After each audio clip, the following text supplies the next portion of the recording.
Buenos días a todas, a todos.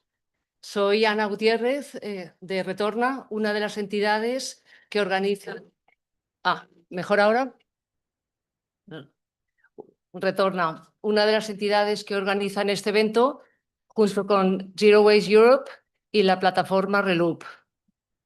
Y queremos empezar el día agradeciendo de corazón a los ponentes que participan con nosotros en la jornada, a todos los que han venido presencialmente y más de 200 personas que nos están escuchando en remoto. También queremos agradecer la colaboración de la European Alliance for Best-in-Class Deposit Return Systems, que ha contribuido a cubrir los costes del evento. Y también la colaboración de la Global Deposit Platform, donde yo también colaboro. Good morning to all. We have a large participation of non-English, non-Spanish speakers, thank you very much for being here with us today. There is translation all through the day. If you have any issues, just let us know. And I'll go back to Spanish now. Cada minuto en el mundo, 2 millones de latas, botellas y otros envases de bebidas acaban abandonadas en el mar, en nuestras calles, en nuestros campos, en vertederos o incineradas. La solución pasa por la reducción, pero también, y es lo que nos trae aquí hoy, por vender las bebidas con un pequeño depósito que consigue que estos envases, una vez vacíos, se devuelvan a las tiendas para que puedan ser reutilizados o reciclados. Con esto disminuye la contaminación y avanzamos hacia una economía realmente circular. Y yo creo que para todos los que estamos aquí, y desde luego para los organizadores, es un día de celebración. Somos más de 300 personas de todos los sectores. Están administraciones públicas, está la industria, está academia y está la sociedad civil.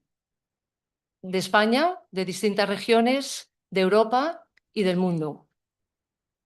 Y nos hemos juntado aquí para ayudar, para contribuir a que el sistema de depósito que se ponga en España sea un buen sistema para todos los implicados, que se ponga en marcha lo antes posible. Y también para favorecer otras regiones y países en el mundo que están en que tienen retos similares. Perdona, voy a ver. Llevamos muchos años trabajando para intentar resolver el problema de los 18.000 millones de latas, botellas y otros envases que se ponen en el mercado en España cada día. Digo, cada año, perdón, sería mucho, que son 55 millones cada día. Pero por fin tenemos una hoja de ruta. Después de muchos años ya sabemos hacia dónde vamos.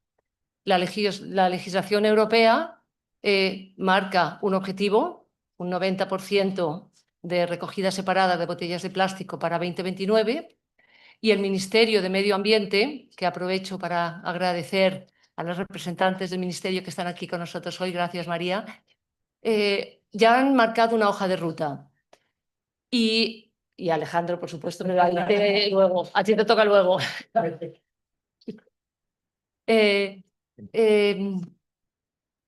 A ver, perdón, me busco.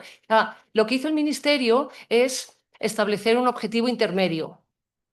El objetivo intermedio no se cumplió, con lo cual fijó que el sistema de depósito era la vía para conseguir la meta europea y la meta estatal. La industria es responsable de poner en marcha, de diseñar y poner en marcha el sistema. Y ya sabemos que están en ello. Y una prueba de ello es la gran participación que tenemos hoy de la industria. Hoy tenemos la gran suerte de tener expertos y expertas sobre sistemas de depósito a nivel estatal y a nivel europeo, que compartirán con nosotros un poco su trayectoria, los retos y los éxitos que han encontrado en el camino. Por la mañana empezaremos debatiendo y analizando los beneficios, porque se habla mucho de los retos, pero vamos a ver los beneficios que supone el sistema de depósito para sectores implicados. Y luego participarán estos expertos que mencionaba, que ya han puesto en marcha sistemas en sus países, que son consultores que están trabajando con otros países que están en la situación que tenemos en España, y se analizarán algunos de los principales ejes que van a asegurar el éxito del sistema en España. Por último, por la mañana veremos la parte legislativa. Ya contamos con un marco legislativo que ampara su puesta en marcha, y veremos y analizaremos algunas cosas que faltan aún para llevarlo a cabo. Por la tarde participarán agentes implicados que llevan además muchos años trabajando, como son los sindicatos, recicladores, las pymes, pequeñas y medianas empresas, y el sector ambiental. Animamos la participación, es una de las partes importantes de esta jornada. En cada mesa habrá un turno de debate. Tenéis en el folleto que hemos repartido un código QR para pasar las preguntas por WhatsApp, y si no, podéis preguntar a cualquiera de nuestros colegas. Solo un detalle logístico: el desayuno será aquí a las 11 y luego pasaremos a comer a las 2 en el hotel de al lado. Y ya con esto damos inicio a la jornada con la intervención de la comisaria europea de Medio Ambiente, Resiliencia Hídrica y Economía Circular, Jessica Roswell. Nos ha pasado, no puede venir en persona y nos ha mandado un vídeo. Ladies and gentlemen, colleagues, friends, deposit return systems are more than a technical step. They are a shift in mindset, a way to show citizens, businesses, and policymakers that every bottle and can has a value and can be reintroduced into the productive cycle. By triggering a behavioral change, these systems ensure high collection rates and cleaner material streams. Crucially, they prove that circularity works in practice. So I want to congratulate Reloop, Zero Waste Europe, and Retorna for gathering key stakeholders to discuss this concrete impact solution. Together, you and this system are driving Europe's transition towards a circular economy. I also want to acknowledge Spain's leadership in advancing its deposit return system. Spain is setting a powerful example for the rest of Europe, and the Spanish experience can serve as a blueprint for other member states. They have the opportunity to join the DRS club by integrating reusable beverage packaging right from the beginning. This will allow member states to seize economic benefits, while at the same time accelerating progress towards EU waste reduction targets. In a world where Europe is still around 90% linear, we cannot afford to waste these valuable resources. And we cannot waste this opportunity to build a more circular, sustainable economy. Closing the loop is not an option. It is a necessity. Congratulations on being in the front line of this change. Thank you.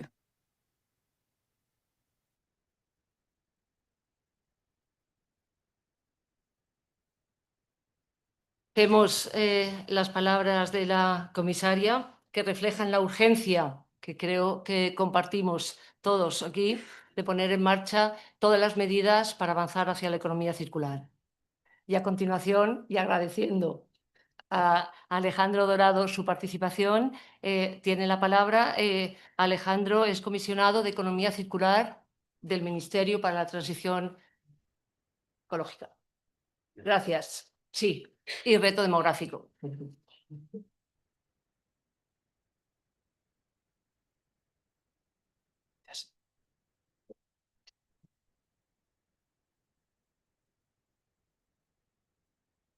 Bueno, buenos días a todos y todas. En primer lugar, me gustaría agradecer, como no puede ser de otra manera, a Retorna, también a Reloop y a Zero Waste Europe, la organización de estas jornadas sobre el sistema de depósito, devolución y retorno en el marco de los trabajos que se están realizando por parte de diferentes actores para la puesta en marcha de este sistema en España. Creo además que habéis acertado en la estructura del evento a la hora de involucrar a sectores diversos y actores que pueden retratar la problemática que queremos evitar con ese DDR español, que también pueden transmitir las mejores prácticas europeas y también los obstáculos observados y los puntos de mejora a los que nos podemos adelantar a la hora de integrar este sistema en nuestra geografía. Sabéis que desde el Gobierno nos hemos alineado aportando ambición y normativa propia a un marco europeo, el de la regulación de los envases y residuos de envases, que lleva más de 30 años evolucionando. Un marco que lamentablemente, y hasta el momento y a la espera de la aplicación efectiva del PPWR, del Reglamento Europeo de Envases y Residuos de Envases, no ha logrado disminuir ni la generación del volumen de residuos de envases, ni los impactos ambientales sobre el clima, sobre la biodiversidad y sobre la contaminación asociados a su ciclo de vida. Una normativa que todavía tampoco ha conseguido aportar racionalidad al uso de materiales para envasado, que tampoco ha evitado el aumento constante y desproporcionado de su uso y abuso o alcanzado mejoras en la gestión de sus residuos al ritmo al que la industria y los consumidores hemos incrementado la utilización de envases. Las estadísticas de la Comisión Europea sí lo atestiguan. En la Unión Europea, en 2023, se generaron cerca de 80 millones de toneladas de residuos de envases, lo que equivale a cerca de 180 kilos por habitante, cada uno de nosotros.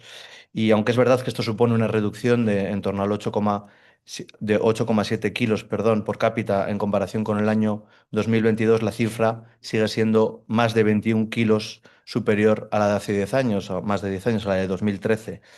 Del total del peso de residuos de envases generados, el 40% correspondió al papel y al cartón, alrededor del 20% al plástico, el 19% al vidrio, el 16% a la madera y el 5% al metal. No es de extrañar que el 40% de los plásticos y el 50% del papel utilizados en la Unión Europea se destine a envases, que representan ya el 36% de los residuos sólidos urbanos y la mitad de los residuos marinos. Esas irracionales cantidades de envases que se generan, que generamos, así como los bajos niveles de reutilización y recogida y el ineficiente reciclado, constituye un obstáculo importante en la puesta en marcha de una economía circular, una economía de bajas emisiones que conserve y proteja la naturaleza y la salud humana. El caso del plástico me parece que es paradigmático.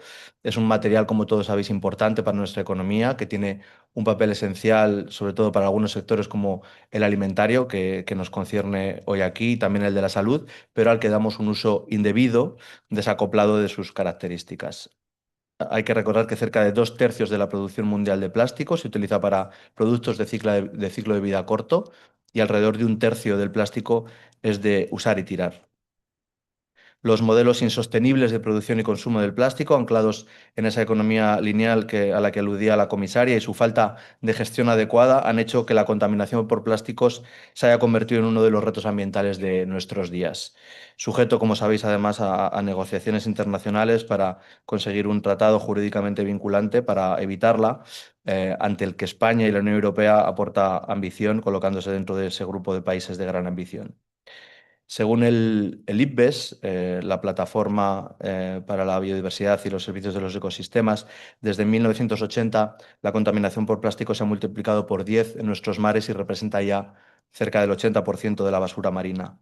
Esto afecta sobremanera a los ecosistemas, a especies en peligro de extinción como el 85% de las tortugas marinas o el 45% de las aves y mamíferos marinos, pero también a sectores económicos como por ejemplo la pesca o el turismo, y tiene también afecciones sobre nuestra salud a través de los microplásticos.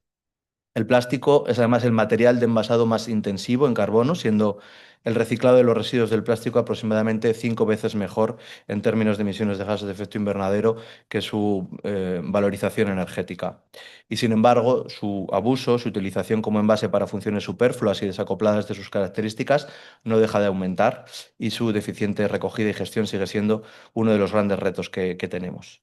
En promedio, en 2023 se generaron 35,3 kilos de residuos de envases plásticos por cada persona en la Unión Europea y entre 2013 y 2023 la cantidad de residuos plásticos generados aumentó 6 kilos, más de 6 kilos por cada persona, más de un 22% en 10 años, mientras que la cantidad reciclada solo aumentó en 3,8 kilos hasta alcanzar los 14,8 kilos por persona.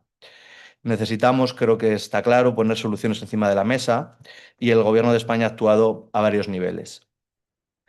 Acompañando al sector privado, por una parte, a las empresas que son conscientes de la insostenibilidad de nuestras formas de producción y consumo y que quieren aportar soluciones más allá de la normativa, para las que diseñamos el PERTE de Economía Circular, ese proyecto de recuperación y transformación económica al calor de los fondos europeos Next Generation, un esquema de colaboración público-privada con convocatorias transversales por cerca de 200 millones de euros o algunas específicas para materiales plásticos, con 150 millones de euros en ayudas públicas para financiar inversiones en circularidad, entre otros para los envases y para los materiales que se utilizan en el envasado. En el plano normativo también hemos actuado, no solo aportando esa ambición y esa inspiración en la negociación para el nuevo PPWR, sino también en nuestra normativa nacional, ya que, como sabéis, la implantación de este sistema de depósito, devolución y retorno en España responde al mandato de la Ley de Residuos y Suelos Contaminados por una Economía Circular y también al Real Decreto de Envases y Residuos de Envases. El establecimiento de este sistema es la respuesta a una reclamación, y hay que reconocerlo, liderada desde hace tiempo por entidades de la sociedad civil, muchas de las cuales están hoy aquí, pero también es consecuencia de la constatación de una realidad, que es la existencia de importantes deficiencias en la gestión de los residuos de envases en nuestro país. Y en concreto, del no cumplimiento por parte de los productores del objetivo de recogida separada del 70% de botellas de bebidas de plástico de un solo uso que se introdujeron en el mercado en el año 2023. Ha sido esa inobservancia del objetivo marcado normativamente lo que activó la obligación de establecer el SDDR en todo el territorio nacional en el plazo de 2 años a contar desde octubre de 2024. Un sistema en el que quedan incluidos, además de las botellas de plástico, las latas y los envases de cartón para bebidas. Como sabéis, y de acuerdo con lo que establece la normativa nacional, se han presentado por parte de los productores las correspondientes solicitudes de autorización para gestionar el sistema, estando en trámite, por tanto, ese sistema de autorización al que seguirá la implantación del propio sistema. Sabemos que existen ya varios países europeos con una dilatada experiencia en los SDDR, de envases de un solo uso, por supuesto, como puede ser el caso de Alemania, de Suecia o de Dinamarca, y otros en los que la implantación es más reciente, como Austria, como Irlanda o como Rumanía. Creemos que la experiencia adquirida por todos ellos debe servir como base para el establecimiento de nuestro propio sistema español y es bueno este intercambio de experiencias que intentáis con estas jornadas. No obstante, creo que es importante también tener en cuenta las particularidades de España que se tienen que integrar en este sistema adaptado a nuestras circunstancias. Más de 18.000, ha dicho Ana, 20.000 millones de envases al año, 132.000 tiendas de alimentación, 300.000 establecimientos del sector Horeca, 94 millones de turistas que visitaron España en el año 2024, o 8.131 municipios, el 60% con una población menor a 1.000 habitantes, que agrupan a más de 36.000 núcleos de población. Desde el Gobierno estamos convencidos de que la implantación del SDR en España contribuirá no solo a esa mejora necesaria de los datos de recogida de envases de un solo uso, sino también y principalmente a una mejor y una mayor recuperación de materiales, una mejor reciclabilidad, que son aspectos claves para conseguir esa prevención en la extracción de materiales y esa prevención de la generación de residuos de envases para la necesaria transición hacia una nueva economía circular. Para conseguirla, como decía al principio, necesitamos poner soluciones encima de la mesa, cada uno desde nuestras responsabilidades. Ahora es el turno de los productores, de los distribuidores, de otros actores de la sociedad civil para diseñar e implementar este SDDR español. y estamos seguros que estas jornadas contribuirán a este objetivo que tiene que ser por el bien de nuestro medio ambiente, de nuestra salud y también de la competitividad de nuestras empresas. Muchas gracias por la organización, muchas gracias a los actores que lo habéis organizado, muchas gracias también al servicio de interpretación, que sé que no es fácil a veces seguirnos, y espero que tengamos unas provechosas jornadas el día de hoy. Gracias.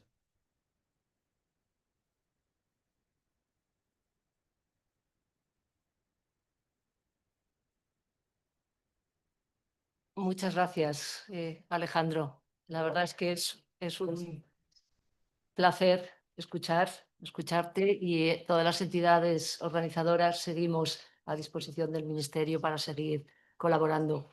Y con esto damos por inaugurada la jornada. Pasamos a la primera mesa, que será moderada por Clarisa Moraski, fundadora y directora de la plataforma Reloop, que nos contará un poco cómo los sistemas de depósito pueden impulsar el avance hacia la economía circular.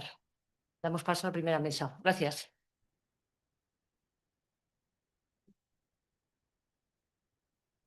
Do you want to stay or? No. The floor is yours. Okay. Hello, everybody. I hope you can all hear me. Thank you. And I guess this is my slide mover. Maybe not. Oh, okay, it's coming. So this is a very interesting opportunity, and I wanted to let you all know, many of you are, of course, are from Spain, but we are privileged enough now to have many people in the room from all over the world. And this is because the International Council of Beverage Associations are also hosting their meeting in Madrid this week.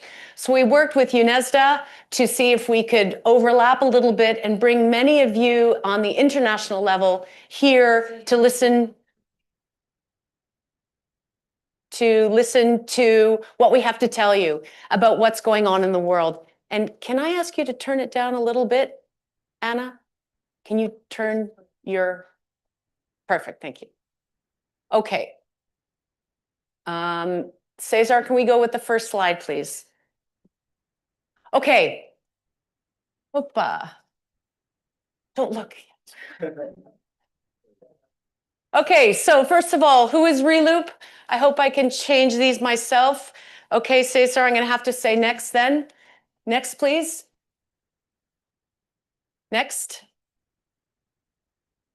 Okay, who is Reloop? We can go quite quickly, Cesar. Okay, I want to get through this. We were founded 10 years ago. We're an international not-for-profit. We work at the juncture of NGOs, industry, and governments. Our mission is to lead the transition to a global circular economy. Next.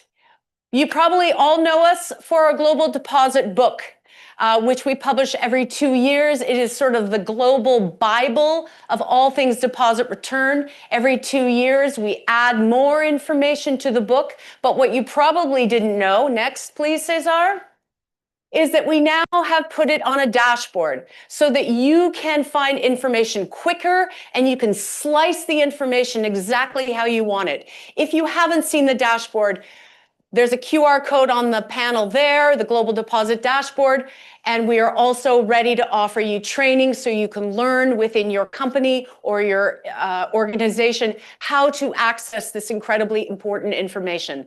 Information is power. If you want to learn how these systems work, the costs, the logistics, who's on the board, who's not on the board, it's all in here. So please take a look. You can also just Google the Global Deposit Dashboard and you'll get it. Thank you, my darling. Okay, moving on. It works. Wait, where? Ah.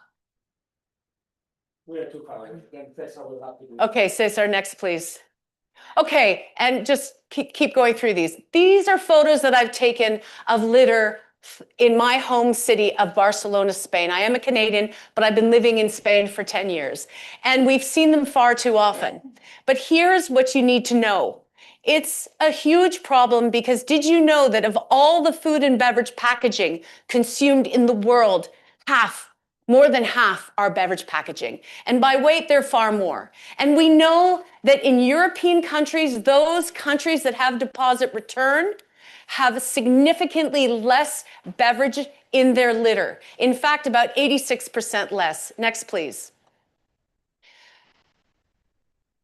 Cesar. Yep.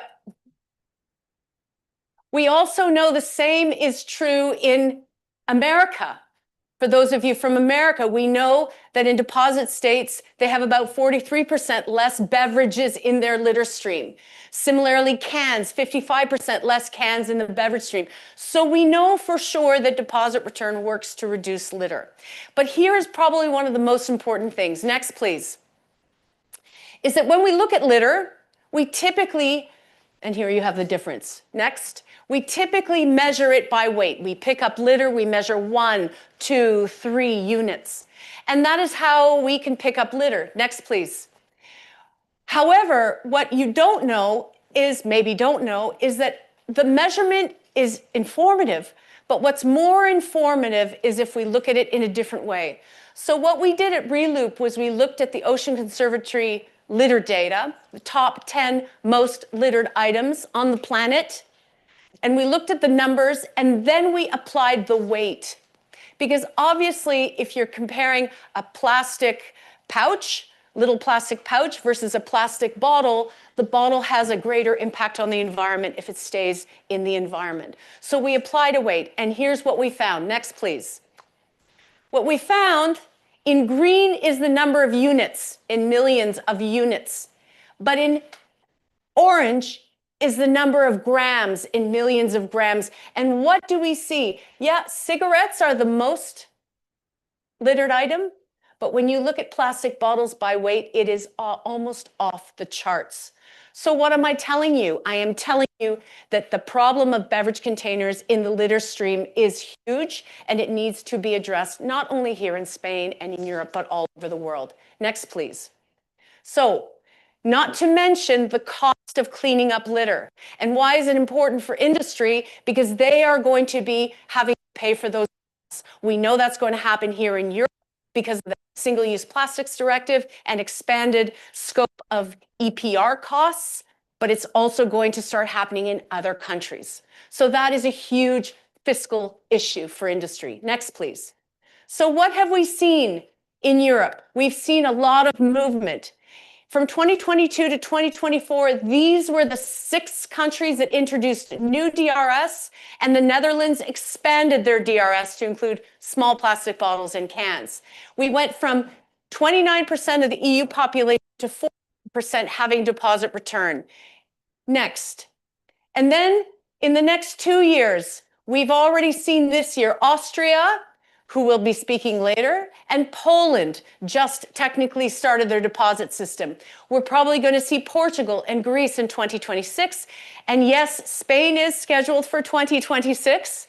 Maybe it won't be 2026, but we hope it's as soon as possible, but obviously organized in the right way. Next, please. And that will take us to 64%. If you look at the world, obviously, Turkey is a big one, and we're really going to start to see things properly rolling out in 2026. 80 million people. Uruguay in the global south, very interesting. Singapore in Asia, first world country in Asia. Queensland and Australia, which make up the entire continent of Australia on DRS. And then we have more coming in 2027 and 2028. You can read them yourself, but of course, UK is a big one with about 65 million people, and that is very much on track. I believe that the system operator gave themselves 2 years once they were told who they were. They're working on a very ambitious tight line, but I believe that they will be implementing in October of 2027. They're working hard to do that. So we can probably do that here too. Next, please. What does it mean globally? Here you can see how much more population is going to be covered by DRS, primarily from some of the big countries that I mentioned. So we're going to go from about 347 million people to just over 500 million people covered by DRS. What does that mean? It means less litter. Next, please. So I'm going to go through them quickly now, Cesar. I want to show you the results. I just showed you all the countries that just introduced DRS. Well, let's see what the results are. Let's focus on litter. We can show you the recovery rates. They've all gone up, but litter is impressive. So Latvia, 56% within 1 year of implementation. Next, please. Netherlands, on the expanded containers, they got a 65% decrease in bottles within a year of implementation, 33% on cans. Very impressive. Next, we have Republic of Ireland. After a year, 50% reduction on all container types. And next, please, we have Slovakia. Also huge reductions of 78 and 72% cans to PET bottles, respectively, over the period that they introduced. So the results are positive. And even in Australia, where the program is not as convenient, it is not returned to retail. It is harder to get your refund back, but still they experienced almost 50% reduction in litter. Next, please. So this is a big, exciting thing. And this tackles, to some extent, a big part of the waste crisis. Next, please. But probably what is even more interesting in a way is connecting the recovery of beverage containers to climate. And I'm sure you all know, and many in the room are procuring materials, you're procuring virgin plastic and virgin aluminum to put in your beverage containers. These are the most energy intensive, most quickly consumed food and beverage packaging that exists. So by putting recycled content back in those containers is paramount. So, of course, when you have a deposit return program, next, please. Next, you get, if it's properly organized, 90% collection. And we know this because this is roughly the average in Europe today. And the new countries are coming up. And when you, as an industry, as an EPR program, are running a deposit return system, you can actually create circular beverage packaging. You have access to a lot of material and you can put it back into your packaging, and if it's local, even better. So this is a key driver for industry. And this sort of shows you why industry has changed its position, which was their typical position was not in favor of deposit return, but they're finally, at least in Europe, completely switching. Next, please. And it was why we created a campaign 3 years ago called Target 90. Let's go for 90. Let's do DRS so that you can get the material and put them right back into your bottles and cans. And it's a dual approach. You get lots of material, clean material, and you have access. And that is why we were able to bring on board many, many companies operating in Europe. Next, please. In fact, this was the creation of the beginning of what we're now calling the European Alliance for Best-in-Class Deposit Return Programs. And it was Reloop leading the initiative with all of the businesses at our sides to say, yeah, we want to transfer the knowledge of how to do it right.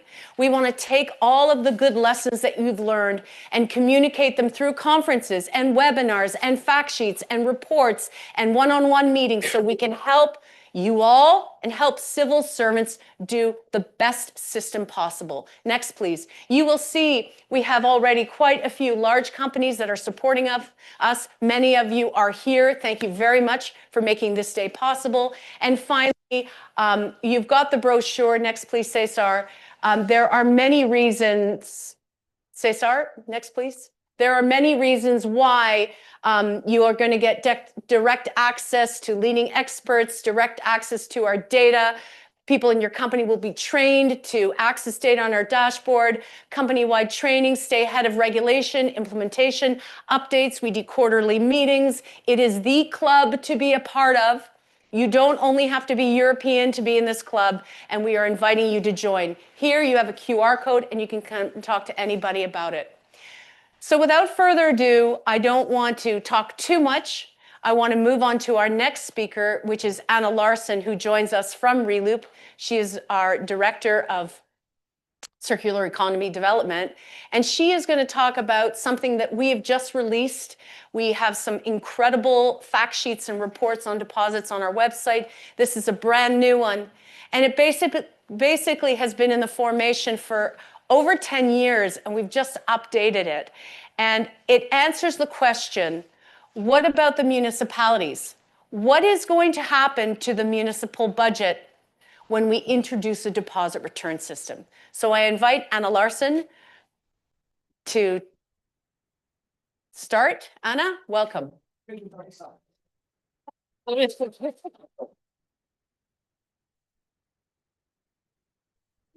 Hello, everyone. I will now have to sit down because the microphone is located at the desk. I hope the interpreters can hear me. I do hope that this is the case. So let's start. And now let's see if this works. No, unfortunately, I will need to ask Cesar to help me with the decks. We can move to next one. Today, I would like to talk about the fact sheet on the impact on the municipalities. This fact sheet. Next one until we go to the end of the slide. Thank you. This fact sheet has been based on the 45 studies that have been elaborated through 20 regions in the world. This is building up on the study that was released in 2021. Let's go to next slide, please. Thank you. And the studies have been elaborated by the government agencies, research institutes from Australia, across North America, and down via South Africa, and in a lot of places, jurisdictions in Europe. We can go to the next one. Thank you. The conclusion is very clear and can be summarized in one sentence. Introduction of the deposit system for beverage containers does bring savings to municipalities, both in short-term and long-term perspective. We can go to next. Thank you. And let's summarize the 4 categories of savings that municipalities experience. We can go to next slide. Yes, we are there. The first group is related to the lower waste collection and transportation cost. Very well depicted by one of the studies that we have on the list in this fact sheet from Czech Republic, 7 million euro savings per year. Why? Because transportation is costly. We are transporting a very bulky waste items, bottles and cans. The labor costs. Everything is a cost. And if you introduce a deposit system as a collection methodology for beverage containers, municipalities do save money. Second portion of the cost savings is related to the fact that we have lower disposal costs. The beverage containers that are not under the deposit system are disposed through incineration on landfill. This costs money, and this is higher and higher cost. So Zero Waste Scotland elaborated on the study, and the result of the study is 3 to 6 million pounds per year savings on the disposal. When deposit system is introduced in UK and in Scotland included, this cost will disappear, and municipalities will not have to carry that cost. Third group of costs related to the processing at the mechanical recovery facilities. Of course, everything costs money. The beverage containers are bulky. It costs to get them through the facilities. So one of the studies that we have on the list from Minnesota rural community municipality indicates the savings at the level of $20 to $28 per ton throughput, depending on the value of a deposit, which translates into $1.6 to $2 million per year. And last but not least, and the conclusion of this presentation, this part of the session, litter. We know, and it is very well proven, also described in the fact sheet of ReLU platform, littered with evidence, that deposit system, as Clarissa mentioned earlier, decreases the litter in the public spaces, at the beaches, at the riverbanks, in public parks, and that also translates into the savings. Currently, municipalities in UK pay £150 million per year. Deposit system for beverage containers apply the value to each bottle and can that is under a deposit system, and thus there is less litter in the environment and less cost for the municipalities. With this, I will finish my part of the presentation. Thank you very much.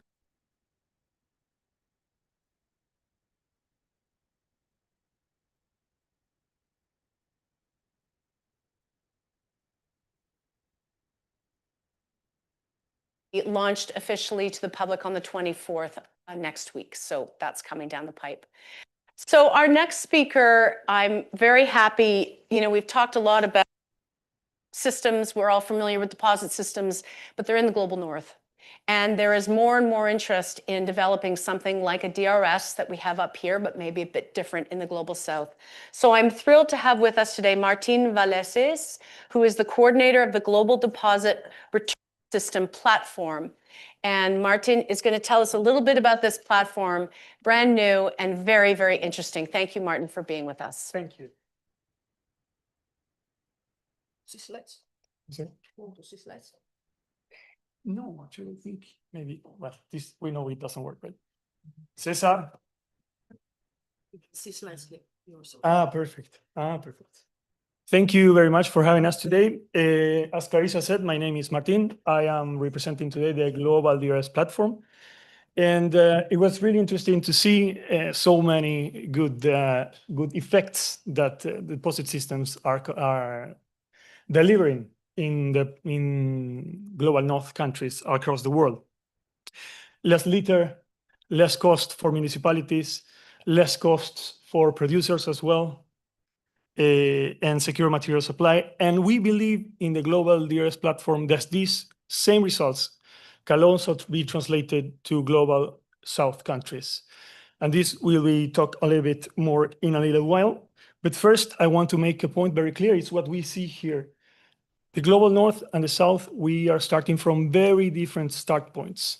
We have very strong informal economies in the south. We have very different logistical infrastructures, very different retail infrastructures as well. As you know, different regulations, social and cultural landscapes. So if there's any design that we're going to do of a DRS in these regions, we need to have a different approach. And this is why we're going to talk about the Global South today, and part also why the Global DRS platform was created. Plastic pollution doesn't know of borders, as we all know. If we litter a bottle here in Spain, it can go through a river, coastline, shores, the ocean, and end up in another country, whether we like it or not. And that's why we believe that a solution has to be global in the first place. And we also believe that every solution, that every country needs to have a solution that they can trust in. And this is a very important concept, the concept of trust. It's basically what Clarissa and Anna were showing. It's a system that everyone can trust on. We can go to the next slide, Cesar. Actually, if we picture in the one before, we picture an everyday moment. We are drinking a beverage at a park. We finish this water bottle. We go to a store. We return it, and we get the money back. And chances are that there's people, hundreds and thousands of people doing this same thing in this very moment that we are speaking right now. But why do they do it? Probably because they understand that it's not going to be mixed with our other waste streams, or because they know that and they trust that it's going to be recycled and turned into a new bottle, or because they trust that they are going to get their money back, whether they go to a kiosk, a supermarket, whenever they go, they are going to get their money back. The important point here is whatever the reason they do it, is that people in a DRS, they know that their actions truly matter. Otherwise, why would they make the effort, right? But the point I want to make is that if we want to design a DRS for the global south, trust needs to work in more directions. Across the region, there is millions of people that are already collecting and sorting materials every day, and that have been doing it for decades, actually. These people are called waste pickers. Many of you already heard of them. Many have seen them in the global south. And they also need to trust the system. They need to trust that the system will recognize their contribution, what they have been doing for decades. They need to trust that they are going to be integrated fairly, and that their livelihoods are also going to be improved, and that they are not going to be replaced by a new system. And once they start trusting in these systems, we believe that the participation can accelerate, and real environmental and social impact that we need in the south is going to be delivered. And for producers as well in this region, the same trust can translate into something really essential. Reliable, really high quality material flows, and reduce dependence on virgin inputs as well, and reduce costs for producers as well, because as we saw in Uruguay experience, we have been working there in the past years, and the alternative to the deposit system was a tax, a waste tax, that would cost around 4 to 5 times more than the average cost of European DRS systems for the producers. So actually, it's a saving in costs, and EPR is coming to the south as well. As I said before, the starting point is very different. And this means that the process cannot be a copy-paste from what we are seeing in the global north.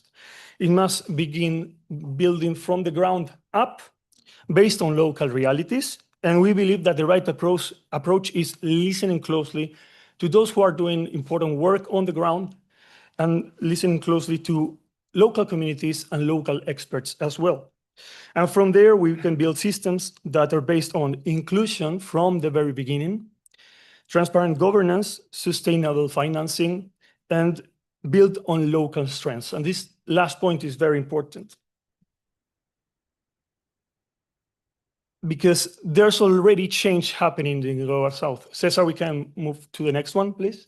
Here we will see some of the cases that Clarissa was mentioning before. These are all global south regions. Uruguay will probably by the next year, the end of next year, have a DRS in place. Vietnam is already doing an economic evaluation on it. There's a lot of islands from the Pacific to the Caribbean that are already deploying, have a system in place, or will do it in the near future.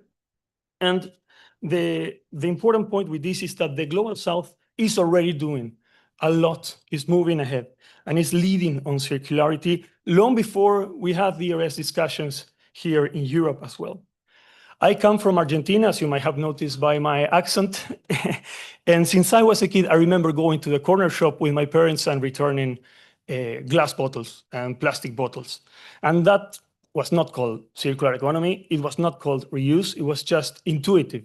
It was what we did back then. And actually, we are still doing that in Argentina, but in many other regions of the global south as well.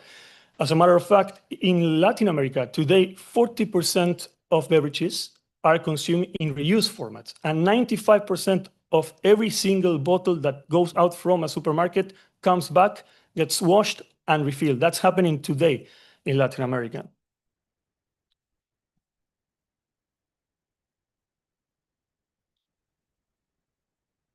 So we can say that we have many real circularity champions before we even have a word for it. So yes, we can see that innovation is happening today, but there's also decades of knowledge, culture as a success to build upon.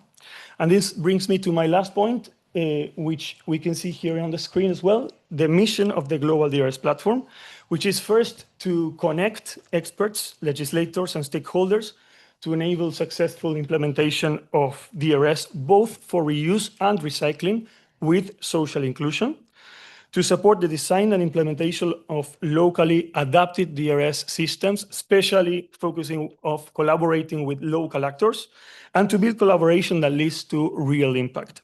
Because the objective of the global DRS is to promote the development of systems that all actors can trust in. And we are doing that today with these 3 pillars that you will also see in these papers that you have received. We are working on a DRS Academy. This is an initiative we made together with the Mission Zero Academy, where we train and certify experts on DRS all around the world. Everyone in this room is invited to go into the QR code we are going to show them and can actually do this training if you are interested in. Then we also have the Resource Hub, which is an open space where we also share tools, data, knowledge. There's a lot of material from Relook as well there. And technical support and implementation area that we have developed also. So finally, Cesar, the last slide. Please scan this QR code. You will get into our website. You will see all the material that we have discussed right now. And if you have more questions, we will be around to talk a little bit more. You can talk with me, with Jean-Marc, with Michael as well.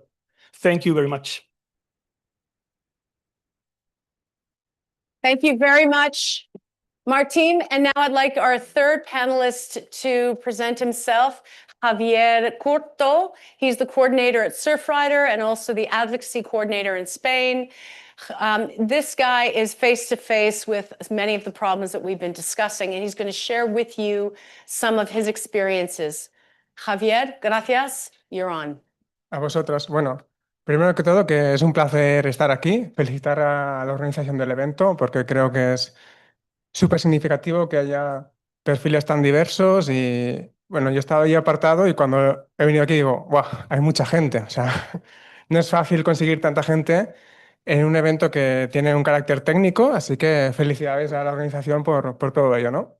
Bueno, antes de empezar, por romper un poco la dinámica, os voy a pedir que inspiréis y expiréis 2 veces, ¿vale? ¿Hacemos un momento esto?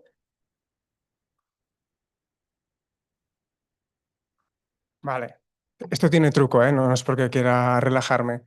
La mitad del oxígeno viene del océano, más o menos, o más de la mitad, ¿vale? Entonces, el océano es el pulmón del planeta. Esta reflexión sirve para entender por qué es tan importante protegerlo y por qué, a pesar de que desconocemos parte del impacto que hacemos en él, es tan importante trabajar para que los residuos no lleguen al mar, ¿vale? Y ahora, César, hoy te vamos a gastar el nombre, ¿eh? Pero bueno.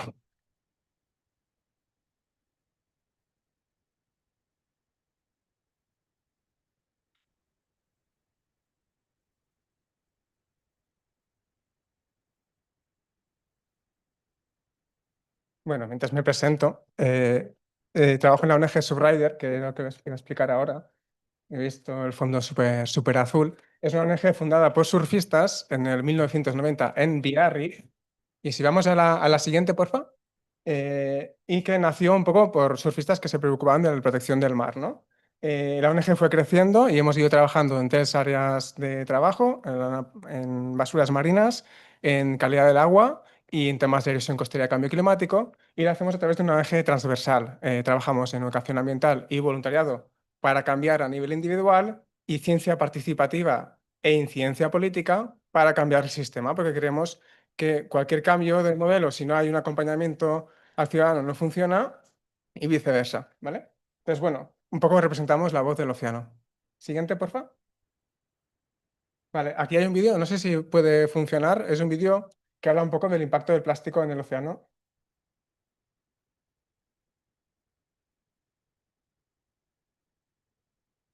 Tiene voz, pero no se escucha.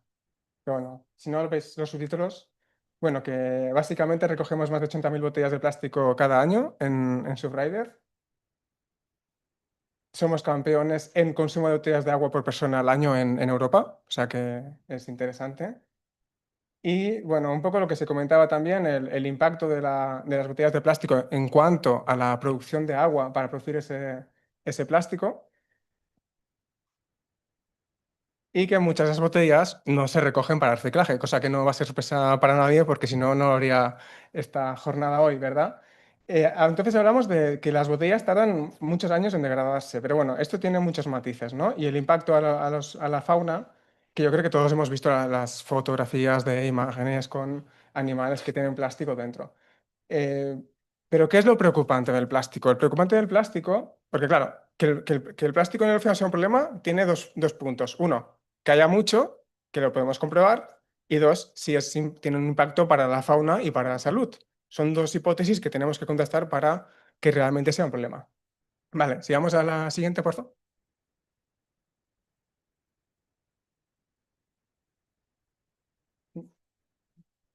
Creo que se ha vuelto a poner el vídeo.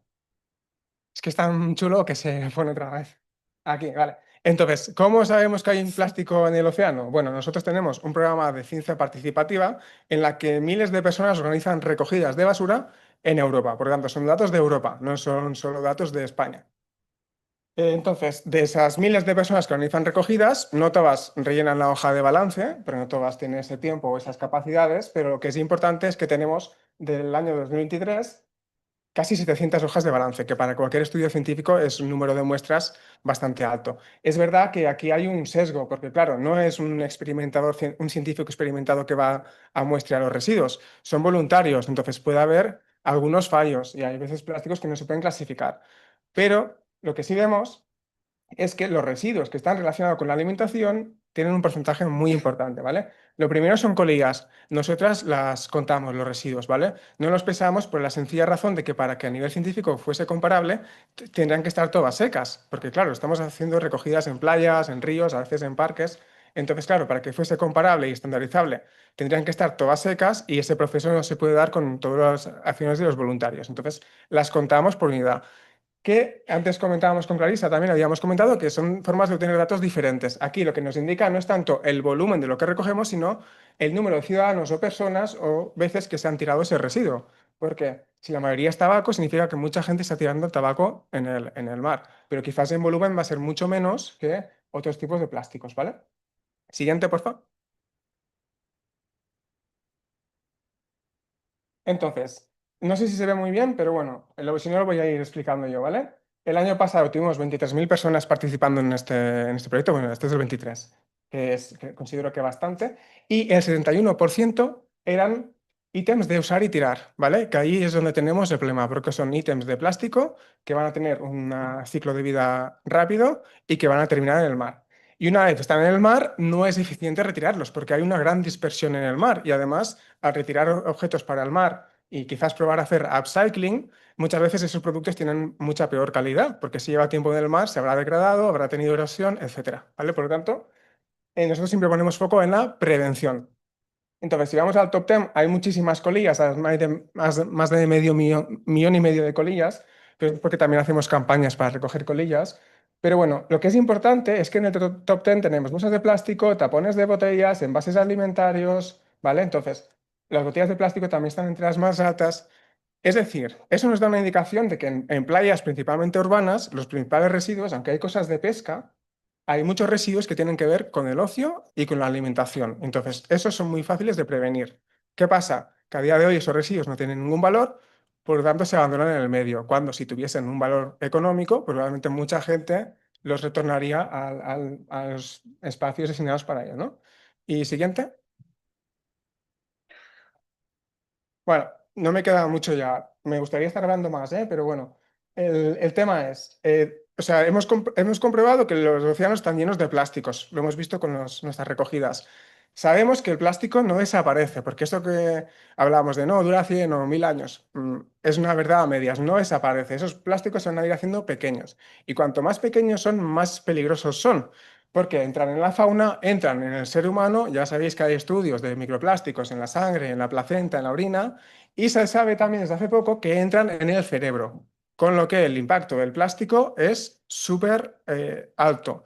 ¿Cómo va a desarrollar esto? Es muy difícil a nivel de salud ver todos los impactos, pero sabemos que puede haber problemas de desarrollo, problemas endocrinos y otros muchos problemas, ¿vale? Entonces, sabemos que hay plásticos en el mar, muchísimos, sabemos que es muy difícil recuperarlos porque no es eficiente y sabemos que esos plásticos entran en la cadena trófica del pescado, pero que también los tenemos nosotros dentro y que nos causan enfermedades. Con lo que yo creo que ya hemos validado que es un problema y que hacen falta sistemas que ayuden a prevenir esto. Esto de la derecha es una foto muy chula, es de un proyecto de investigación que colaboramos con la Universidad de Barcelona que se llama Surfing for Science, en el que recogen microplásticos en aguas de baño. Han encontrado densidades de 6 microplásticos por metro cuadrado, que, bueno, dices, oye, igual no es tanto, claro, pero estamos hablando del mar donde todo se está esparciendo. Y además me han comentado que tienen datos que no han publicado, pero que hay datos que son de varias decenas más. Entonces, realmente hay una contaminación microplástica que no la estamos observando, que está en el mar y que está causando esos impactos que comentaba antes.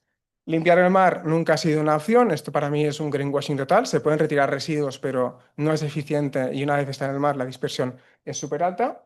Por lo tanto, siempre hablamos de un foco en la prevención y como ya comentaba, el 70% de los residuos que encontramos en nuestras recogidas son de objetos de un solo uso, por lo tanto, hacemos mucha hincapié en esto, en la reutilización y en el reciclaje, para evitar esos tratamientos más finalistas. Y otra conclusión que me gusta poner siempre es que siempre que hay un cambio de sistema tiene que ir acompañado de una comunicación potente, porque si el ciudadano no entiende ese cambio de sistema, deja de ser eficiente, pero por mucho que tengas la ciudadanía involucrada, si no hay un sistema que lo respalde, tampoco funciona. No tiene sentido que en países que estamos tan cerca haya tasas de reciclaje o de recuperación de residuos tan dispares, porque no hay tampoco unos cambios culturales tan importantes como para que pase esto. Entonces, el sistema también es muy importante para eso. Y hasta aquí era mi ponencia. Muchas gracias.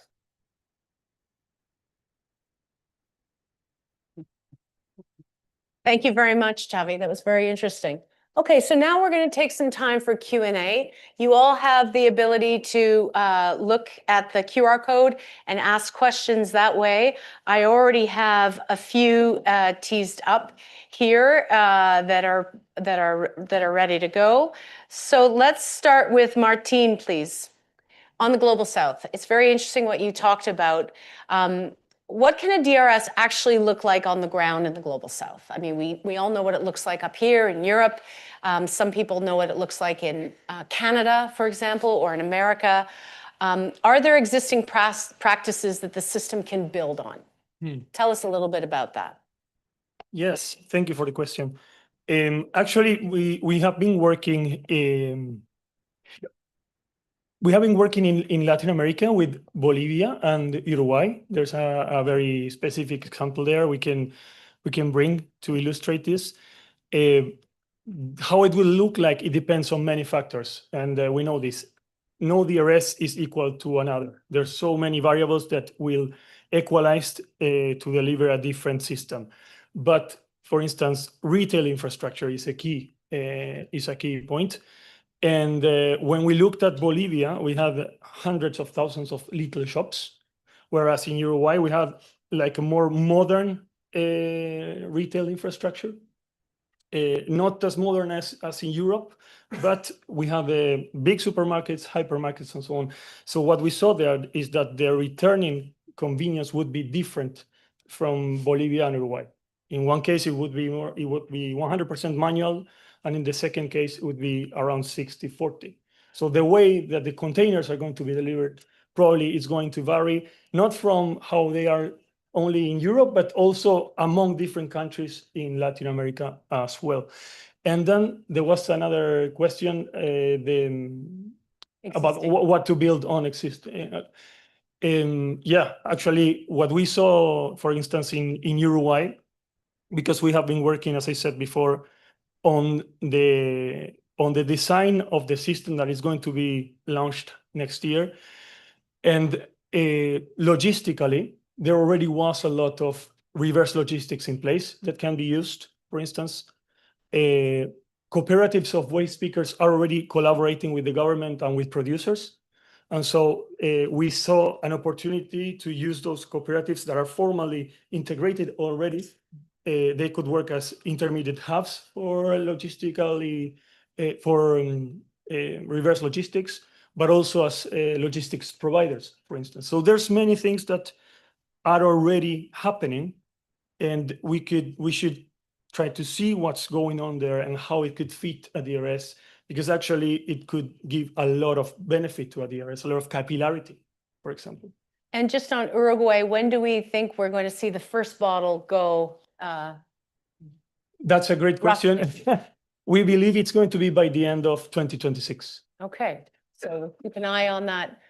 First country in Latin America, yes, to have a DRS, not only for plastic and cans, plastic bottles and cans, but for Tetra, glass bottles, juices, sodas, all type of beverages.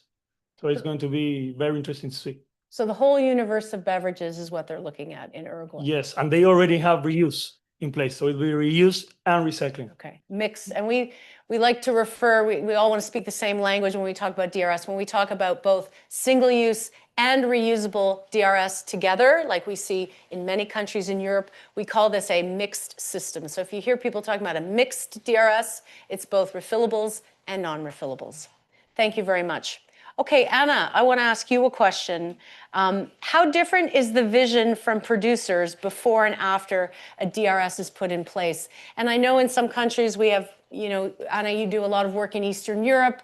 Obviously, you're Polish, so you're very active in Poland. You were active in Slovakia. You've been active in Bulgaria. There's often producers don't want to see a DRS. Tell me about that transition. Give us your experience, please. Well, in the past, producers were a little bit hesitant to the deposit system as collection method for beverage containers. Now, I think all European producers that have experienced the recent implementations in European countries are extremely happy for many reasons. First of all, deposit has brought new quality to the post-consumer management of packaging waste, and beverage containers represent a huge group in this waste category. And interestingly, those are the systems with extremely high efficiency. After all, everything is about money and about the cost of the system. And we know today that deposit systems represent extremely high efficiency due to the fact, or thanks to the fact, that actually deposit systems in Europe have been first in applying net cost principle, which is now the rule in the packaging and packaging waste regulation for all other packaging items, and actually the rule for all extended producer responsibility, which means the financial responsibility of the producers. So it's fantastic environmental result.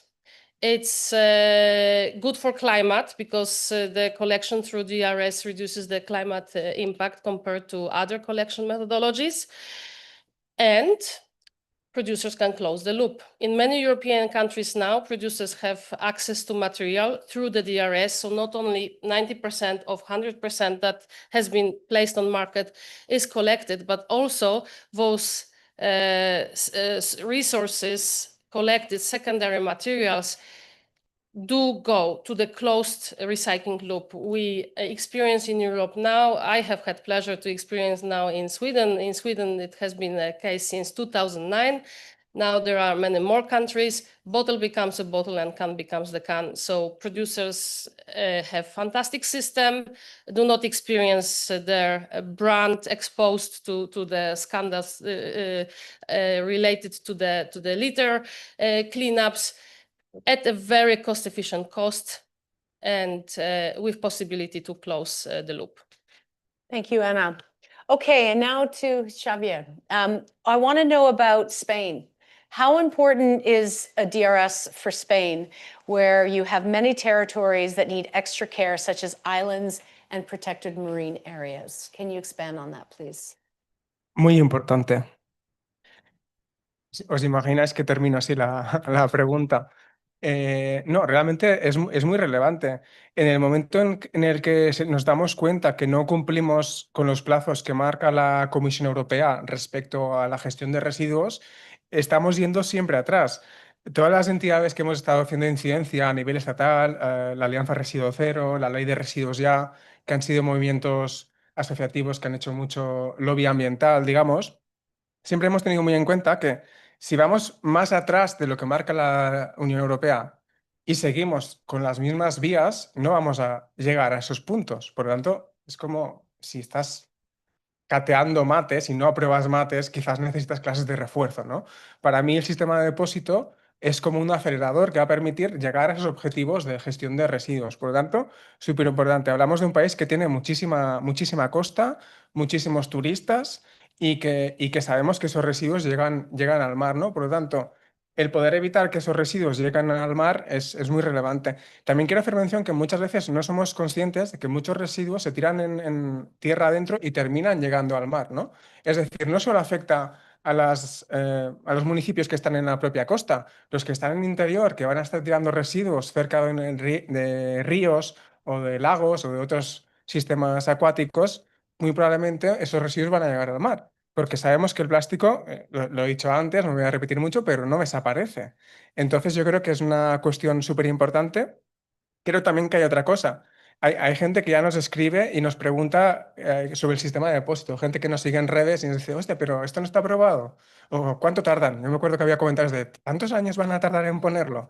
¿No? Cosas así. O sea, yo creo que hay mucha gente que está sensibilizada y que quiere este sistema porque sabe que va a potenciar que mucha gente a la que le da igual el medio ambiente, que no llegamos nosotras con nuestra acción a esa gente que le da igual el medio ambiente, pero que ya no le importa tampoco el dinero, pues que entre a hacer una mejor gestión, ¿no? Entonces, conseguimos que llegue a toda la ciudadanía y yo creo que ese es el éxito de un sistema, ¿no?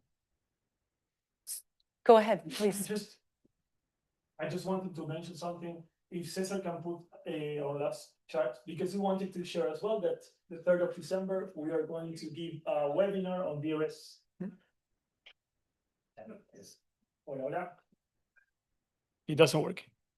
Ahora sí? Ahora sí. Sí. I just wanted to share the last slide. I don't know if we saw it, but here you can scan it. We are going to give a webinar on the 3rd of December on DRS and reuse, and we will talk about many examples in the global south that are already happening. Actually, people are used to living with a deposit today. So we believe really that we need to extend this to single-use containers. So just scan it and we'll see there. Meet you there. Okay, I'm gonna go into the audience, and if you want to ask a question, put your hand up. But while you're thinking, I just wanted, Xavi mentioned that, you know, consumers change their behavior, that the deposit sort of helps them behave better. So Anna, how can municipalities, speaking of municipalities and their costs, how can they benefit from this behavior change that comes from DRS, meaning a more active and engaged community with the waste management system? How can municipalities take advantage of this? Municipalities do get a lot of advantages related to the deposit systems. I have presented the findings of the fact sheet that will be released next week.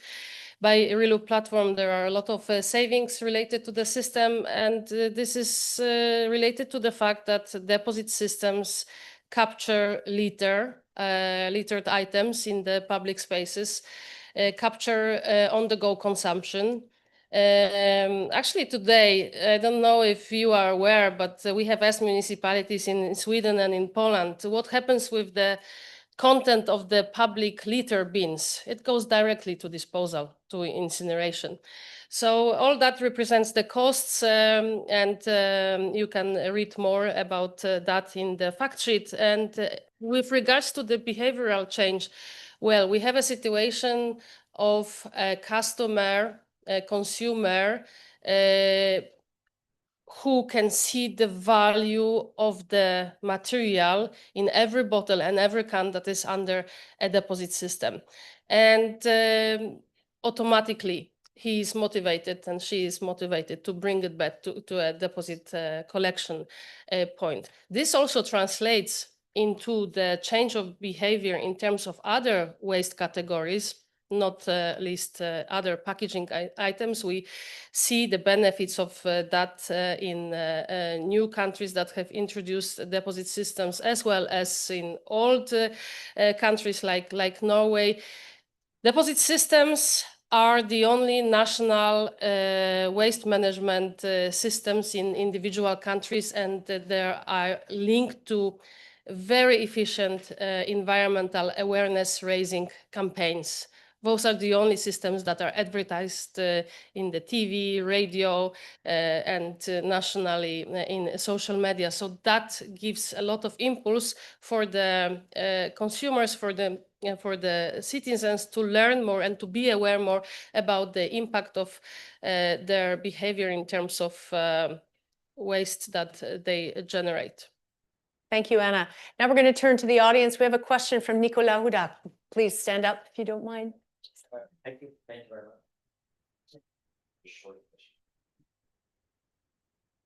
Thank you very much, Nicolas Hodach, the Director General of the European Soft Drinks Industry. Thank you, Clarissa. Just a question for Martin about the waste pickers. I would like you to expand a bit on that, because the waste pickers are a very important community also in the international discussions around the Global Plastic Treaty. You've mentioned it. Could you expand a bit more about how we bring the waste pickers within this story? Thank you very much. I mean, to take the example of what happened in Chile, in Uruguay, and in Latin America, Chile was a very good example of they were introducing the conversations of EPR very early on. So before the operator was selected, before the dynamic of the system was defined, of the extended periods of responsibility system, they are not going to have DRS in Chile so far, but they were integrated early on. And that's what we believe that needs to be done, because otherwise we running the risk of foregoing a lot of things that are happening in the moment that could be part of the system, as it was in Uruguay, for instance. Thank you very much, Nicolas. Any other questions from the audience? Yeah. Okay, I'll read. Okay, we have one here. Nicolas, could you pass and then I'll read the other one out. Go ahead. Please tell us who you are. Thank you. Thank you. Donald McCalman from DRS International. It's actually a follow-up question on the waste pickers. Genuine head scratcher. So waste pickers just now exist in schemes where there is no deposit return scheme, and they get value from the waste, presumably because there is value selling it as plastic. Do you see any risks to that community when the value is more associated with the returning for the deposit? So it would be higher than the value of the plastic, and litter in the beach, which have lost their labels, may not therefore be returnable into a DRS system. How do you think you can balance that risk? Actually, yeah, there is that risk. If they are not integrated in such a system, as we see, the system is very effective at taking out all the littering. So they won't find material to recover.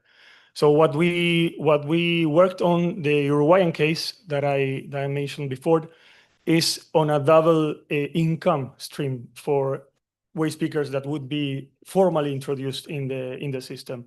One is bottles that are collected. I mean, systems are performing 90%, 85%, some of them. So there is still a gap of bottles that are still littered, and they could be recovered in that way, and that would be even increasing the system. But then all the manual part of the system, so like all the bottles that are returned to a kiosk or small shops, were going to be received manually. Then the logistic point from the store to a hub to the counting center, and so on and so forth. The first phase of that logistic was going to be performed by cooperatives of waste pickers. So it was the initial idea. So by that work, they are going to receive a logistic fee. So it's not only the collection of containers that now they receive a deposit for every container. It's not the price of the gram or the kilo. There is a lot less also, but also a logistic fee, because they are getting money for a service that they are providing to the system. So, but the key is to not run the risk, is to integrate them and to think about how we can work on this properly, right? Thank you, Martin. I have a question from online. How do consumers react when a deposit return starts in their countries? Do they change their consumption habits? And I wonder if Susan Collins can just put up her hand. Susan, that lady in the corner is one of the world's experts on deposit return. And on this very topic, we collaborated a few years ago because we wanted to find the answer. Are consumers going to buy less beverages if there's a deposit on it? And we looked at data from all over the world, and we looked at before and after deposit return. And the data clearly reveals that there is no change to consumption. This study with all of its data is available online. Just type deposit return impact on sales and it will come up. You can get it through the Container Recycling Institute or Reloop. It is the most comprehensive real world data that exists. So I'm just going to finish answering this question to say it is a myth that deposit return systems are going to reduce consumption. You just have to look at the data. This is not about modeling with crazy assumptions. Just look at the data, the real data, and you will see there is no impact. Thank you. Okay, moving on to another question. This is a question about, besides DRS for single-use packaging, how does Spain plan to support further developments around packaging reuse systems? Now, I don't know if anyone on the panel can answer that. No? Probably for the next session. Okay, good. Any other questions from the audience? Yes, in the back, please, Sarah. I think so.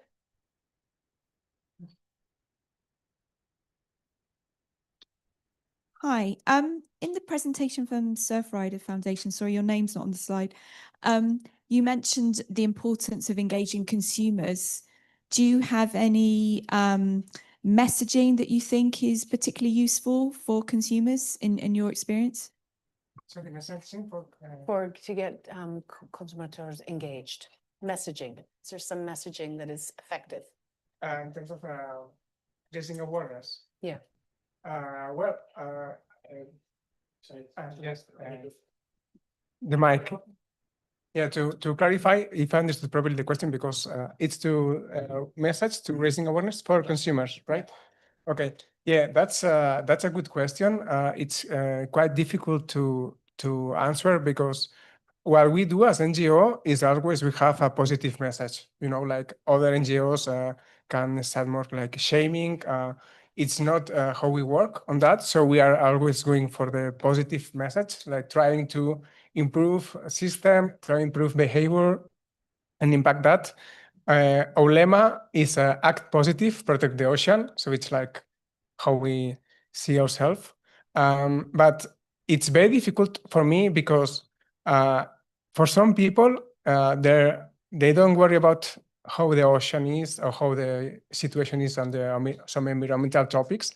So for some people, it's very difficult to engage them and understand that there is really an issue. But for me, the best message is that when we are doing a waste collection, because we do waste collection sometimes with companies, sometimes with a school, sometimes we organize, I don't know, a waste collection and then a paddle surf session.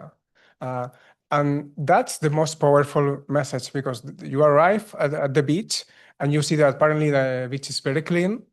And people ask, "What are we going to collect waste here?" Like that's something that happens a lot. And then after 1 hour, you find 1,000 items, 2,000 items, 3,000 items, 5,000 cigarettes, hundreds of bottles, whatever. It depends on the beach and the moment and on different aspects. But that's the most powerful message. So we try to do raising awareness, connecting people with the environment, with the beach, with what's happening on the ground. And I think that's the most powerful message on that side. Yeah. Okay, thank you very much. A question from Nadir. Yes, Yeah. please.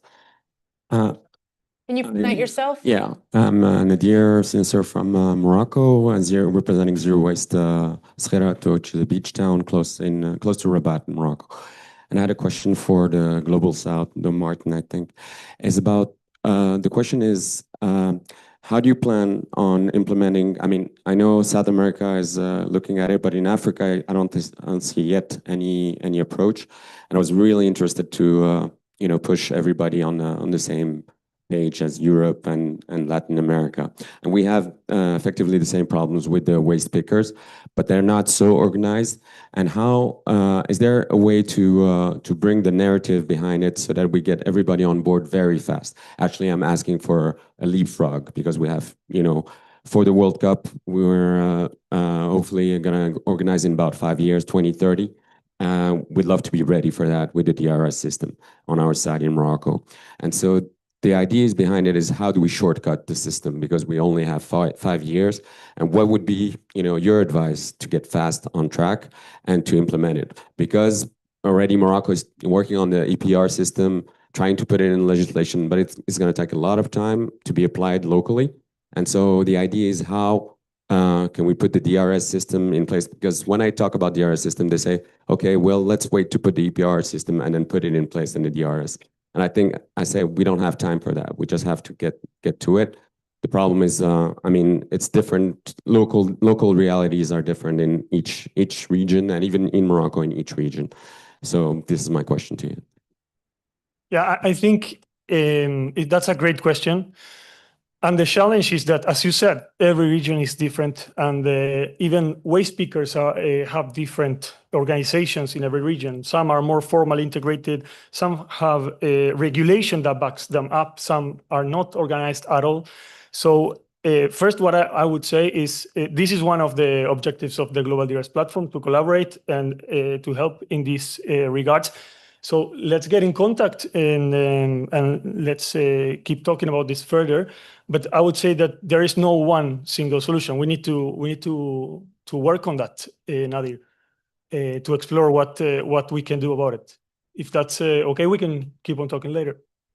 And just to add that, if you look at all of the EPR programs for packaging around the world and deposit return systems, many of these countries or states or provinces in Canada have both EPR for packaging and DRS, which is run by the producers. And in some cases, they might even share some competencies, they may share infrastructure. So the notion of having the two systems working together is very doable and is being done. It's not a problem. And I know that in America, for example, they're facing the same thing where it's like, do we do EPR for packaging or do we do DRS? And we're saying, why don't you do both? Because EPR for packaging is not going to get you the kind of beverage container, curbside collection is not going to get you the kind of results you need because so many of the beverage containers are consumed outside of the home. And this has always been the case. It continues to be the case. And DRS is the only way to capture those beverage containers. If we don't have another question, or do we? Then I'm going to break a couple of minutes early for coffees, right? Mikkel, would you like to tell us where we're going for coffee?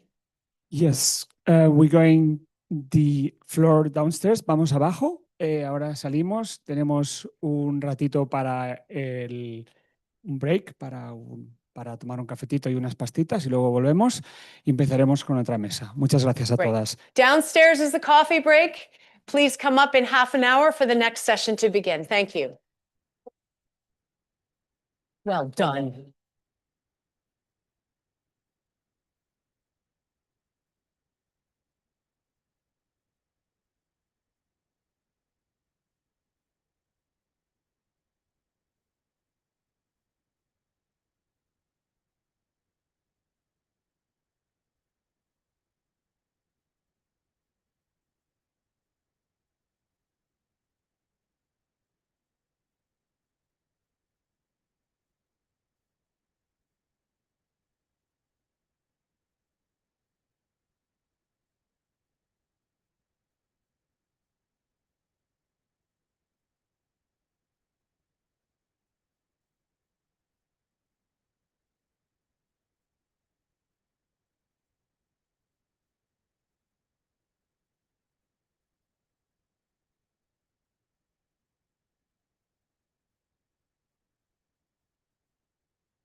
Dona el micro. Vamos, hola. Todo el mundo a sus puestos. Vamos. Everyone, back to their places, please. Vamos, todo el mundo a sus puestos. Come on. ¿Llevo a Mónica para allá? Sí. Somi, let's go. Hello. Please take a seat. Tomen asiento, por favor. Vamos. Please sit in the table. Sí. Let's go.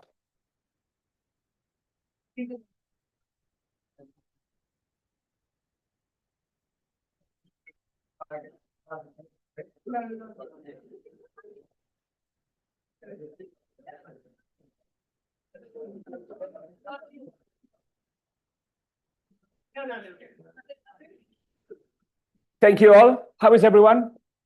¿Cómo estáis? Bien. ¿Vamos bien? ¿Vamos bien? Pues empezamos con la segunda mesa, estelar. Soy Miquel Roset, director de Retorna y cofundador de la Global DRS Platform. Orgulloso de estar aquí, contento de estar con estas organizaciones tan potentes como Reloop y Zero Waste Europe y con el apoyo de la Best in Class Coalition y de la Global DRS Platform. El propósito, uno de los propósitos que teníamos era juntar en un mismo lugar a todos los agentes que participan en un sistema de depósito, de devolución y retorno. ¿Qué es eso, no? Comprar con un depósito las bebidas y devolverlas a los establecimientos o a cualquier otro sitio, pero para que se reciclen y se reutilicen. Creo que esto lo estamos cumpliendo. También vemos que tenemos una asistencia en línea muy alta, lo cual también nos enorgullecemos. Y luego, ahora tenemos una mesa con grandes ponentes, con mucha experiencia. Tenemos a Mónica Fiala, que es la CEO del Sistema de Depósito, Devolución y Retorno de Austria, que ha empezado este año pasado, que es un sistema que coordina perfectamente los envases de un solo uso y los reutilizables. Es un placer tenerte aquí, Mónica. Vas a traer muchísima luz y todos vamos a estar muy pendientes de tu presentación. Luego tenemos a Rauno Ral, que es un ex CEO del sistema de depósito de Estonia y que en estos momentos es consultor y que está asesorando a sistemas de depósito en todo el mundo. Va a ser un placer tenerte aquí, toda la luz que vas a traer. Luego tenemos a Nicola Hodak, que es el director de UNESDA Europa, que representa a los productores. Va a ser también fenomenal tener vuestro punto de vista. Could you please take a seat? Y finalmente tenemos a Ignasi Puig, fundador de la consultoría ENT y también fundación. Ignasi ha hecho estudios de sistema de depósito, ha estado y colabora con Eunomia, que es uno de los grandes consultoras en temas de gestión de residuos y recursos, y también nos va a traer su punto de vista de cómo se integra un sistema de depósito en España desde la perspectiva de las exigencias que nos impone la legislación. No tanto en un tema legal, sino qué impacto puede tener, ¿no? Que va a tener, ¿no? Nuestro propósito es eso, que la gente se conozca, muchos os conocéis, que se colabore, hacer lo que llaman el networking, conectar a personas, todo esto para que el sistema de depósito que llegue a España sea bueno para todos los agentes y que llegue cuanto antes. Así que sin más, antes de empezar, vamos a poner un vídeo que representa un viaje europeo del sistema de depósito. No cubre toda Europa, pero cubre sitios significativos. Así que vamos a dar paso al vídeo y luego, Mónica, puedes empezar directamente cuando acabe el vídeo. Gracias.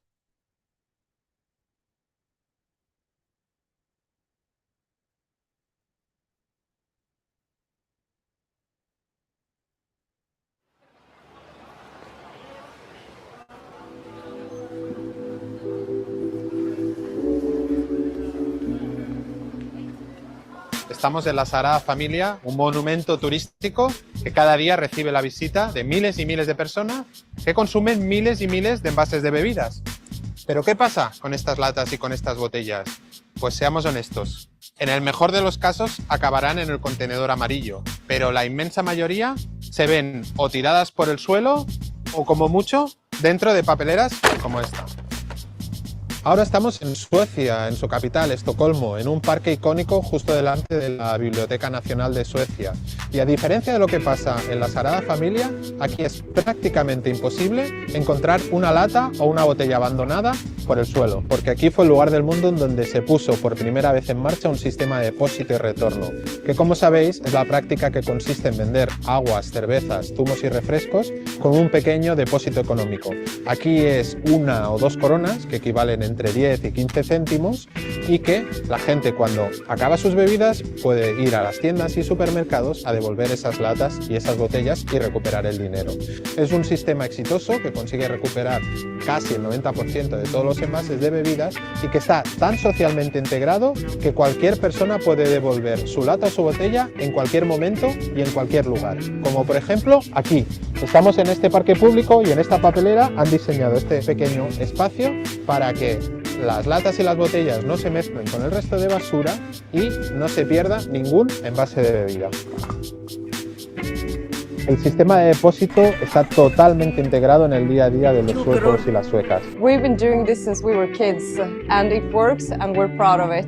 It's part of our society and now it feels really good to be able to pass it on to our kids so they also learn how to take care of the environment. Después de 4 décadas se ha ido adaptando y evolucionando para hacer que el retorno de envases sea lo más conveniente posible para todo tipo de colectivos y que todo el mundo pueda beneficiarse de él. Ganska roligt. Ja, det är roligt. Vad använder ni pengarna för? Chocolates. Såklart. Venimos de Suecia, un sistema que lleva décadas funcionando y que cuenta con un gran apoyo social. Y estamos en Austria, un sistema que de hecho es uno de los más jóvenes de Europa, tiene tan solo 10 meses, pero que también cuenta con un 75% de apoyo social desde su inicio. Es un sistema en el que conviven envases de un solo uso con envases reutilizables y hemos venido a hablar con los responsables de este sistema para que nos cuenten cómo está funcionando, tanto por fuera, pero especialmente por dentro. We started in Austria with DRS on 1st of January this year. And overall, it's working really very well. We took meanwhile 900 million containers back, and consumers know the process, they know what to do. And meanwhile, we see already, and we get many feedback that there are no containers or less containers in nature. And that's one of the biggest motivations for Austrian consumers to be part of the system. And the most important step is, from my experience, to come to the point where you take decisions. You have to take these decisions in which direction you are going, or you will never do a decision, at least in our case, where everyone will supporting it, because there will be always someone who will be against, but you have to find a way, and those decisions are the decisions you have to stick to. So what are the basics of the Austrian system? So that's our deposit logo, the sign. Everyone has to put it on the bottle. We have PET bottles and metal cans in our systems from 0.1 to 3 liters, so I think that's more or less standard all over Europe. In our law, it's stated that we have to have 80% return back rate in the first year, and we are very confident that we will reach that. We wanted to increase the collection level of our containers, our packages. Why this is so important? Because we don't see this as waste, but we see this as a very important resource to produce and get a bottle again a bottle and a can again a can. And this has to be not just be better and higher in the collection rate, it also has to be in a consumer-friendly environment. We are collecting at a much better level of quality. So all the containers that are now collected are in food-grade quality.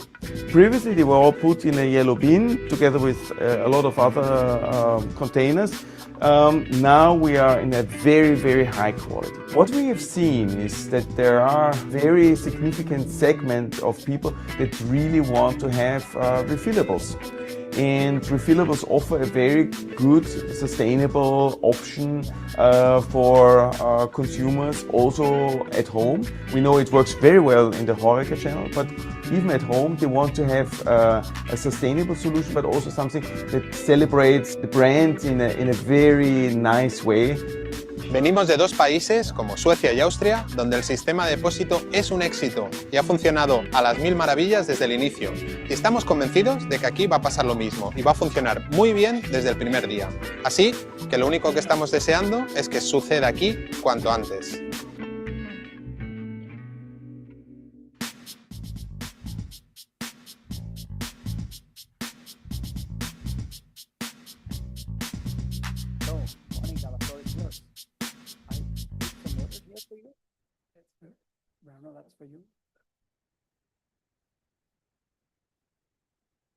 So hello to everyone. So you saw me on the screen and now I'm here. So thanks for inviting me and giving us, the Austrian team, which I'm representing here, the opportunity to give some insights and maybe some help how to install and how to do the first steps of implementing DRS. So I'm Monika, I'm the country manager together with Simon from Austria. And I started my journey for DRS 3 years ago as DRS country manager. Upfront, I was with beverage producers, so I was with one of the biggest CSD producers. I was with one of the local water brands. And I also experienced what we heard already, that producers change their mind about DRS, because as a producer, you need the material and you need a good material, and DRS is the opportunity to close the loop. So for me, the starting point of the DRS are some decisions. As long as you do not have some milestones which are relevant for the DRS, it's very difficult to start operation. And the milestones which have to be set are, to my opinion, first of all, of course, the money. So which amount of deposit are you choosing? We have in Austria 25 cents. That's the highest amount or the same as in Germany. But we are a country with high prices, I would say. And that fits perfectly to Austria. And on the other side, the second biggest decision is who has to take back. If you look in Europe, you have many different options. There are countries where you have exceptions from 300 square meters. In Austria, everyone has to take back who is selling.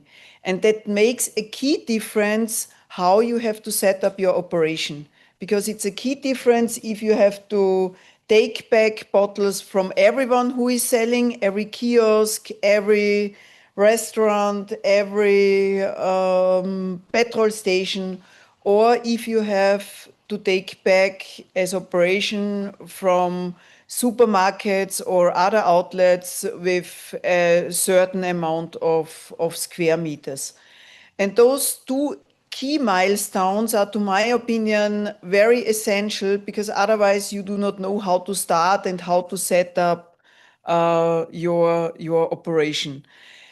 As soon as you have such key milestones, it's about setting your strategy. Setting your strategy, what are you doing on your own? You have that many systems in Europe who do more or less outsourcing at its best. If you go to Finland, they have a very small team, outsourced everything. If you go to Romania, they have everything insourced and do everything on their own. We in Austria have decided to do counting and sorting outsourcing. We have our logistic outsourced. We have just logistics on existing we have the logistic based on existing operation already.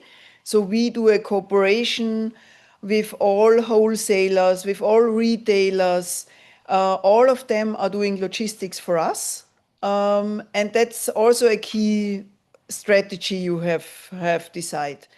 And last but not least, it's about financials, because we are all doing business. DRS is a clearing organization, but also an organization which has to do a balanced sheet at the end of the year. It's a non-profit organization, more or less all over Europe, but there are many questions you have to answer. It's about taxes. Do you have VAT on your deposit, yes or no? Do you have a VAT on your unredeemed deposit? Is there a certain time period until your unredeemed deposit is changed to profit? Those are key questions, because without those key questions, it's very difficult to set up a financial modeling.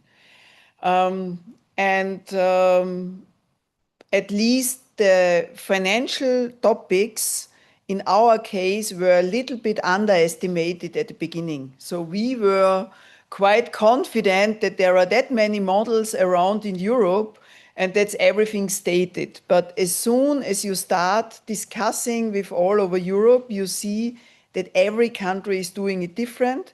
Every country has different legislations, especially on taxes. And therefore, we had to find our own way with Austrian authorities, how we are setting up the system, which taxes are for us relevant, is there a guidance how with which timings we have to work for the unredeemed deposit. So all those topics we had to solve in Austria. So it's a big project, but as soon as you are following one target, everything becomes quite obvious and clear. And that's my last point I would like to make.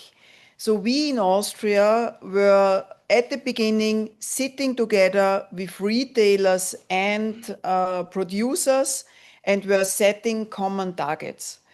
And those common targets, which are at the end very easy, because it's all about the consumer. As long as you are implementing a system which the consumer is accepting, everyone is happy.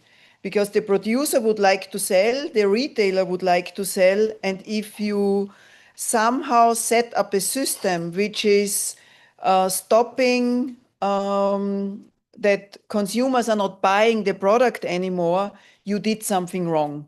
And our common target, which we all had always on top of our mind, was we would like to have a consumer-friendly but efficient system. And as soon as we had some discussions, and those discussions will come, because by nature, producers and retailers do not have always the same opinion. As soon as we had those discussions, we were always coming back to our target, what we would like to reach. And as soon as you have this target in your mind for doing decisions, consumer-friendly and efficient system, it becomes easier to find a decision for the upcoming topics, which are sometimes not that easy. And having that goal in mind and setting this goal always on top of our decision-making process, it made it possible to come to solutions and to a system which is now operating, which consumers are accepting. 75% of Austrians are behind the system. They like the system as nature becomes more clean, and consumer is supporting nature and helping a circular project to to support and to implement. Thank you.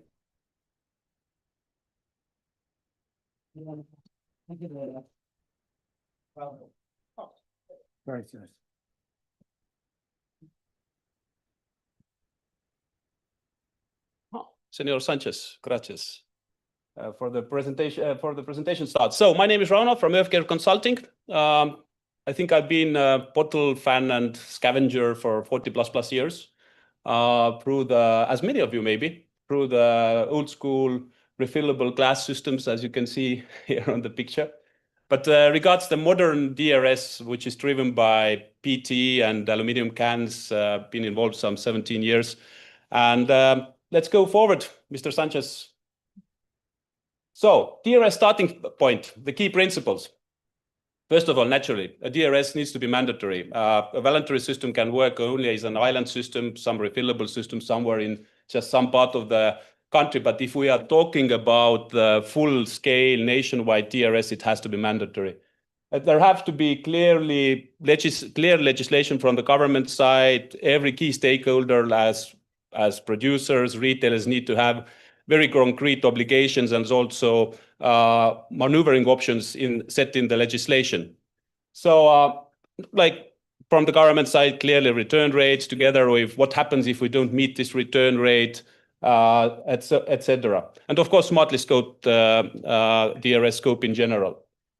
What I personally very much emphasize always is consumer orientation, because in the heat of some DRS's creation, sometimes consumer is somewhere, yeah, it is officially said it's important, but somehow it gets on the second level. And if we talk about all nationwide system coverage, it means if I'm a Spanish person, I buy a bottle of water, I give my deposit away, I want to get it back. And already 1 hour from now, maybe 10 minutes from now. That means that the system really has to be thought through, and it has to work, the collection infrastructure, both in the city environment and also in the rural areas. The rural areas are sometimes in some countries a little bit left behind. That's why I really love to emphasize it, that it needs to be balanced out. If we talk about the system of DRS, clearly a centralized logic, ideally a single system operator for different reasons. Some countries recently have popped up with potentially several deposit operators. Most important, I think, from my perspective, is that producers are in the game, beverage producers, because it is their system. They have to run it, they have to manage it, they have to pay the bill at the end of the day. And if we talk about EPR principles, naturally, any DRS is like any other EPR. It needs to be not for profit and created and managed by the producers. Next one, Senor Sanchez. Legislation and roles. The government has basically 3 very important roles. First, legislation creation, licensing of the organization, and later the running system control and monitoring. Clearly, the producers have the role of aligning themselves within the industries, different industries, do all kinds of different analysis, and finally create the organization. My message of the bottle for especially the government always is, DRS in a way is quite complicated. Keep it simple and trust the EPR principle. Because in some countries, which I have experienced, government tends to over-regulate the system. For example, I am supporting the Portuguese system already for some years, and I would dare to say that their organization lost something like 7-8 months of really capable implementation work because of over-regulation and clauses in the legislation which are definitely not needed and not related to an efficient DRS. So once again, trust the EPR principle. There are 17 DRSs in Europe. All of the producers are present and participating, beverage producers in all of them. Most of them have been created by beverage producers. So just trust them to put up the system in an efficient manner. Next one. Deposit value. Deposit value golden rule is always to find a balance. From one side, it has to be high enough to motivate the consumers to return enough packages. The other side, it has to be balanced out so that it wouldn't create too much fraud. Of course, there is also, in addition, the out-of-pocket implications. Also, you have to look what happens in your neighboring countries. Is there a DRS? Is there not a DRS? And maybe one important point being that it is always easier if needed. I personally, as an ex-CEO, have at least 2-3 times increased the deposit value through history. When you see that, for example, there is a problem, you have a target of 85% and you see, wow, we are at 81, we are not going to reach this by the end of the year. Then you have to take a measure of increasing, but it is very complicated and very costly to decrease it. So again, like in life, you have to find the balance, and also for the deposit value, this is extremely essential. Next. Modern collection infrastructure. Deposit systems used to be 100% return to retail. Return to retail model also today is very important. It still is there, it still stays there as one important pillar for the collection. But what we see both in upcoming DRS systems and also old systems, that the collection system is changing. I would call it is becoming a hybrid collection model, which involves RVM collection at retail. It might be RVM collection, for example, in UK, they're talking about the railway stations, metro stations, etc. In Portugal, where basically the sales of HoReCa sector is more than 30% plus the total sales, there needs to be special collection solutions. Potentially there will be bulk stations aligned with the RVMs, etc. So of course the e-commerce channel, which is all the deposit organizations are trying to tackle and see how we could get it back, the packages more efficiently. But I would say that the key word already for some years is hybrid collection model, where return to retail has its significant role, but other layers are coming more and more, and they need to be considered when creating a new system. Mr. Sanchez? Fraud. The absolute weakest point of a deposit system, we all know, is fraud. And that's from the perspective that deposit package is such a liquid asset.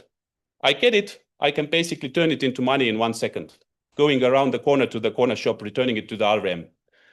Therefore, from day one, it is extremely important. Doesn't matter if it's extremely important to tackle fraud and create the anti-fraud measures. Because if it gets out of hand, and it will, as a snowball effect if you will ignore it, is it sales-related fraud? Is it collection-related fraud? Is it related to cross-border issues? Basically, it will mean for the deposit organization less revenues, higher costs. And what that means, very simple, for the beverage industry, if there is a higher cost coming from the deposit system, it means higher industry fee. And at the end of the day, that naturally means higher beverage prices. So that's something that everybody wants to avoid. So I don't want to emphasize it too much to get you scared, but what I want to say is from day one of implementation, in a DRS system, you need to build the anti-fraud measures package. And there are a lot of them. Definitely IT side reporting. Today, AI-related reporting. Austria is doing great work on that and developing rapidly. But also, I always stress that there needs to be a person on the market knowing what is going on, going to the collection points, being the framework of horror for the collection points, knowing that somebody might come in and see that, what are you doing here? Next. And Spanish context considerations, just some thoughts. Clearly, cross-border considerations need to be taken into account. For example, there is over 1,200 mainland border between Spain and Portugal. Believe me, there will be cross-border implications. The Portuguese are scared already, and they are open to discuss with the Spanish. They are really interested to talk to the operator or multiple operators in the future, because there needs to be some alignment on the deposit value, definitely, and also on different anti-fraud measures, etc. Because otherwise, it can be border trade through a package moving from one country to the other for different reasons, or a product moving from one country to another. And this has impacts on both countries.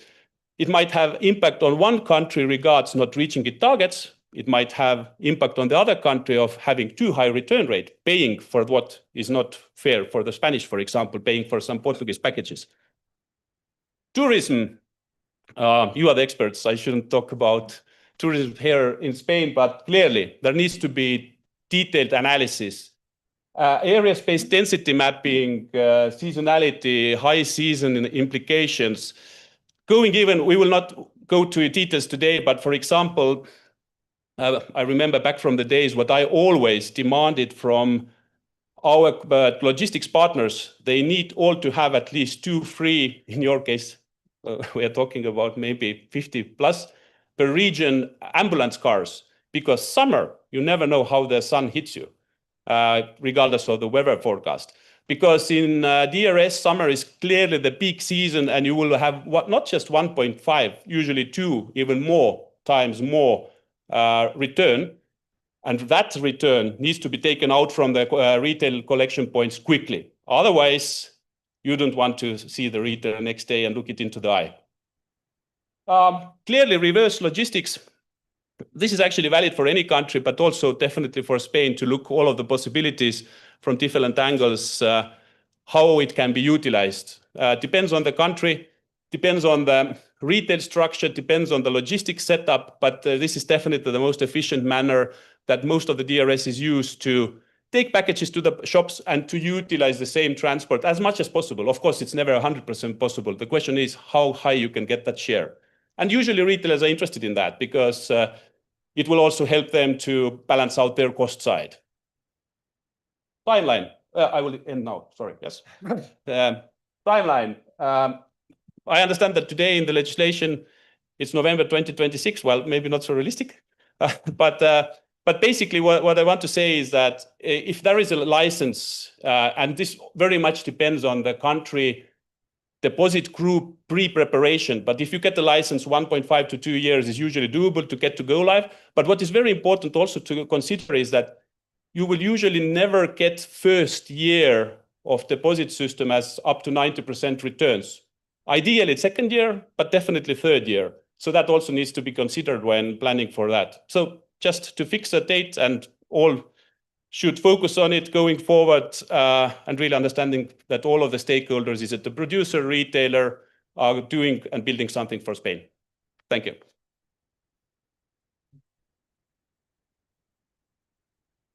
Nicola, it's your turn. Thank you, Rauno.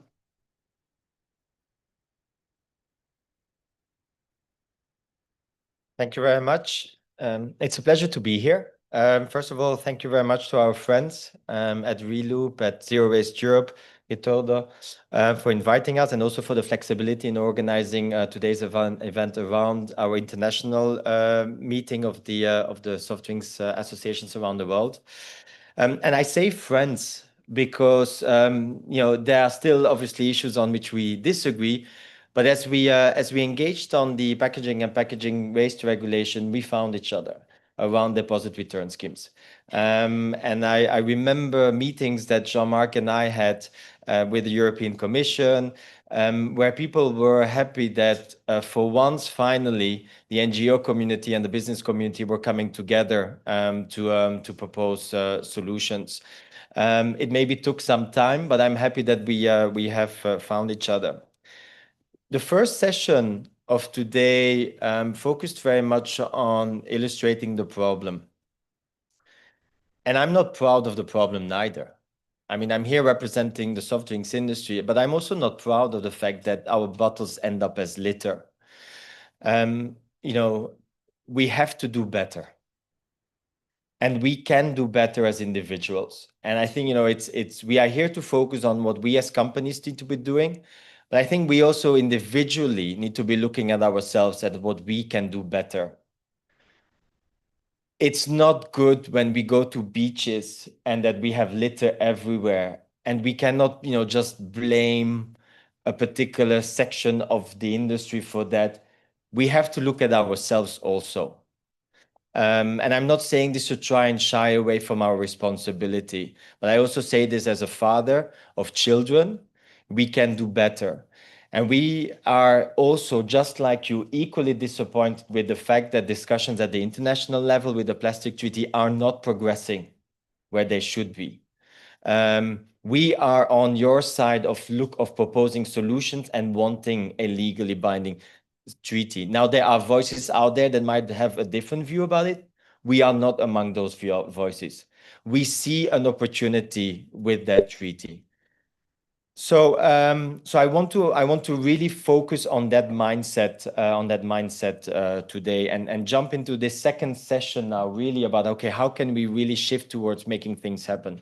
And I would like to take an opportunity to also recognize the work that our members are doing here in Spain through our association, ANFABRA, the Spanish Beverage Association, in leading the way in trying to deliver on the very ambitious timelines that have been put forward by the government. We are not proud that our beverages end up as litter, but we are convinced that we can achieve full circularity of our packaging. We are convinced about that because we indeed have solutions like DRS that have demonstrated around Europe that we can achieve circularity. That's why in 2021, at the European level, our companies came together and we set out a vision whereby by 2030, we are going to aim to achieve full circularity of our packaging. Looking at PET bottles, looking at cans, looking at glass, we are going to aim for full circularity. I'm not going to stand here and say that we will achieve 100% collection. I mean, I think, we need to also be realistic, but we are going to aim at achieving full circularity of our packaging. And the way we can do this is not just by working together, but in this case also by indeed jumping on the solutions that exist in front of us. And it is clear that deposit return schemes are that solution. And that is why, quite unique, and it's not very often that happens, industry stepped up to the plate together with NGOs. We stepped to policymakers in Brussels and we asked them to use legislation like the Packaging and Packaging Waste Regulation to accelerate the introduction of deposit return schemes. You cannot imagine the forces against which we were fighting in Brussels. There are people out there that are not fans of deposit return schemes. There are countries out there that are not big fans of deposit return schemes. But collectively, we managed to push with a very positive outcome. Now, it is true, and this has been highlighted, one of the elements that is extremely important for us is indeed the possibility of bringing in the closed loop. Now, I will start by saying what drives us is making sure that our bottles don't end up as litter. Okay? Yes, what drives us also now is the fact that from a business perspective and from an environmental perspective, we can achieve through closed loop certain goals. We as companies, as sectors, have set also goals to achieve net zero. Packaging is one of the biggest contributors to achieving net zero. So therefore, achieving circularity through a closed loop does that. But closed loop does also something more. Some of you might think, he's standing there as a representative of big companies, big corporations. What closed loop also does is that it creates a level playing field for everyone. Every beverage producer, it gives them an opportunity to get access to material and to be part of the circularity journey, going from small companies to big companies. What happens today is that if you want to achieve circularity, you have to have big resources. The biggest part of our sector are made up by small and medium enterprises. We have to make sure that they can afford achieving circularity. These are companies that have one bottling line. They don't have the resources that some of these big companies have to just make circularity, just part of their business case, even if it's not necessarily a positive business case. We have closed loop, and the fact that we can have access to that material, as was said, gives an opportunity also to the small and medium enterprises to be part of this journey. So having a supportive legislative framework was really the beginning for us of this journey. But then we went a step further. We partnered with OLHC Consulting and Raymond Janotten, who is here and I think well known to many of you, together with our friends from the natural mineral waters industry at the European level, and Adam is sitting also there. Adam, Delphine in our team, and Raymond have come together and have worked on this DRS playbook. It is bringing the theory to practice. the packaging and packaging waste regulation, and we were very successful with Jean-Marc in making sure that it has minimum requirements on what a DRS should look like. Now, it only applies to new DRSs. We can, have the conversation about whether or not, it should apply to existing DRSs, but that's maybe for this separate discussion. But it's a theoretical framework that had to be brought to life.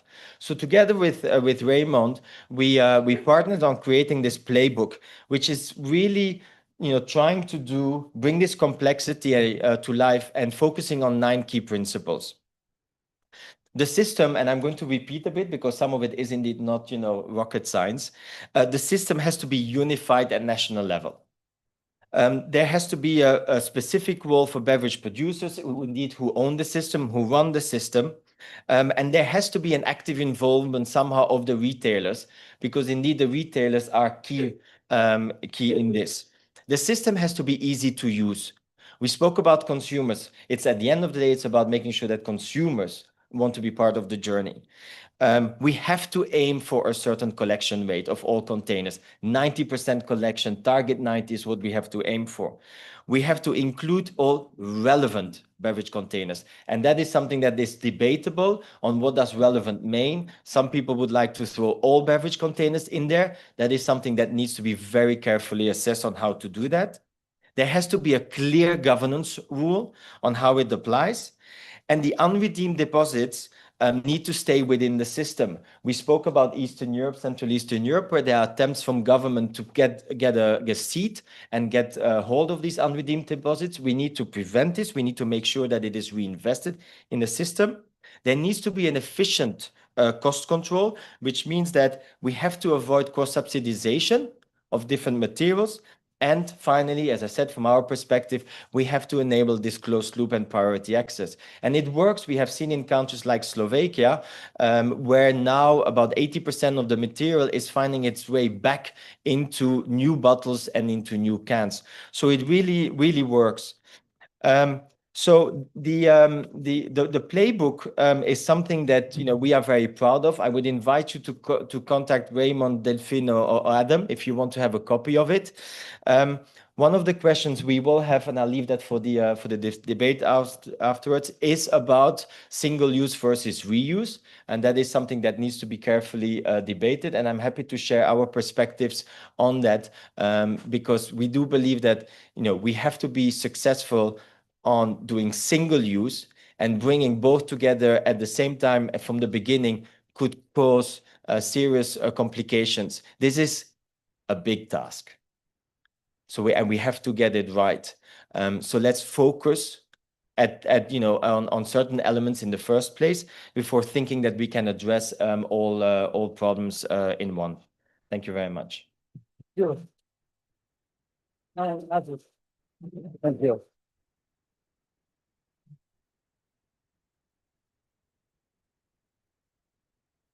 Bien, buenos días. Por mi parte, primeramente, abordaré algunos aspectos relacionados con la aplicación de la RAP, de la responsabilidad empleado del productor, porque así se me pidió desde la organización. Llevamos ya 28 años desde la ley de envases y residuos de envases en España, la ley original. Y ha habido avances desde entonces, solo faltaría, pero yo creo que podíamos haber esperado mucho más, ¿no? Y tal vez, solo falta pasearse por el supermercado para ver pues, que los avances han sido más bien discretos. El número de envases y peso ha aumentado, vemos envases nuevos y difícilmente reciclables. Ha habido avances en materia, sobre todo, de reducción del peso unitario de los envases, pero claramente en materia de prevención, de reutilización, yo diría que más bien hemos ido para atrás que para adelante, ¿no?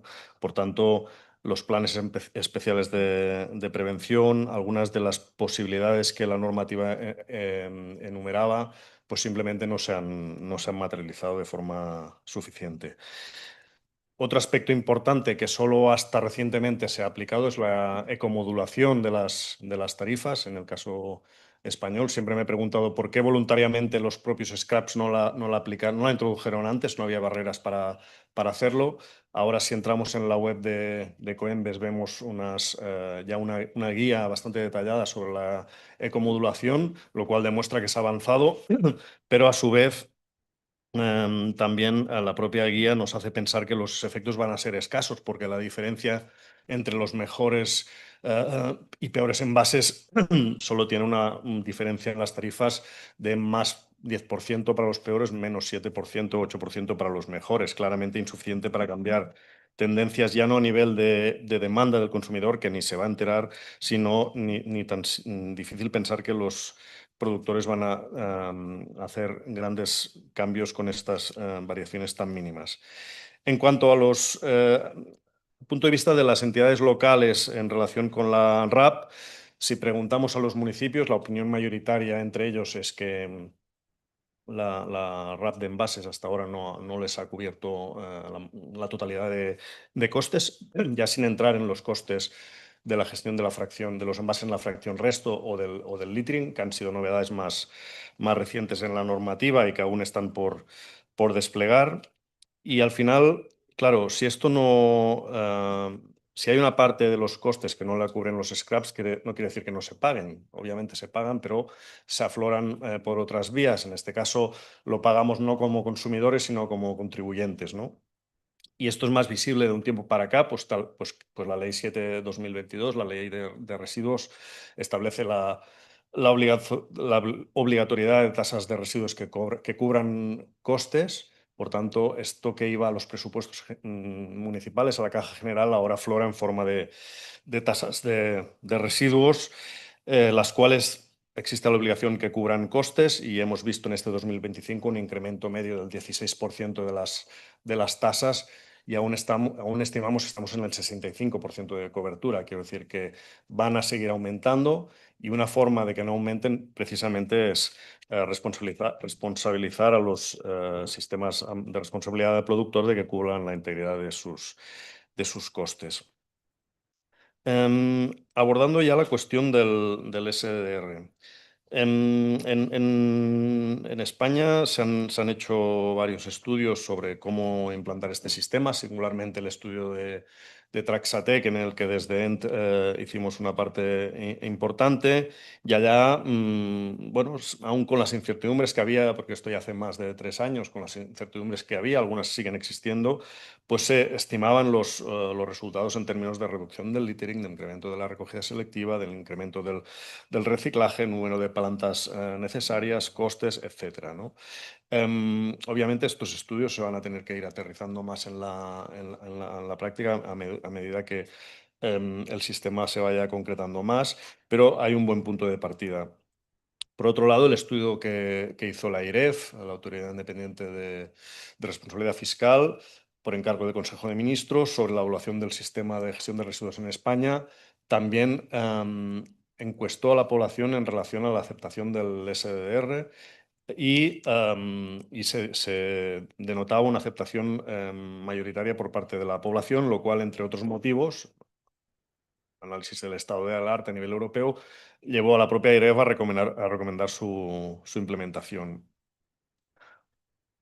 La implementación del SDR, aparte de estos resultados que comentaba, obviamente también va a hacer que para esta fracción de los envases la responsabilidad ampliada del productor deje de ser parcial, como ha sido hasta ahora, sino que vaya a ser más completa, en el sentido de que los pros responsables van a asumir íntegramente el coste de la recogida y del tratamiento. Y por tanto esto debería tener un efecto positivo sobre las finanzas locales.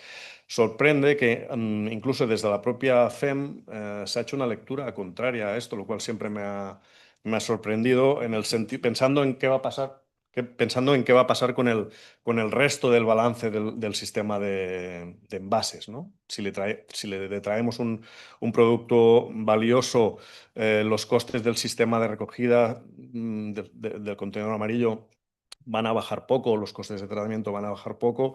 Esto podría dar a pensar que va a crear un desbalance que penalizará las finanzas locales. Bueno, realmente no va a ser así. Es decir, esto va a crear un desbalance que va a penalizar a los pros existentes. Pero lo que dice la normativa es que los pros deben cubrir el coste de la gestión de envases de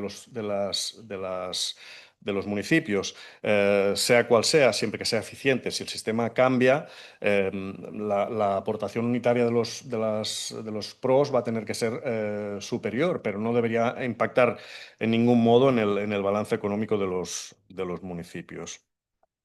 Y simplemente también comentar que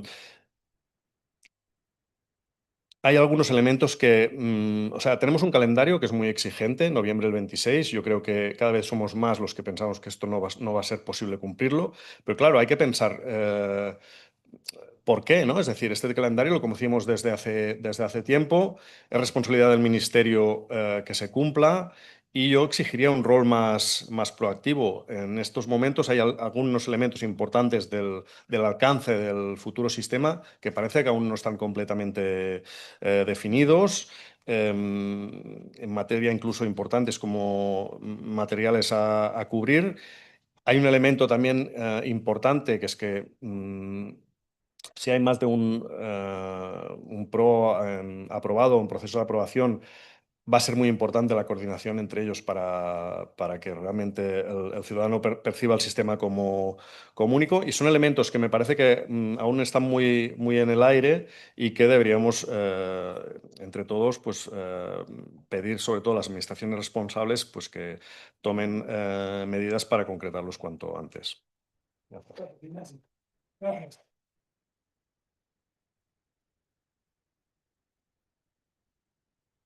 Bueno, vamos muy cortitos de tiempo. Tenemos 3 preguntas. La primera, y luego daremos alguna al público también, es how far can you go without a clear regulation for you? Luego las digo, how refillables and single use live together, the Austrian case. For you, how to prevent fraud. And I'm sure the industry will have some, I'm sure the audience will have some questions for you. So, please. So the first question was about the clear regulations. No, is how far can you go without a clear regulation? So in Spain, there is a law, there is not in fraud. How far in planning and in getting towards the go live day? I mean, how much work can you do with a law that says that deposit has to be implemented, but there is no clear regulation? So do you really need a lot of clarity in the regulation or not? Or do you need just to get together the industry and retail and reach? That's a very interesting question, because in Austria, we started to work without having the legislation. So we started in January 23 and legislation was coming in September. So all the work we have done from January to September was in a legislation-free room. And it shows you can start work, you have to start work because you have to implement. But what we did is setting this goal of what our target is, and industry and retail did it together. So we have in our association, or in our owners, are 50-50. So we have 50% producers, 50% retail. And they were sitting, or we were sitting together and setting the target of efficient, consumer-friendly system. And as soon as you have that, you can start setting your strategies. You also can start setting your strategies about outsourcing, insourcing. What would you like to do on your own? Because legislation will not set those strategies for the operator. Would you like to have in a tourism area, would you like to have some return back stations for consumers, for tourists? That's something, to be very honest, we have a lot of tourism as well. We are starting now. So at the beginning we said, no, we are going not in that direction. Now we see it's somehow missing that on very tourism frequented places, you need some opportunities to give packaging back. And that's something you can do quite quick. Second question about reuse and reuse and one way in one system, working very well in Austria, but the reuse system is very well established. So this system was already in place. It's an not centralized system where producer and retailer is exchanging money and everything. Now the one-way system was coming on top, and that's no issue at all. The coexistence of those both systems is very well managed. No issues for consumers and so on. Monica, just to clarify, when you said it was already existing, it was in HoReCa or it was for consumer also? It was for consumer also. So we have in Austria 60% of beer consumption is in reused. Okay. So we had already the infrastructure of return vending machines. Consumers know how to do that. You saw it in the video. We have crates all over. And to be very honest, for retailer, the reuse operation is much more complex than the one-way operation. Okay, thank you very much. About fraud. Just a couple of tips. Okay. The most important tips to say, how do we have to prevent fraud in the systems? Yes. So I guess it's a very complicated topic and long one, but very shortly, I think number one is to consider the consideration that management of deposit system needs to say, yes, this is the highest risk and we need to manage it. Luckily, most of the 17 countries acknowledge it, but I have met a couple of where everybody is focused on we are the best of the best and we want to be the best in Europe, and fraud, we don't have much when the reality is a little bit different. Clearly, it is not Austria, as Austria is putting really full emphasis on it. But shortly, you need to acknowledge it's there, and already during the implementation phase, the early phases of implementation, when you plan your organizational structure, when you actually create RVM requirements, when you make your IT tender, it needs to be always there in the back of your neck thinking, okay, what can we do to make the system as fraud-proof as possible? In the organizational structure, where is the analyst? Where do we put that? In the IT tender, what reporting logic and systems, what AI reporting we will demand, et cetera, et cetera. Two things. Is there fraud in Europe? Significant? No? Yes? In all the systems that you know, you as an expert and consultant for all the systems. And the second thing, do you think those measures can be applied in the global south? I know it's complex, it's big, but just give us a hint. All of the deposit systems which are dealing with fraud, they acknowledge it. They have the processes in place. Fraud is not a major issue. It's just something that you need to plan from day one, number one. If we talk about the world and Asia, etc., the informal sector, which was a little bit touched here today, then this is a longer topic. How to integrate the informal sector, how to keep them safe and sound, how to keep the system safe and sound. You don't have time for that today. But we will have to do it. It's possible also to find logics there, but it's a more complicated exercise than in Europe. Thank you. Please. So that's also a strategy you can set immediately, because if you go through Europe, you have very different concepts which are implemented. You have a Security Inc. in Germany, you have more or less IT systems preventing. So that's something you can immediately think of and decide. Just look at Europe and decide what's the best way how you will do it, because as Rauno is saying, you will have to do something against it. Very good. Any questions very quickly from the audience? ¿Alguna pregunta de la audiencia? Let's go. No sé si funciona. Sí, hola, hola. Bueno, me funciona el mío, pero... Hola, hola. Sí, bien. Thank you. My question would be, why is there no European deposit system yet? So why can't I buy a can of Red Bull in Germany and return it in Austria? Okay, you're making our life easy, huh? So I'll give the honors for Monica, because if I would get $1 for every time we have to answer that, then I would be a kind of a half millionaire. But Monica, be free. Yeah, that's a very good question. The legislation is still not there. BPWR says something about it, but it's not that clear how to do it. And I think it needs some time. To my opinion, it should be our target to have a European system. Last question. It's not a question, it's a comment. I would like to address that to the producers. I would like to say that there is a misconception in Europe now related to the reusable containers and the future deposit systems. And I would like to reconfirm the practice that is actually happening in many European countries that already have systems regulated for reusable containers. The new deposit systems for single use will not start collecting your reusable containers because it will be as it is today. The logistics stay within the producers and distributors and the retailers. The only responsibility that new system operators might take based on the experience from other countries, the operator Ecopullo in Finland, DESA in Lithuania, will be reporting related. So I would like to address this misconception in terms of reusable containers. They will not be collected by the system operator. That will be responsible for the single-use ones. Thank you. Thank you. So I think that's the end of our session. Thank you very much. It's been a privilege to have you here. So let's continue with the next table. Thank you. Thank you, Monica. Thank you. Gracias. Thank you very much.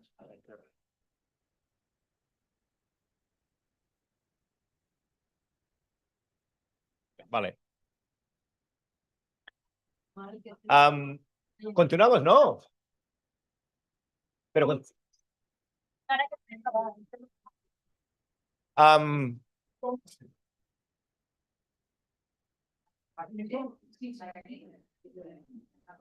y Carlos Arribas, por favor. Carlos. Hola.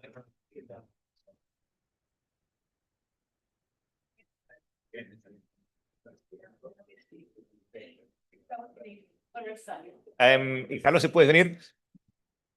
So we're going to continue. Those of you who are not Spanish or who are not used to the Spanish schedules, probably now you're expecting lunch, right? I live in Brussels. I'm Spanish. So I'm going to suffer with you, but this is the Spanish way, right? We're going to go for another session before we can break for lunch. And well, that's the way it works here. You have lunch at 2. And then there's what comes with it afterwards, etc. So that's the way it is. So my name is Joan-Marc Simon. I am founder at Zero Waste Europe, one of the co-organizers of this event, also co-founder of the Global DRS platform. And basically what Zero Waste Europe does is we work as part of a network across Europe, trying to influence legislation, but also implementing zero waste solutions. So we work in packaging, but also on many other topics. And the table today, this table we're going to have is more like going deeply into the legislation. Right? We have had a table about like what is DRS, how is it operating in different countries, etc. Now we're going to look at really what is the legal situation in Spain and to see if it's enough, more is needed, etc. And for that, we have 3 excellent speakers. I want to make sure I say the names correctly, so let me read it. So we have Juan José Pernas, who is Associate Professor of Administrative Law in the University of La Coruña. We have Arantxa Bengoechea, who is partner in public law and public and regulatory law at Andersen. And we have Carlos Arribas, who's responsible for the area of waste within Ecologistas en Acción, which is a Spanish organization.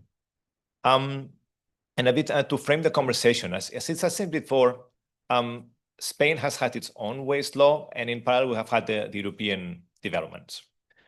This is what is the PPWR, the Packaging and Packaging Waste Regulation, which is like a latest piece of legislation that has been approved at the European level, and it comes to replace the Packaging and Packaging Waste Directive. A regulation means that it's directly implementable, different from a directive that gives flexibility. So actually, just want to highlight really why this PPWR is important. First, it kind of like harmonizes a bit implementation across Europe, which is very much needed, so that if one day we want to have a deposit system across Europe, a regulation would be needed. We're far from that, but that's important. Second, the big milestone of this PPWR actually is to address the increase in the waste generation of packaging. That's why for the first time in European history, we have prevention goals in legislation, 5, 10, 15% for the coming years. And that's why also there's like a set of measures that are in there, among which, for example, DRS, reuse targets, work on EPR, etc. So just to say that there's some things that are quite, like DRS, for example, was not in the PPWD. It's a new phenomenon. So it's great that it's true that, and what Nicolas said, like with industry NGOs, actually we have managed to put that in legislation. So that's a great step forward. But we need to take into account actually that everything falls into like this higher goal, that is, we are generating too much packaging waste. That doesn't mean that we need to sell less. It means that we need to generate less waste. And basically everything we do with source separation, deposit, reuse, etc., prevention measures go in this direction. And why is this important? Because we have talked a lot about DRS for beverage packaging, but actually when we're setting infrastructure, and I think that's part of a more like global situation. In Europe, recycling is in a deep crisis. In Europe, we are really struggling to be competitive in many fronts. And if we design new systems, these systems need not to be copies of the past, they need to be fit for the future. That means it needs to be highly efficient. We need to be able to collect the materials in Europe, and we need to actually circulate them in Europe. It doesn't make sense what is happening today, that we separate in plastics that we burn in Europe, and then we import them from recycled content from China, for example. So that's a loop that we need to close in Europe. But also means that for new infrastructure that we're going to build, and DRS is one of them, it's important to understand that the PPWR also includes, for example, the obligation to retailers to offer for food waste for takeaway reusables next to single-use options. So the question here is, you have EPR, we're going to have DRS for single-use. We have reuse targets, which means that you need to have then DRS for reuse. Then you're going to have obligation to have reuse for food packaging, which is another infrastructure. And I think what we need to come to terms is, I was setting one infrastructure that is designed for the future, and it's already happening. So we have examples in Berlin, in Aarhus, where actually there's systems to return packaging, food packaging with deposit that are using already existing DRS systems, or we're going to create parallel systems, one for reuse for beverage, one for reuse for food, one for single use, etc. And what is the consumer experience, right? When you are dealing with this scenario. So these are just some thoughts. I think that this PPWR actually opens the conversation for this. It's up to us Europeans to make the best out of it. But going back to Spain, and I'm going to switch to Spanish. Vamos a hablar ahora del marco regulatorio en España, pues para ver realmente en qué situación está la situación respecto a los depósitos, y para eso voy a dar la palabra a Juan José Pernas. Por favor, cuando quieras. Gracias. Bueno, muy buenos días a todos y a todas. Tengo una presentación para compartir un poco las ideas que se me han encargado. El objetivo de mi presentación es fundamentalmente hablarles de cuál es el marco. Bueno, primero, cuál es la situación en términos de cumplimiento de objetivos en España, en términos generales, para bajar después a la recogida separada de las botellas de un solo uso, y después hacer algunos análisis, algunas reflexiones sobre, bueno, en qué medida la regulación europea está realizando o teniendo cierto impacto sobre la regulación española. La siguiente, sí. Bueno, en primer lugar voy a comentar un poco el cumplimiento de objetivos, ¿no? El cumplimiento de objetivos nos remite a los objetivos que ya conocemos de la Directiva 2018, de modificación de la Directiva de Residuos. Tenemos el objetivo del 55% de este año, hemos incumplido el objetivo del 50% de residuos municipales en 2020, y la tasa actual de reciclado de residuos municipales es cierto que está en términos oficiales en el 43%, hemos incumplido el objetivo del 55% para este año, pero si filtramos y aplicamos los criterios del 2027 que eliminan la contabilización del bioestabilizado de las plantas de tratamiento mecánico biológico, realmente yo creo que debemos empezar a hablar de esos datos, que son datos del Ministerio. Estamos en torno al 25,7% de reciclado de residuos municipales. Es un objetivo europeo, pero también tenemos objetivos a nivel interno. La ley española establece un objetivo específico de recogida separada a 2035, por tanto no podemos valorar su cumplimiento, pero estamos en una situación, pues en este momento, que requiere un trabajo intenso, ¿no? Estamos en el 26% de la recogida separada en España. La siguiente, por favor. Claro, esto nos remite a impactos ambientales, ya los hemos comentado, pero es importante destacar que nos remite sobre todo a ineficiencias económicas. No voy a entrar en que el objetivo, uno de los objetivos del reciclaje a nivel europeo va más allá de lo puramente ambiental y supone una situación de carácter geoestratégico en este momento, ¿no? El uso racional de los recursos en una Unión Europea cada vez más dependiente de actores externos. También nos plantea dificultades a la hora de cumplir las nuevas obligaciones que están llegando por diferentes vías en cuanto al contenido de material reciclado y, desde el punto de vista del sector público, nos remite a incumplimientos del derecho de la Unión Europea con eventuales consecuencias económicas.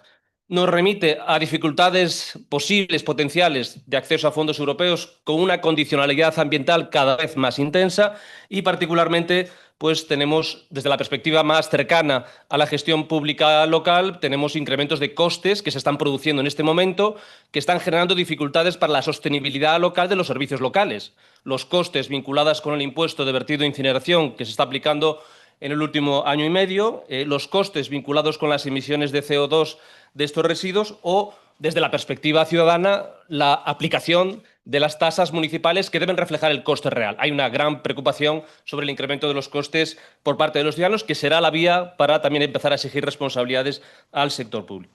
En cuanto al marco regulatorio, la siguiente transparencia, tenemos una directiva. ¿El origen cuál es? El origen es 2019. Los objetivos de recogida separada del 90% son de la directiva de plásticos de un solo uso y ahí se abren posibilidades. O mantener la RAP para la consecución del objetivo o ir a un sistema de devolución, depósito y retorno. ¿Qué ha hecho España? Pues ha aprobado la Ley 7/2022, ha incorporado lógicamente los objetivos vinculantes y ha establecido una obligación condicionada de aplicación del sistema de devolución, depósito y retorno. Ha dado pues la posibilidad de que el sistema de la RAP permitiera validar el cumplimiento del primer objetivo del 70% en 2023. No se ha cumplido el objetivo, de acuerdo con los datos del Ministerio, y, por tanto, eso ha activado la obligación legal de implantación del sistema de devolución, depósito y retorno con un plazo a 2 años. Es importante tener en cuenta que esta obligación y este plazo están en una ley. Por tanto, el Gobierno tiene escasa capacidad de modificación directa de estas obligaciones previstas en la regulación española. Bueno, el incumplimiento ya lo hemos indicado. El Ministerio, en noviembre del año 2024, ratificó que estamos en un 41%, incumplimiento de objetivo, aplicación automática de la obligación prevista en esa Ley de Residuos y Suelos Contaminados. Y la siguiente transparencia pues nos remite a esa evolución de la Directiva 2019, que prevé un objetivo con posibles medidas que se dejan abiertas a los Estados. El Estado español en 2022 establece la opción por una obligación condicionada del sistema de devolución, depósito y retorno, y nuestro reglamento europeo da un paso más. Se ratifica el objetivo y se establece una obligación incondicional de aplicación del sistema de devolución, depósito y retorno. La siguiente y la siguiente.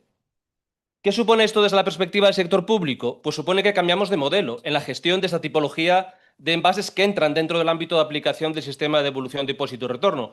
Pasamos de un modelo de responsabilidad ampliada del productor, donde la gestión es pública, particularmente a las entidades locales, la financiación es público-privada. Actualmente tenemos un sistema de cofinanciación pública-privada donde los productores asumen un coste parcial. Por tanto, la gestión es a través de un servicio público obligatorio y la Administración desarrolla una función gestora. Pasamos, con la implantación del sistema de devolución, depósito y retorno en la siguiente transparencia, a un modelo totalmente diferente. Gestión exclusivamente privada, financiación de carácter privado, asunción de los costes totales, y ya no hablamos de un servicio público de prestación obligatoria del ámbito local, se sustrae de las obligaciones del ámbito local, es una actividad privada de prestación obligatoria. Y finalmente, el rol de la Administración cambia de una Administración gestora de la recogida y tratamiento de residuos a una Administración, como se comentaba en la presentación anterior, puramente controladora. Regula, por tanto, en segundo lugar, da las autorizaciones, otorgando a través de las autorizaciones la seguridad jurídica que seguramente no ofrece con carácter pleno la regulación, y en tercer lugar, inspección y control. Y aquí tiene que haber un cambio también de la lógica en el funcionamiento de las administraciones públicas, muy debilitadas en cuanto a la actividad de control en el sector del control de los residuos. En cuanto a los plazos, ¿qué ocurre en la regulación española? Pues plazo de implementación 22 de noviembre, obligación prevista una ley. Esto es muy importante en cuanto a la flexibilidad de los plazos. Esto, insisto, no lo puede cambiar el Ministerio de Transición Ecológica directamente. Y una vez que se implante, se otorga en el reglamento. Tenemos un reglamento de desarrollo de la ley. Tenemos un reglamento de desarrollo de la ley que establece requisitos mínimos para la implantación del sistema. Puede pensarse si son suficientes o no. Y que prevé un plazo de 2 años para el cumplimiento del objetivo de la Directiva de Plásticos de un Solo Uso. Por tanto, en noviembre de 2028 debe estar cumplido el objetivo del 90% de la recogida separada. Y simplemente indicar que tenemos ahí como límite el objetivo de la Directiva de Plásticos de un Solo Uso, que precisamente prevé para el año 2029 el cumplimiento de este objetivo. Y ya para acabar, simplemente con la siguiente transparencia, la siguiente, más bien. ¿Qué supone el impacto del Reglamento de la Unión Europea 2025-40 a la regulación española? La normativa española es plenamente compatible con el Reglamento de la Unión Europea, como primer titular. En segundo lugar, reafirma los objetivos y la propia exigencia de implantación del sistema de devolución, depósito y retorno, y además anima a los Estados miembros a extender su ámbito de aplicación. Por tanto, el ámbito extendido que en cierta medida tiene el sistema español, por ejemplo, abarcando latas y envases de cartón, pues entra dentro del ámbito competencial y la flexibilidad que permite el reglamento de la Unión Europea, que permite la posibilidad de otorgar normas adicionales de protección. Bueno, esto es un poco el panorama. No sé si me he extendido demasiado, disculpad. Gracias. Gracias, Juan José. Arantxa, cuando quieras. ¿Tienes aquí o puedes hablar desde ahí, como quieras? Bien. Vale. ¿Les parece bien? Hola a todos. Muchas gracias por la invitación para estar aquí. Como digo siempre, el proyecto del SDR es un proyecto fascinante. En España llegamos un poco tarde, pero más vale tarde que nunca. Me han pedido que hable de la compatibilidad y los posibles solapamientos entre el reglamento europeo y el reglamento español en materia de regulación del SDR. Aquí voy a partir de la magnífica exposición que ha hecho José Antonio Pernas. Es Antonio, ¿verdad? Joder, casi. Pernas, el profesor Pernas, y que casi me da a la vez en algunas cosas, aunque yo difiero parcialmente en algunos de los puntos teóricos, pero da igual porque no afectan en absoluto al tema práctico. Yo creo que son matices y que en lo fundamental estamos plenamente de acuerdo. Sin entrar en grandes historias filosóficas o teóricas, para mí el SDR es una forma de cumplimiento de obligaciones de la RAP. ¿En qué difiere al margen de la participación o no de las administraciones públicas? Efectivamente, el SDR es un circuito privado completamente al margen de las administraciones públicas.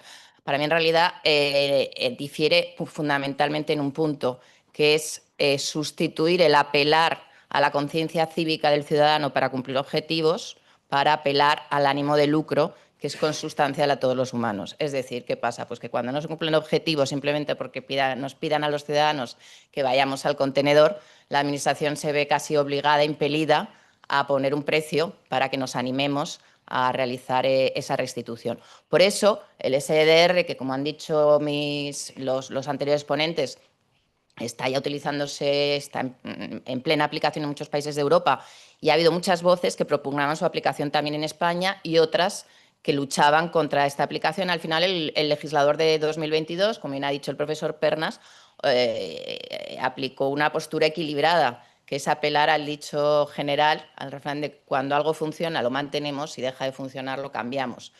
Que se cumple objetivos con el sistema tradicional, seguimos. Que se deja de cumplir objetivos, entonces vamos a buscar otra fórmula que impulsa al ciudadano a una mayor colaboración.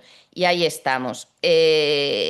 Había una regulación previa en España, que es la que preveía esta postura equilibrada, esta solución equilibrada, esta fórmula que digo, a partir de establecida en la ley de 2022, la ley de residuos, en 2 puntos breves en el articulado y luego una disposición adicional que lo regulaba y remitía a un reglamento. El reglamento también de 2022, de abril de 2022, reguló con bastante detalle en el artículo 47 cómo debía funcionar este SDDR en el caso de ponerse en práctica.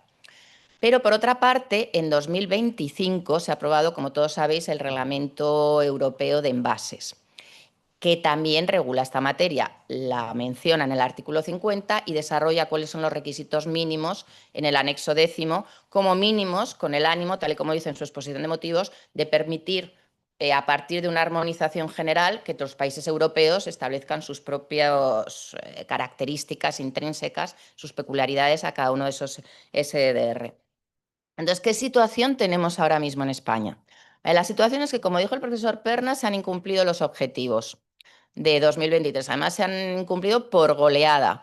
O sea, tenían que ser un 70% y el Ministerio, aplicando la metodología europea que se establece en la propia ley, dijo que habíamos conseguido únicamente un 41%. Inmediatamente se puso en marcha el mecanismo que estaba previsto en la ley, en los plazos inicialmente previstos en la ley. En el plan se notificó por parte del Gobierno a los productores de producto a través de los sistemas colectivos de responsabilidad ampliada a los que estaban adheridos, que en 6 meses, fecha que se cumplió el 22 de mayo de 2025, tenían que haber solicitado autorización o modificar la que tenían como scrap, que es el sistema de siempre de la RAP, de la responsabilidad ampliada del productor, para organizar estos SDR, que debían estar organizados en el plazo de 2 años desde esta notificación. O sea, en teoría, el 22 de noviembre de 2026 es la fecha límite para la puesta en funcionamiento del SDR. A ver, ni por asomo, ¿no? Entonces, a ver, seamos prácticos o seamos realistas. La Administración tiene un plazo de 6 meses, prorrogable por otros 6 meses, máximo 1 año, para concedernos la autorización. Acaban de darnos la prórroga de esos 6 meses en las solicitudes de autorización. ¿Basadas en qué? En que hay dificultades grandes, radicales, en el procedimiento. Pero es que estas dificultades, ahora vamos a ello, es que no hay una regulación jurídica segura, que es prácticamente imposible saber cómo van a darnos la autorización. Entonces, incluso aunque llegásemos al año, que lo dudo mucho, muchísimo, si nos la diesen, nos la darían el 22 de mayo de 2026. Tendríamos unos meses, porque lo que no podemos es empezar a trabajar sin autorización. Antes decía la compañera austriaca, no, nosotros nos pusimos las pilas antes de la norma. Ya, pero nosotros no podemos sin autorización. No podemos ponernos a trabajar sin estar autorizados. Puede ser como mucho una autorización voluntaria, pero sin autorización es imposible. Es decir, hasta el 22 de mayo de 2026 aquí no podemos mover un lápiz. Y el 22 de noviembre de 2026 tendríamos que tener todo funcionando, cuando en otros países, eso lo dirá el siguiente ponente, se ha tardado años y años y también ha resultado. Con lo cual, lo lógico sería que nos fuésemos a la fecha de 2029 como pronto, marcada en el reglamento europeo. ¿Modificando la ley? Pues sí, qué remedio. Habrá que modificar la ley por la forma en la que sea o ir a hechos consumados, que también es posible. Segunda cuestión, ¿y qué régimen jurídico aplicamos en España? Porque ahora tenemos 2 marcos jurídicos, el español y el europeo. El español, bueno, ambos están en vigor, pero ahora mismo se aplica exclusivamente el español, porque el reglamento europeo no será de aplicación hasta agosto de 2026. ¿Y qué es lo que pasa? Pues que son parcialmente coincidentes, lo cual significa que también son parcialmente discrepantes y que es bastante complicado para el operador que tiene que poner esto en marcha saber exactamente qué es lo que tiene que hacer si antes no se resuelven ciertas dudas. Por lo tanto, hay una gran inseguridad jurídica. Es verdad que el reglamento europeo, en su aplicación, rige los principios de eficacia directa del derecho europeo y de primacía también del derecho comunitario. Es decir, el reglamento, a diferencia de la directiva, que está dirigido a los Estados miembros, el reglamento está dirigido a todos los particulares. Sería de aplicación directa y prevalecería sobre las normas españolas. A la hora de la verdad, cuando tú tienes 2 normas y te encuentras con esa situación, no sabes a qué atenerte. Por eso, y aunque no sea necesario, el Gobierno español lo que viene haciendo en supuestos como ese, fue el caso del Reglamento Europeo de Protección de Datos, es dictar una nueva norma que dé un marco jurídico único, ya coherente y conjunto en que desarrolle todas las novedades que derivan del reglamento europeo y las que sean necesarias. Esto es lo que está haciendo nuestro gobierno, ya lo ha dicho, está modificando el REDERE, no solo por necesidades de incluir y regular el SDR, sino también otras cuestiones que quedaron huérfanas de regulación en 2022 y que se están advirtiendo, como por ejemplo la pluralidad de sistemas colectivos de responsabilidad ampliada del productor sin reglas para coordinarse. ¿Qué es lo que entendemos nosotros? Pues que este nuevo reglamento debería dotar de seguridad jurídica al sector, recogiendo, por supuesto, todo lo que establece el reglamento europeo, porque son mínimos obligatorios. En segundo lugar, creemos que debería mantener todo lo que hay actualmente en el reglamento europeo que sea salvable, porque está muy bien desde nuestro punto de vista. Nuestro ministerio tiene muchos años de trabajar, muchos años de aprendizaje, de recoger los frutos, y hay muchísimas cosas que entendemos que son muy salvables. Bueno, salvables no es la palabra, que deberían permanecer. Tercero, creemos que deberíamos aprovechar para recoger las enseñanzas del derecho comparado, puesto que ha habido tantos países y correlativos ordenamientos jurídicos que nos han precedido en la aplicación del SDR. Y solo para concluir, porque me han dicho que 8 minutos, así que hay que ir a toda pastilla, os voy a explicar con ejemplos, hasta que me digan que me calle, por qué entendemos que no hay seguridad jurídica y que necesitamos una regulación unificada. Un minuto, pues a toda pastilla. Por ejemplo, ¿quién va a gestionar el SDR? Según el reglamento europeo, un operador o varios, en cuyo caso tiene que regularse la coordinación. Eso no está en el reglamento español. En el reglamento español se sigue con los sistemas individuales o colectivos de responsabilidad ampliada del productor, cuyas funciones en parte pueden coincidir, pero no son en absoluto las del operador. Ámbito objetivo parcialmente coincidente, por ejemplo, el BRIC, que está en España, no está en el reglamento europeo y tampoco están previstas algunas de las excepciones que permite el reglamento europeo y que tendrá que decir el gobierno español si las implanta o no. Ámbito subjetivo. La responsabilidad ampliada del productor está basada en el protagonismo único del productor de producto. En el SDR es verdad que el productor de producto continúa y tiene que financiar, pero se le da un protagonismo relevante a la distribución, que también tiene que participar, e incluso en los órganos de gobierno, lo que no está permitido en nuestro sistema actual. Régimen financiero y estatuto jurídico. Es muy válido casi todo lo que se establece para los scrap, pero no es suficiente. ¿Qué pasa con la independencia que se predica del operador? ¿Qué pasa del régimen de ingresos y gastos respecto a los depósitos no redimidos? Régimen autorizatorio se exige para los scrap, no para el operador. Plazos de implantación obligatoria, ya los hemos señalado. Gobernanza, ya lo hemos señalado. Como veis, hay cuestiones que resolver y difícilmente nos van a dar autorización hasta que estén resueltos todos estos puntos. ¿O no? Ya veremos. Gracias. Muchas gracias, Arantxa. Vemos que la cosa está fácil, ¿eh? Bien, pues Carlos, de Ecología y Extracción, 8 minutos. ¿Hablarás desde aquí? Sí. Dale. Sí. Buenos días, buenas tardes ya a todos y a todas. Dar gracias a los organizadores por la invitación, ¿no? Bueno, yo quería hablar del tema de un SDR mixto. Claro, no me resisto tampoco a contestar algunas de las cosas que se han dicho anteriormente, ¿no?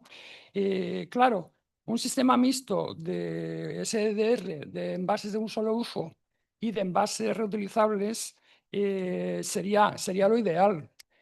Claro, yo me muero de envidia, ¿no? Lo que nos han hablado de Austria, cuando ya habían implantado un sistema de devolución, por ejemplo, de cascos de cerveza, ¿no? de vidrio, ¿no? Antes de implantar el sistema de un solo uso que han implantado recientemente, ¿no? Y que, por lo tanto, lo que han hecho es más o menos desarrollar lo que en una parte ya estaba hecho, ¿no? Aquí hemos seguido el proceso contrario. Aquí, en los años 80, teníamos un sistema de retorno de envases, como mínimo de envases de vidrio, ¿no? Y se ha deshecho completamente, ¿no? En los años 80, con la entrada de los plásticos, sobre todo, como envases, y ahora tenemos que recuperarlo, pues prácticamente partiendo desde cero, ¿no? Desde cero. Bueno, el reglamento establece la posibilidad de establecer SDRs mixtos, es decir, de SDR, sistemas de depósito, devolución y retorno de envases de un solo uso y también de envases reutilizables. Claro, antes quería explicar por qué Ecologistas en Acción defendemos el SDR, lo hemos defendido desde hace muchísimos años y estamos implicados en la plataforma Retorna, ¿no? Nuestro principal objetivo es evidente que es esa implantación del SDR de envases de un solo uso para evitar la contaminación, digamos, dispersa, el abandono de los residuos en el medio natural y en el medio urbano, pero también aumentar, o en este caso ya empezar de cero, de la reutilización de los envases, ¿no? Aquí tenemos una reutilización de los envases exclusivamente en el canal Horeca, pero fuera del canal Horeca no hay ningún atisbo de reutilización de los envases. El artículo 58 del reglamento, que no me resisto a leerlo, habla precisamente de este tema, ¿no? El artículo 50 habla de la implantación de los sistemas de depósito, revolución y retorno, ¿no? Junto con el anexo 10 del reglamento, ¿no? Se complementan, ¿eh? El 58 dice: los Estados miembros procurarán establecer y mantener sistemas de depósito, devolución y retorno, en particular para las botellas de vidrio, otro tema que también quería comentar, de un solo uso para bebidas y los cartones de bebidas. Los cartones de bebidas, se supone que son los BRICS. Los Estados miembros procurarán garantizar que los sistemas de depósito, devolución y retorno para formatos de envases de un solo uso, en particular para botellas de vidrio de un solo uso para bebidas, estén igualmente disponibles para los envases reutilizables cuando sea técnica y económicamente viable. Es decir, que aquí podríamos estar hablando de un sistema mixto. El reglamento 224-2024-40 también incluye objetivos de reutilización. No solamente objetivos de recogida separada, que además amplía el ámbito de aplicación de la recogida separada. La Directiva 904, la SUB, solamente establecía objetivos de recogida separada para botellas de plástico, pero el reglamento amplía estos objetivos. No solamente son botellas de plástico, sino también latas. Y establece el objetivo del 90% de recogida separada para el 2030. Es decir, es una modificación importante, una ampliación importante de la Directiva SUB, porque incluye otros envases, incluso, como aquí habéis visto en el artículo 58, habla también de los cartones de bebidas. Para nosotros, el sistema SDR tendría que incluir, evidentemente, aparte del plástico, el vidrio, latas y bricks. Es decir, toda la panoplia de envases que tenemos a disposición de los consumidores. ¿Cómo lograr los objetivos de reutilización en 2030 y 2040? El reglamento establece, hay un artículo dedicado a la reutilización, establece dos objetivos. Un objetivo para el 2030 del 10% de reutilización y para el 2040 creo que recordar que es el 40%, si no me equivoco. Bueno, ¿cómo lograr estos objetivos? Evidentemente, para lograr estos objetivos tiene que haber un sistema de devolución, depósito, devolución y retorno de reutilizables. Aquí, evidentemente, estamos partiendo de cero, estamos viendo las dificultades, parece ser, sobrevenidas sobre este tema. Yo discrepo totalmente, pienso que no es necesario modificar la legislación. La legislación que tenemos, la Ley de Residuos y el Real Decreto 1055, junto con el reglamento, se bastan y se sobran para aplicar y para poder implantar los sistemas de depósito, devolución y retorno, tanto de envases de un solo uso como reutilizables. Claro, el sector, un matiz importante del reglamento es que el reglamento para reutilizables descansa exclusivamente en los distribuidores. En los distribuidores. Es decir, la aplicación la implantación de un sistema de depósito, devolución y retorno de reutilizables no es un añadido o no deriva de la responsabilidad ampliada del productor, como si el sistema de depósito, devolución y retorno de envases de un solo uso, tal como lo explica la Ley 722 y el Real Decreto 1055. El sistema de devolución y retorno para reutilizables juega un papel fundamental los distribuidores. Los distribuidores. No hablo para nada de los productores, porque no es una responsabilidad ampliada del productor. Es otro tema diferente que abre el abanico este reglamento. Bueno, el reglamento, en el artículo 50-51, habla, como seguramente muchos de ustedes conocen, dice a más tardar el 1 de enero del 29, bla, bla, bla. Y lo han traducido muchos diciendo, no, que el SDR se debe implantar en 2029. Mala lectura. Han hecho mala lectura del 51. El 51 no dice eso. No dice eso. Dice otras cosas. Claro, es que la gente hace una lectura interesada muchas veces de la legislación. Claro, a más tardar el 1 de enero del 29. Pues a más tardar el 1 de enero del 29 no habla de una implantación del SDR, habla de otras cosas. Los Estados miembros adaptarán las medidas necesarias para garantizar la recogida separada de al menos el 90% en peso de los siguientes formatos de envases comercializados por primera vez. Botellas de plástico de un solo uso, vale. Y recipientes de metal de un solo uso para bebidas con una capacidad de hasta 3 litros. En los dos casos, de hasta 3 litros. Hablan de una recogida separada, no habla de una implantación de un SDR, como algunos han leído con una lectura interesada.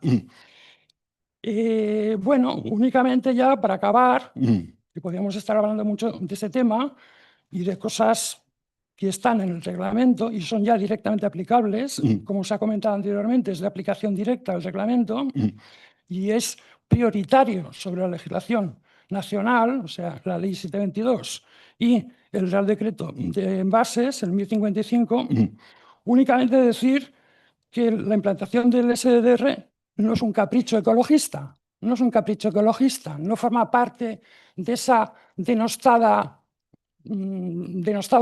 pacto verde europeo, etcétera, etcétera, no forma parte de esa historia, no es un capricho, es el incumplimiento de una ley aprobada por el Congreso de Diputados. Es la 722. Si alguien quiere decir que esa ley forma parte del Pacto Verde Europeo y de la locura ecologista y de no sé cuántas cosas más, de las aberraciones climáticas, etcétera, etcétera, por ahí no van las cosas, no van las cosas por ahí. Es una ley aprobada por el Congreso de Diputados que ni siquiera es una ley de un gobierno, es una ley aprobada en el plenario del Congreso de Diputados por un incumplimiento, como se ha dicho anteriormente, de la recogida separada de botellas de plástico en 2023. Por lo tanto, estamos delante de un hecho legislativo que es irrevocable en ese sentido. Vale, muchas gracias. Bueno. Gracias, Carlos. Hemos recibido, ahora vamos a pasar, tenéis preguntas, irlas pensando. Tenemos algunas preguntas que han enviado. A ver, pedían una clarificación sobre si el 2029 es la fecha de implementación o la fecha de cumplimiento. Carlos ha dicho que, bueno, entiendo que en la directiva, el reglamento pone que se tiene que cumplir el 90% de recogida selectiva para el 2029. Vale, esto clarificado. Se está hablando en todo momento de latas y botellas de plástico, pero ¿qué pasa con los bricks? ¿Se va a limitar su uso ya que su reciclaje es poco eficaz? No sé si queréis comentar esto. Y otro, ¿cómo va a controlar la administración el nivel de consecución de los objetivos y que no pase lo que pasó con Ecoembes? No sé si esto es una cosa que va a entrar dentro de la norma que se está desarrollando, el cómo se va a controlar, cómo la administración piensa controlar la consecución de objetivos. De momento empezamos con... Bueno, había otra también, no sé hasta qué punto. más allá del depósito para un solo uso, ¿cómo plantea España apoyar el desarrollo de sistemas de reutilización si no es con depósito? No sé. ¿Quién quiere empezar? Dale.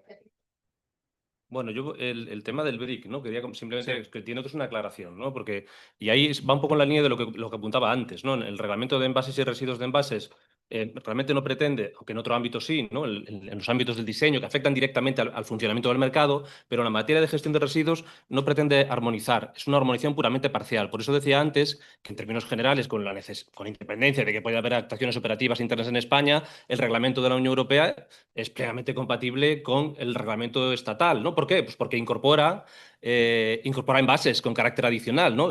Los bricks, ¿no? Los envases de cartón o las latas, por lo menos las que están por debajo, o sea, las latas en sentido global están incorporadas en nuestra regulación interna y entran dentro del margen que deja el reglamento europeo para aprobar y extender el ámbito de aplicación del sistema de devolución de depósito en España. Actualmente ya está así, entiendo que no va a haber modificación, no sé qué va a ocurrir en la revisión, pero en todo caso, si se mantiene así, es absolutamente compatible y plenamente compatible con la regulación de 2025-40 del reglamento de la Unión Europea. Sí.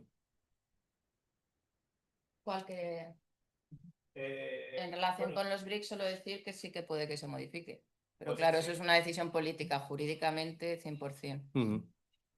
Vale, el tema de reutilización, yo te lo Sí, bueno, yo formé parte de un equipo de la sociedad civil que nos hemos estado reuniendo con el Ministerio y con los productores y distribuidores durante casi un año. Hemos hecho, creo que son 6 sesiones. Yo recuerdo en la primera sesión, esto es una anécdota, una de las primeras sesiones se estuvo hablando precisamente de la reutilización. Y bueno, se estaba hablando de que el reglamento, que todavía no estaba aprobado, no estaba publicado, pero sí que se sabía cuáles eran las líneas generales, hablaba de un objetivo de reutilización del 10% de los envases para el 2030. Yo la impresión que saqué es que los productores estaban muy preocupados con cumplir ese objetivo. Decía que era imposible cumplir con una reutilización del 10% en 2030 cuando se parte prácticamente de cero. Claro, después, porque había la duda de si los envases eran envases domésticos o envases distribuidos en el sector Horeca, las caras cambiaron cuando se dieron cuenta que también estaban los envases del canal Horeca. Y con las estadísticas que parece que existen, fiables, el canal Horeca ya recoge ese 10%. Recoge ese 10%. Por lo tanto, estarían salvados. Estarían salvados. Es decir, que no habría que hacer nada, porque ya actualmente se están cumpliendo los objetivos del 2030 que establece el reglamento ya una vez aprobado y publicado, ¿vale? Claro, la historia es que cómo se puede ir más allá de ese canal Horeca, es decir, y cómo se pueden aprovechar sinergias por el canal Horeca. El sistema, digamos, de devolución de los envases es un sistema que utiliza la lógica inversa y son los distribuidores los que manejan. Es decir, no hay un sistema establecido como tal, sino que cada distribuidor, Cervezas Galicia, pues lleva unos envases reutilizables al canal Horeca, se consume esa bebida, se recoge el envase y se devuelve a Galicia. Es decir, es un sistema de lógica inversa que reposa fundamentalmente en los distribuidores. Yo creo que los sistemas de reutilización que se tienen que implantar tienen que aprender de las lecciones del sector Horeca. Es decir, que el sector Horeca es eficiente en ese sentido, aunque cada vez hay menos envases reutilizables, aunque sí que aparecen en las botellas de Coca-Cola ahora de los restaurantes y tal, aparece reutilizable, ¿no? Con letras grandes. O sea, que parece que sí que tienen interés en impulsar los envases reutilizables y aprovechar esa sinergia, digamos, y las enseñanzas del buen funcionamiento, que ya digo que cada vez hay menos envases reutilizables, para que eso se pueda extender, porque tiene que basarse, como dice el reglamento, en la distribución. ¿De acuerdo? Gracias. Mientras tanto, Arantxa, ha llegado una pregunta para ti, concretamente. Ha mencionado que se acaba de ampliar a 6 meses el plazo para analizar las candidaturas a ente gestor del SDDR. Con esa decisión por parte de la Comunidad de Madrid, ¿cómo anticipamos que siga el proceso a nivel estatal en el Ministerio? ¿Es indispensable que la decisión coincida con un nuevo Real Decreto de Envases aprobado? No, no es indispensable. Lo que ocurre...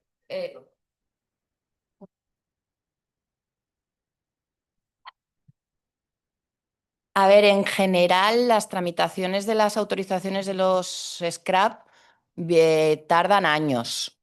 Eso ocurría cuando eran 17 por comunidad autónoma y menos, tardaban menos, pero mucho. Y ya cuando se ha pasado a una por comunidad autónoma estamos en años. Y así viene ocurriendo en todos los flujos de residuos. Y eso con un marco jurídico seguro y estable.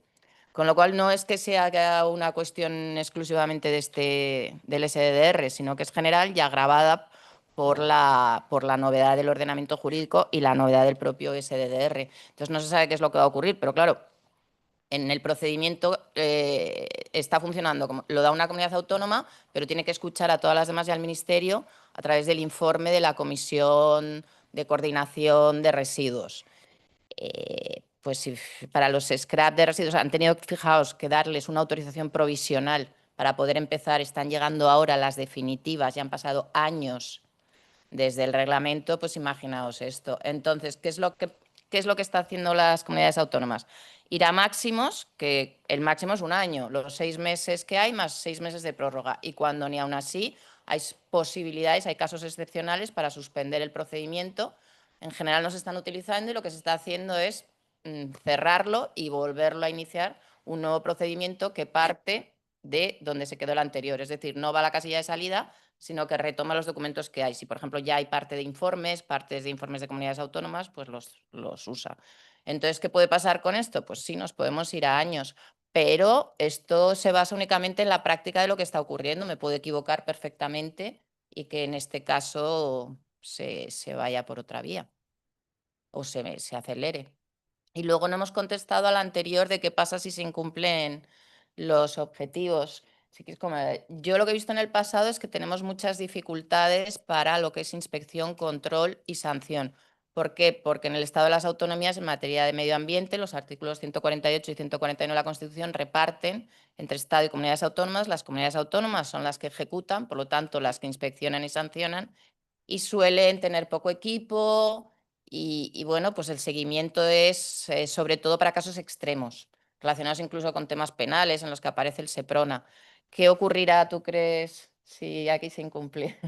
Bueno, claro, ahí apuntas un tema que yo creo que es muy importante, ¿no? Que es si vamos hacia una regulación cada vez más ambiciosa que tiende a aplicar el principio de quien contamina paga y a exigir al sector privado la implantación de sistemas como este sistema o el cumplimiento de otras obligaciones cada vez más intensas, también tenemos que pensar en una administración pública que tenga una mayor capacidad de control e inspección. Por tanto, esto es un debe, ¿no? Porque la seguridad jurídica viene del marco regulatorio, es cierto. Yo creo que en términos generales tenemos bastante seguridad jurídica, por lo menos la misma que ha tenido el sector público durante décadas para diseñar su propio sistema de recogida municipal, seguramente más.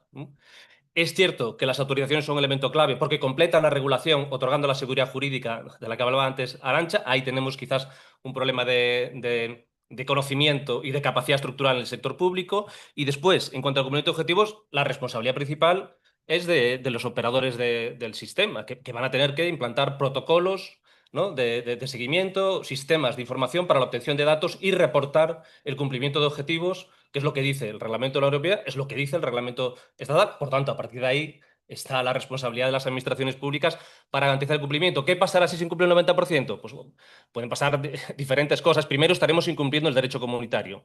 En segundo lugar, el incumplimiento del derecho comunitario puede tener eventuales consecuencias que se pueden trasladar económicas a las comunidades autónomas y a las entidades locales que actualmente no están haciendo un buen trabajo. Y en último lugar, cuando el sector privado incumple el objetivo del 90% de recogida separada en la implantación del sistema, pasa que es el sector público el que tiene que pagar los costes, porque si lo retrasamos en el cumplimiento de objetivos, en la implantación del sistema, eso implicará que el sector público tendrá que seguir dentro del modelo del régimen de responsabilidad ampliada a través de la gestión pública, a través de la financiación pública, asumiendo costes que, en principio, de acuerdo con el principio de quien contamina paga, corresponden al sector privado. Por tanto, consecuencias son diferentes, ¿no? Pero bueno, esta es un poco la reflexión, ¿no? Bien, muchas gracias. ¿Sí? ¿Podéis parar el micrófono? No, sí. Muy bien. ¿Hay alguna pregunta en la sala? Sí, allí tenemos.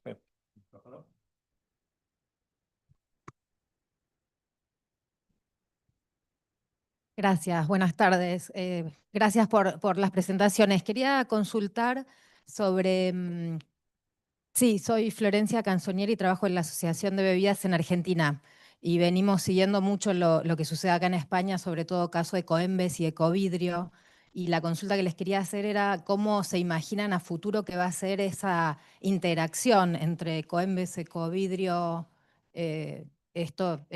nosotros lo llamamos DDR, Depósito de Devolución y Retorno, pero SDR, ¿cómo se lo imaginan esa articulación y cómo lo ven a mediano y largo plazo? Y si las metas, digamos, de los 3 sistemas se van a...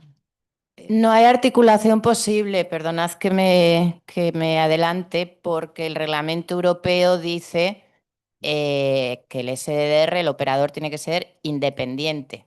Entonces es un concepto jurídico indeterminado que da por definir, por concretar por el legislador, pero la independencia de quien se predica, hombre, yo creo que en primer lugar de los scrap que han estado gestionando esto. Es una opinión, es jurídica, es posible que esto avance de otra forma, pero en principio Ecovidrio ya se verá, según que el vidrio entre o no en el SDR. Ecoembes claramente se va a ocupar de lo que no lleve el SDR, y si cada uno lleva temas separados y el operador es independiente, no habrá ninguna articulación. Cuestión distinta es que el gobierno opte por una multiplicidad de operadores en competencia. Entonces tendrá que no articularse, sino competir totalmente. Lo que no hay es posibilidad, en principio, de articulación colaborativa. O se da un sistema de competencia como el que se ha establecido ahora entre los scrap, tanto de envases domésticos como comerciales como industriales, y ahí, más allá de coordinaciones puntuales y previstas por la norma en pro de medio ambiente, no hay posibilidad de coordinación y colaboración que puede ser contraria al derecho de la competencia y tiene que estar muy vigilada. Y si se va a un sistema de un único operador, entonces los anteriores, si no son ellos los únicos operadores y no lo parece, pues tendrán que dedicarse a la gestión de otros de los envases que no están sujetos al SDR. Pero articulación no puede haber.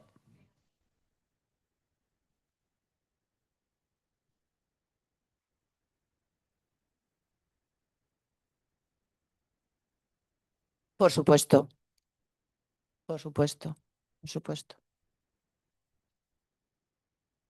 De acuerdo, pues muchas gracias. Yo creo que ha sido muy interesante. Pues, pero rápido, por favor, porque tenemos... Sí, sobre esa pregunta. Ecoembes en el futuro se va a encargar de la recogida del contenedor amarillo, de aquellos envases de plástico que sean, por ejemplo, de alimentos o de cosmética o de cualquier, en fin, de envases hay 50.000, ¿no? De lejía, de productos de limpieza, etcétera. Todo eso seguirá recogiendo en el contenedor amarillo, o sea que tendrá un cierto papel, pero va menguante, porque claro, los envases de bebidas con depósito ya no van a ir al contenedor amarillo, evidentemente. El futuro de Ecovidrio lo veo bastante más negativo. Si se implanta el SDR para el vidrio, prácticamente se le quita la fuente fundamental de la recogida de los iglús. Es decir, si los envases de bebidas de vidrio pasan a un sistema de depósito de devolución y retorno, como han comentado, por ejemplo, en Austria, que recogen el 60% de las bebidas, por ejemplo, de cerveza, pues no van a entrar en los iglús y, por lo tanto, el futuro será negro en el sentido que, además, que de forma absurda aquí hacemos algo que ecológicamente no tiene ningún sentido. Lo de romper la botellita una vez fundida y construida y romperla en pedacitos para llevarla otra vez a las fundidoras no tiene absolutamente, desde un punto de vista ecológico, no tiene ningún sentido. Es antiecológico eso y nos gustaría mucho que eso fuera desapareciendo en el futuro. Gracias a todos. Yo creo que, por si no quedaba claro, parece que una vez más España no va a cumplir los objetivos para el 2029, que es una cosa que ya podemos trasladar a Europa porque creo que básicamente legalmente no vamos a llegar. Bueno, no llegamos a montar el SDR, igual cumplimos objetivos. Sin montar el SDR. Oye, la Otra esperanza opción, no se claro. pierde, claro. Hay la opción de llegar al 90% sin SDR. Pero bueno, todo es posible. Este es el país de las maravillas. Se van a Pero poner las pilas mientras es que... muchas gracias a todos. Vamos a pasar con la última ponencia y luego vamos a comer. Muchas gracias a todos y a los ponentes. Muchas gracias a todos.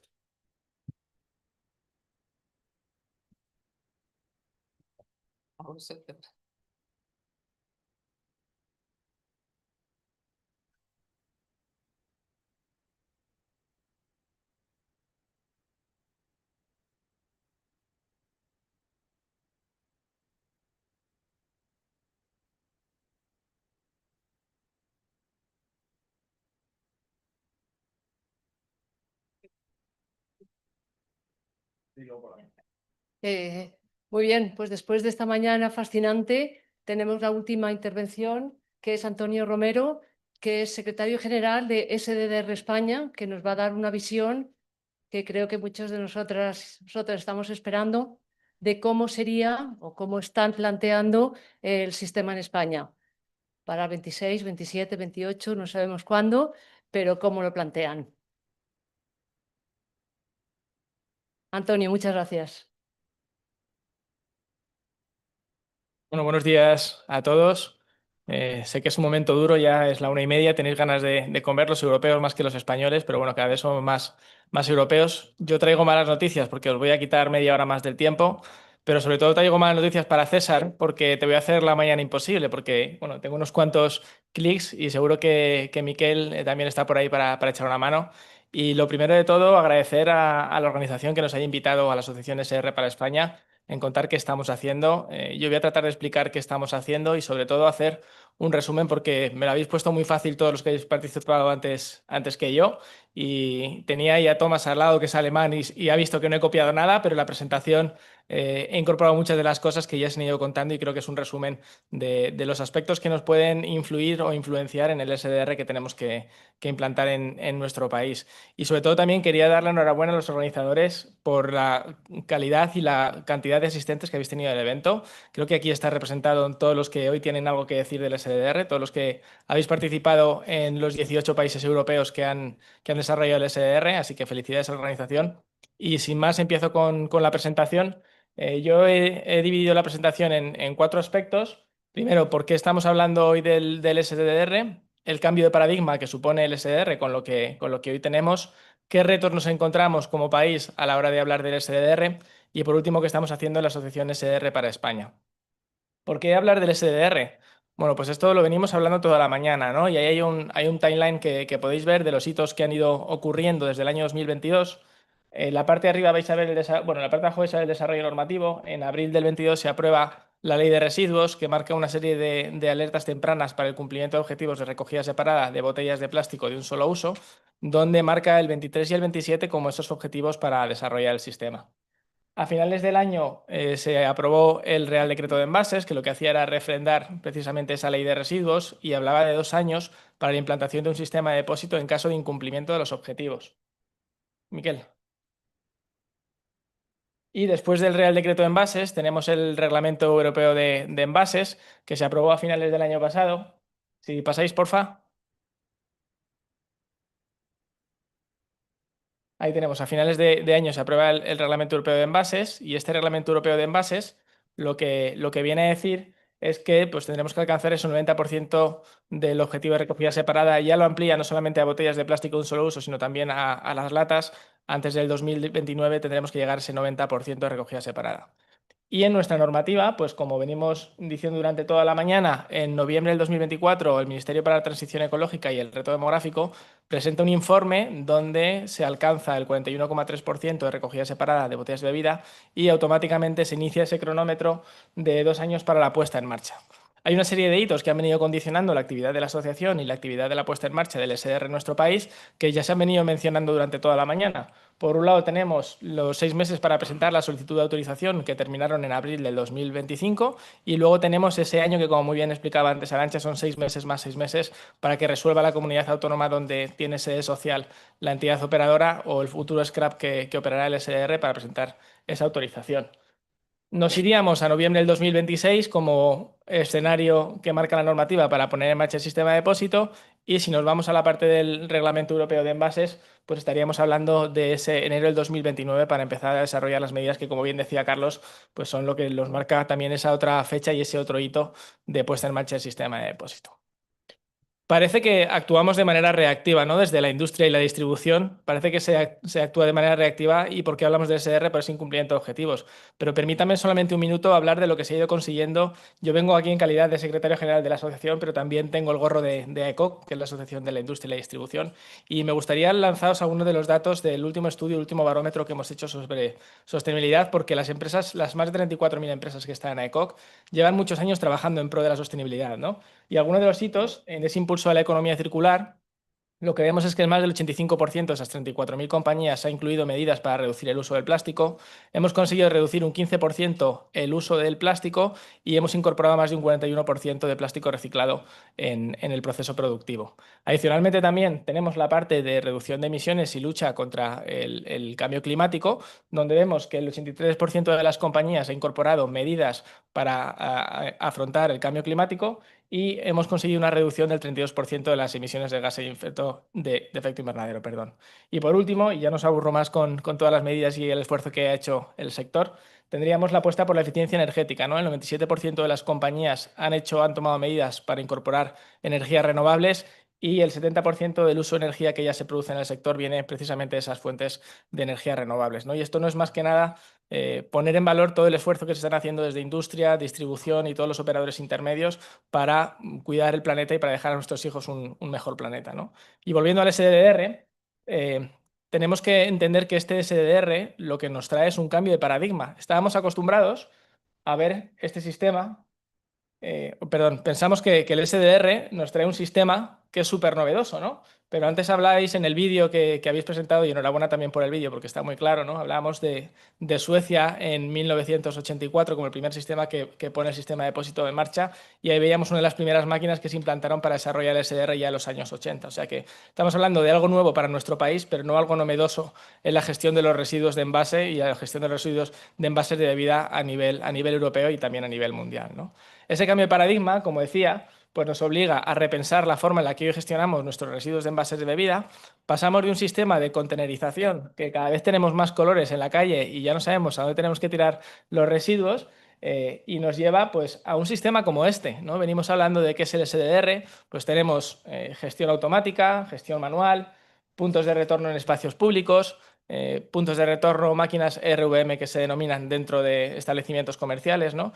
Venimos viendo también, y lo comentaba Rauno, cómo ha ido evolucionando el sistema de depósito en los últimos años. Yo llevo cerca de 8 años visitando países con el SDR y he visto una importante evolución, ¿no? Los SDRs del año 2016, como puede ser un Lituania o algo parecido, pues no son lo mismo como comentaba antes Mónica, ¿no? En 2025 con Austria. Evidentemente la tecnología y el conocimiento del sector pues nos ayuda a avanzar hacia modelos más actualizados, más novedosos, y donde podamos utilizar ciertas herramientas que nos ayuden a mejorar esas tasas. Y además vemos cómo esa percepción del consumidor cada vez es más elevada, y por tanto somos capaces de alcanzar ese 90% en menos plazo, cuanto antes nos llevaba muchos más años el conseguirlo, ¿no? ¿Qué retos tenemos en este modelo? Bueno, parece que se lo he copiado, pero no, yo creo que ha sido al revés, porque Alejandro Dorado ha comentado cuáles son los temas principales que nos afectan como país, los macroeconomics de nuestro país, y partimos hablando de cerca de 20.000 millones de envases todos los años que deberían estar adheridos al sistema y que están en circulación en nuestro país. Contamos con más de 132.000 establecimientos de alimentación que venden este tipo de bebidas. También contamos con 300.000 puntos de venta del canal Horeca, y eso nos hace llegar casi al 500.000 de puntos de venta de bebidas, lo que supone uno de los SDRs más grandes de Europa en este sentido, ¿no? Adicionalmente, también se ha comentado la complejidad que tiene el turismo. Más de 94 millones de turistas nos visitan cada año. Creo que este año vamos a llegar a los 95 millones, que es un éxito el conseguir ese objetivo. Y por último, también comentaba Alejandro en su exposición el hecho de la ruralidad, ¿no? En España contamos con más de 8.100 municipios y esos municipios, pues sabemos que más de ese 60% tiene menos de 1.000 habitantes. Eso sin duda es un reto logístico para el sistema y es un reto para poder desarrollar un sistema de depósito eficiente y exitoso para alcanzar esos objetivos que nos marca la normativa, ¿no? Adicionalmente a estos macroeconomics, tenemos otra serie de aspectos que también se han comentado desde, pues como decía, desde la primera mesa hasta ahora la última mesa y con las preguntas que muy bien acertadas lanzabais desde el público, ¿no? ¿Qué pasa con esa competencia? Hoy tenemos más de una entidad que ha solicitado ser el operador del sistema en nuestro país.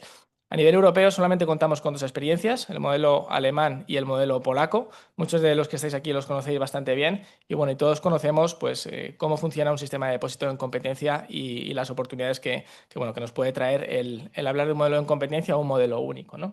Adicionalmente de esto, también se ha hablado, ¿no? Y en la mesa anterior se ha explicado muy claro y no me voy a detallar en este sentido, es ese proceso de adaptación normativa que hoy tenemos.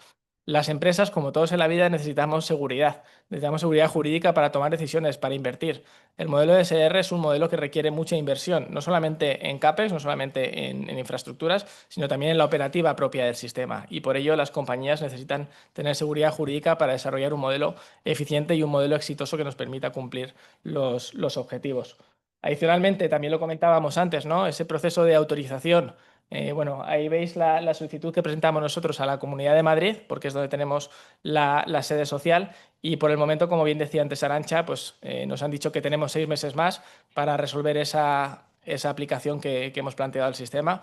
Bueno, veremos a ver si en mayo conseguimos tener una autorización o no tenemos conseguido autorización. Si bien es cierto que sin autorización se pueden ir dando pasos y ahora les explicaré los pasos que estamos dando, pero es cierto que necesitamos que nos garanticen que vamos a ser un operador válido del sistema y sobre todo, como decíamos antes, ¿no? Que el operador, si hay competencia, pues es esa administración pública la que tiene que marcar las reglas para que entre los que estemos destinados a operar el sistema, pues nos aclaremos. Y como último punto de los retos que nos plantea nuestro país a la hora de desarrollar el sistema de depósito, bueno, yo plantaba el 21 de noviembre como último día para ponerlo en marcha, pero realmente es el 22. No sé si alguien quiere poner en marcha un SDR un domingo, creo que es complicado, pero bueno, tendremos que ver qué pasa con los plazos y bueno, ahora les contaré cómo vamos a trabajar o cómo estamos trabajando desde la Asociación SDR para España. Nosotros creamos esta asociación como una asociación independiente, ¿no? Y antes también se mencionaba la obligatoriedad que nos marca el Reglamento Europeo de Envases, que tiene que ser una entidad independiente, pero sobre todo una entidad sin ánimo de lucro, donde ninguno de los participantes del modelo se lucre de la gestión de los residuos de envases. Esto no es un modelo económico, sino que se trata de alcanzar una serie de objetivos de recogida separada de envases para bebidas, ¿no? Los socios que constituyeron esta asociación, pues bueno, ahí los tienen. Tenemos a ECOC, tenemos a ANEAVE, la Asociación de Aguas de Minerales de España, tenemos a SEDAS, que es la Asociación de Supermercados, tenemos a Bebidas Refrescantes, que antes comentábamos también, ¿no? En la posición que tienen a nivel europeo, tenemos la Asociación de Zumos y Gazpachos, tenemos Cerveceros de España y tenemos la distribución ANGET también como representante de la distribución. Sí que es cierto, y como antes también se ha mencionado, todos ellos están bajo la figura de productor de producto, que es lo que hoy nos marca el Real Decreto de Envases. Es decir, que independientemente de que representan la distribución, también representan a esa distribución en su rol de productor de producto, porque si no, con la normativa que tenemos hoy en la mano, no podrían estar dentro de la gobernanza y de los órganos de gobierno del sistema. Adicionalmente, nuestros partner in crimes para desarrollar el modelo, pues contamos con miembros colaboradores que también nos ayudan a entender la globalidad y la problemática y las oportunidades que supone un sistema de depósito para nuestro país. En ese sentido, contamos con el apoyo de la Federación de Industrias de Alimentación y Bebidas, FIAB. También contamos con el apoyo de Hostelería de España y con marcas de restauración. Pensamos que el canal Oreca es un canal que tiene que tener cierta interrelación con el SDR, porque buena parte del consumo que se hace en nuestro país se hace en ese canal y por tanto creemos que es importante también tenerlos dentro de nuestros órganos consultivos de la asociación para que nos ayuden a desarrollar un modelo exitoso que alcance ese objetivo que comentábamos antes, ¿no? Y con estos socios que planteábamos, pues bueno, aquí les traigo también una línea de lo que hemos venido haciendo en primer paso. Y antes de hablar de de esta primera apuesta de largo con el Ministerio, si bien es cierto que comentaba antes Carlos que meses antes ya veníamos trabajando en esa hoja de ruta, ¿no? Antes incluso de que saliera el informe del Ministerio sobre los datos de los scraps domésticos, pues ya estábamos trabajando, ¿no?, en cuál tenía que ser la hoja de ruta para nuestro país. Es cierto que el incumplimiento de objetivos pues, ha hecho que todo se acelere bastante y por tanto pues, hemos seguido dando pasos para alcanzar los objetivos que planteaba antes, ¿no?, que tenemos que alcanzar como país.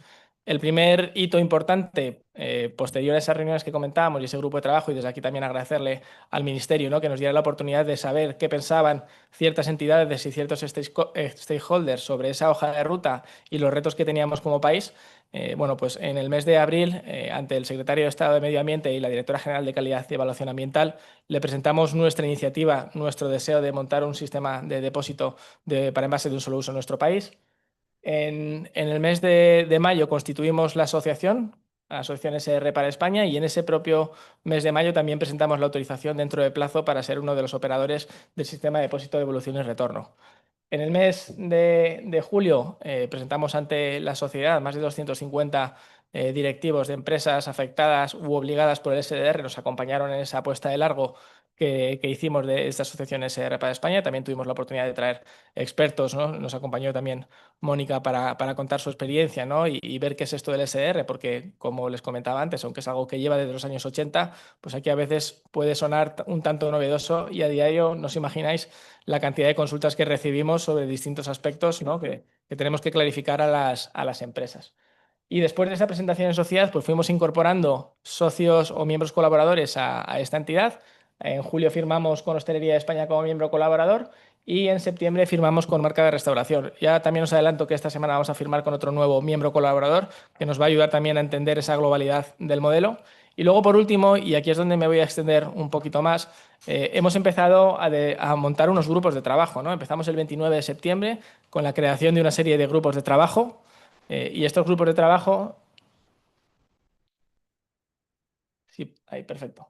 Bueno, pues estos grupos de trabajo, como ven en la diapositiva, pues son cerca de 50 empresas las que nos están ayudando a montar un sistema entre todos.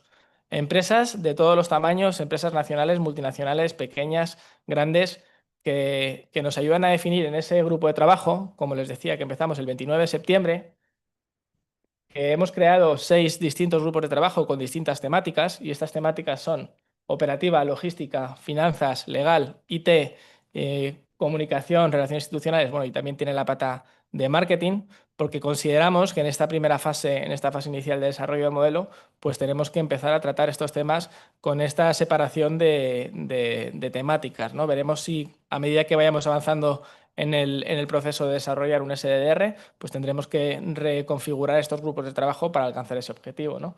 Estos grupos de trabajo, como les decía, nos vemos todas las semanas. Todos los lunes tenemos 2 reuniones de 2 horas, cada reunión 4 horas, y desde aquí agradecer a todas las empresas y a las asociaciones que nos ayudan a entre todos generar ese clima de confianza y generar ese avance del modelo para alcanzar los objetivos. Yo sé que los lunes son muy duros, no solo por el hecho de ser lunes, sino porque estamos 4 horas debatiendo sobre SDR, pero también les garantizo que el nivel de conocimiento que estamos alcanzando dentro de la asociación no tiene nada que envidiar a otros países que ya han implementado el sistema, ¿no? En esas reuniones semanales y en esos 6 grupos de trabajo tenemos a más de 600 personas de las 50 compañías que les decía anteriormente, y bueno, pues no se pueden imaginar la cantidad de recursos que esto supone para las empresas, ¿no? Es no solamente la inversión en CAPEX y en OPEX que decía antes que lleva el SDR, sino ese proceso previo para desarrollar y definir el modelo, pues bueno, pues también requiere el esfuerzo de las compañías, requiere muchas horas de trabajo de las asociaciones para integrar posiciones y para entre todos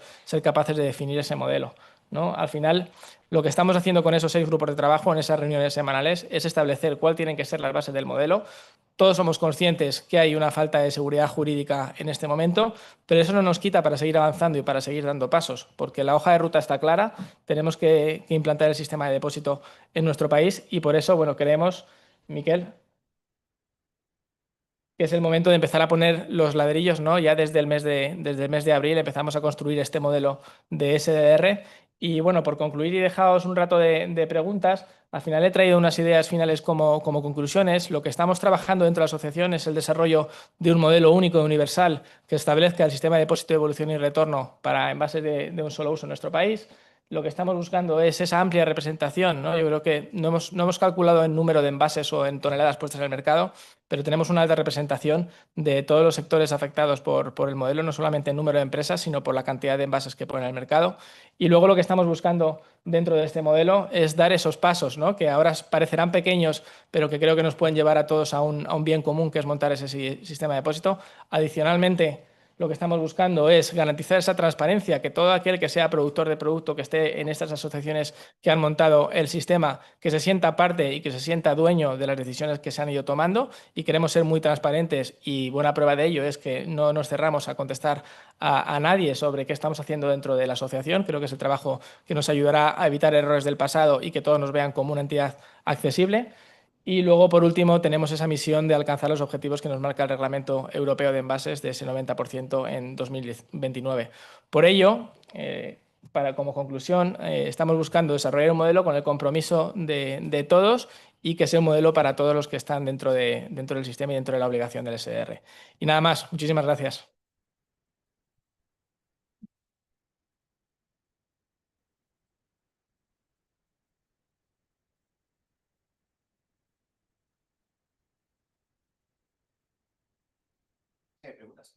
Si queréis, os doy mi móvil y me escribís, directo.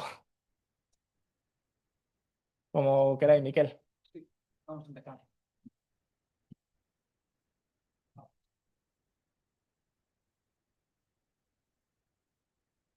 Gracias. Quería preguntarles, buenísima la presentación. ¿La asociación tiene un nombre o se llama así, Asociación Asociación SDR para España, sí. Luego hablaremos del branding, pero de momento ok. nos hemos constituido como... Y para entender, digo, yo me pongo en los pies de una empresa. ¿Va a estar aportando a Ecoembes y a la asociación en paralelo? Y en línea con eso, la pregunta es si tienen claro el nivel de inversión y cuál es el costo de tonelada recuperada. Hay una cosa buena y una cosa mala. La cosa buena es que todavía no estamos pidiendo dinero a las empresas, y la cosa mala es que todavía no tenemos claridad, ¿no? Antes comentaba Ignasi del estudio que se hizo hace unos años con Traxa. Obviamente las hipótesis han cambiado y la realidad de 2018, ¿no? Los datos, o 2019, los datos que se utilizaron para el estudio, no tienen nada que ver con los datos de 2025. Ahora empezamos también a hacer ese análisis macroeconómico, de impacto económico y de impacto operacional, con todos los mimbres puestos sobre la mesa y pensando en ese desarrollo normativo que nos hace falta. Entonces todavía es pronto para tener claro una idea. Obviamente hay muchos estudios ya hechos y muchos expertos que han hablado, entonces podemos tener una horquilla, pero sería aventurarme mucho dar un número exacto de cuánto podría ser la inversión del modelo y lo que cada productor tendría que aportar. Pero obviamente los productores tendrán que aportar, por un lado, a los scraps, y por otro lado tendrán que aportar al sistema de depósito, en tanto en cuanto son envases diferentes que van a modelos distintos. ¿Más preguntas de la audiencia? Tiene más hambre que preguntas, Miguel. Yo tengo un par. En referencia a la última ponencia que hemos tenido, ¿qué tipo de monitoraje considerarías que sería útil de parte del Ministerio para ver que se cumplan los objetivos? Lo que hemos comentado antes de cómo nos aseguramos que se cumplan en el futuro. Y dos, he visto que de momento estáis solo contemplando depósito para un solo uso. ¿Estás también hablando del tema de reutilización o eso está fuera del Sí, pues el monitoreo obviamente tendrá que venir de manera anual, que es lo que se exige en la normativa, pero obviamente y muchos de los proveedores que hay aquí de sistemas de depósito son capaces de monitorear incluso al día, ¿no? Esa consecución de objetivos. Hay un aspecto importante y que no se ha mencionado durante la sesión de hoy, y creo que es relevante de cara a esta pregunta que haces, ¿no? Que es ese periodo de transición desde que se pone en marcha el sistema de depósito hasta que realmente es efectivo por todos los envases, ¿no? Aprovecho que no está Mónica para decirle que ellos han puesto un año de periodo de transición, y yo recuerdo cuando estuve en Austria en abril, que de cada 10 envases que veía solamente 2 o 3 tenían el logo del sistema de depósito y por tanto pagaban depósito, ¿no? Entonces el periodo de transición será importante para ese monitoreo, pero obviamente será importante cómo seamos capaces de buscar esa eficiencia en los puntos de retorno para alcanzar los objetivos. Y luego, con respecto al reutilizable, la asociación, como decía anteriormente, se ha creado con el objetivo de ser asociación para SDR de envases de un solo uso. Esto no quiere decir que en las empresas no estén ya trabajando en la reutilización, porque además hay muchas iniciativas y muy buenas, y sobre todo también poner en valor el gran esfuerzo que hacen desde el sector productor por alcanzar los objetivos que se están alcanzando en el canal Horeca. Antonio, hi, I'm Michelle from the Suntory Group headquarters. It's not a question, just a comment. I just want to offer my congratulations on assembling such a large group of actors in such a relatively short space of time and accomplishing so much work with so much legal uncertainty. So I really hope this will continue. The collaboration is great. So thank you on behalf of the producers. Thank you so much. Thank you. Otra pregunta. Cuando llegue a España un envase de Portugal, ¿qué va a pasar? Y viceversa. Bueno, esa es muy buena pregunta, Miquel, y es algo con lo que estamos trabajando a diario. Primero estamos viendo qué diferencias hay con el modelo portugués, ¿no? Porque antes se hablaba del scope del SDR, el cartón para bebidas está en nuestro país, pero no está en Portugal, ¿no? El depósito en Portugal ya se ha establecido en 10 céntimos, ya sabemos la fecha de arranque del sistema, que es 10 de abril del 2026, pero aquí todavía seguimos dándole vueltas a cómo tiene que ser el depósito. Todavía no tenemos una respuesta clara cómo tiene que ser el depósito, pero sí que es cierto que nos puede ayudar mucho a entender qué está pasando en otros países y en esa consolidación del depósito que hay, ¿no? No nos olvidemos que muchos de los productores operan en un mercado ibérico, no solamente España, sino España y Portugal. Y uno de los grandes retos será cómo adaptar la identificación de los envases para evitar el fraude de un país a otro y buena prueba de ello lo tenemos también que pasa en los países bálticos, ¿no? Tenemos a Estonia, Letonia y Lituania que tienen un sistema de base de datos conjunta donde el nivel de depósito es el mismo para todos los países, pero obviamente pues hay un tráfico transfronterizo. Nosotros también desde la asociación mantenemos reuniones con SR Portugal para entender qué están haciendo ellos, para explicarle qué estamos haciendo nosotros y para establecer unas medidas de colaboración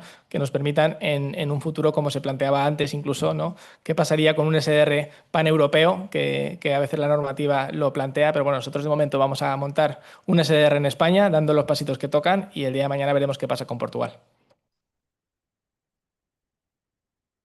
Sí, buenos días. Quería hacer 3 preguntas muy breves. ¿Qué papel tiene Ecoembes en esta asociación? Segundo, en algún momento se ha hablado de autorización de la Comunidad de Madrid. No sé si he entendido bien. ¿Tienen competencias las comunidades autónomas a la hora de autorizar operadores de ese DDR? Y la última es, ustedes apuestan por un operador único. ¿Es así? Y por último, si tiene conocimiento de solicitudes adicionales de ese DDR que han tenido lugar en España. Sí, pues bueno, voy contestando una por una y corto. La parte de Ecoembes, el rol que tiene hoy en nuestra asociación es ninguno. Estamos formados por 7 asociaciones de productores y distribuidores, pero bajo el rol de productores. Ecoembes no es una asociación de productores y por tanto no tiene ningún rol ahora mismo en nuestra asociación. La segunda pregunta con respecto a la Comunidad de Madrid, lo que marca el Real Decreto de Envases y la Ley de Residuos es que los scrap tienen que presentar la autorización en la comunidad autónoma donde tienen la razón social y luego obviamente tienen que obtener un informe preceptivo de la Mesa de Coordinación de Residuos del Ministerio con las comunidades autónomas y con la AFEM, pero quien tiene la última palabra a la hora de la autorización es la comunidad autónoma donde se presenta la autorización. Con respecto a la tercera pregunta, sí. Me comentaba, perdón. Sí, perdón, el operador en competencia, ¿no? Y que si queremos ser un operador único. Bueno, al final nosotros lo que estamos viendo es que tenemos la amplia representatividad de todos los sectores y todos los sectores están trabajando en un modelo único. Obviamente sabemos que la normativa no se centra en un único modelo y tenemos que entender que existen riesgos de que haya un modelo en competencia y cuando exista un modelo en competencia tendremos que analizarlo, pero nosotros no podemos parar de pensar en el SDR y dar pasos hacia adelante y el paso hacia adelante es que tenemos esas 50 empresas que nos están pidiendo que empecemos a desarrollar un modelo. Que llegado el plazo de mayo del 26 veamos que hay más de una entidad operadora que va a afectar al SDR, pues tendremos que trabajar en un plan B o en un plan C o en un plan D, ¿no? Obviamente, por eso decíamos que falta seguridad jurídica y tenemos que trabajar en varias alternativas. No solo se plantea el modelo único, sino que también estamos estudiando y analizando y aprendiendo de otros modelos cómo funcionan los SDRs en competencia para que, llegado el caso, cuando la normativa nos dé claridad, seamos capaces de tener todas las herramientas sobre la mesa y tomar la decisión más acertada. Y sobre su última pregunta, de si hay más de uno, sí, hay más de uno.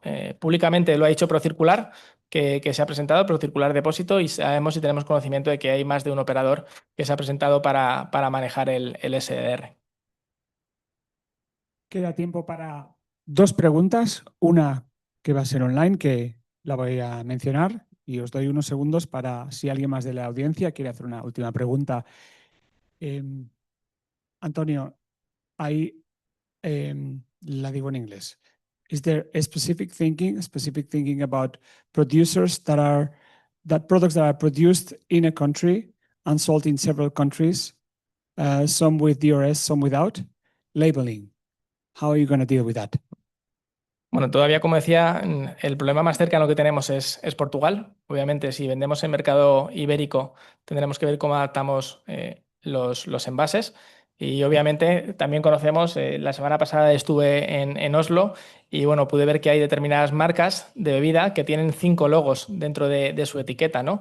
Es una práctica habitual en distintos SDRs de Europa, donde se plantea una tarifa diferente si adaptas o no adaptas el código al país o permites un código internacional, ¿no? Bueno, aquí siempre se hace la mención, ¿no? Códigos internacionales son todos, pero lo que se refiere es si hacemos un código único para el SDR o permitimos un código que se utilice en otros países, pues tendremos que analizar qué impacto económico puede tener, sobre todo por esa existencia, como comentábamos en anteriores ponencias, del fraude, ¿no? Aquel que no ha pagado el depósito y está en nuestro país, cómo somos capaces de compensar ese depósito y que no tenga impacto en la parte del productor. Estupendo. ¿Alguien más? ¿Alguna pregunta de la audiencia? ¿No? Bueno, pues hemos llegado a la hora. La comida se va a servir en el otro edificio. Muchas gracias a todas. Seguimos por la tarde y ahora le paso el micrófono.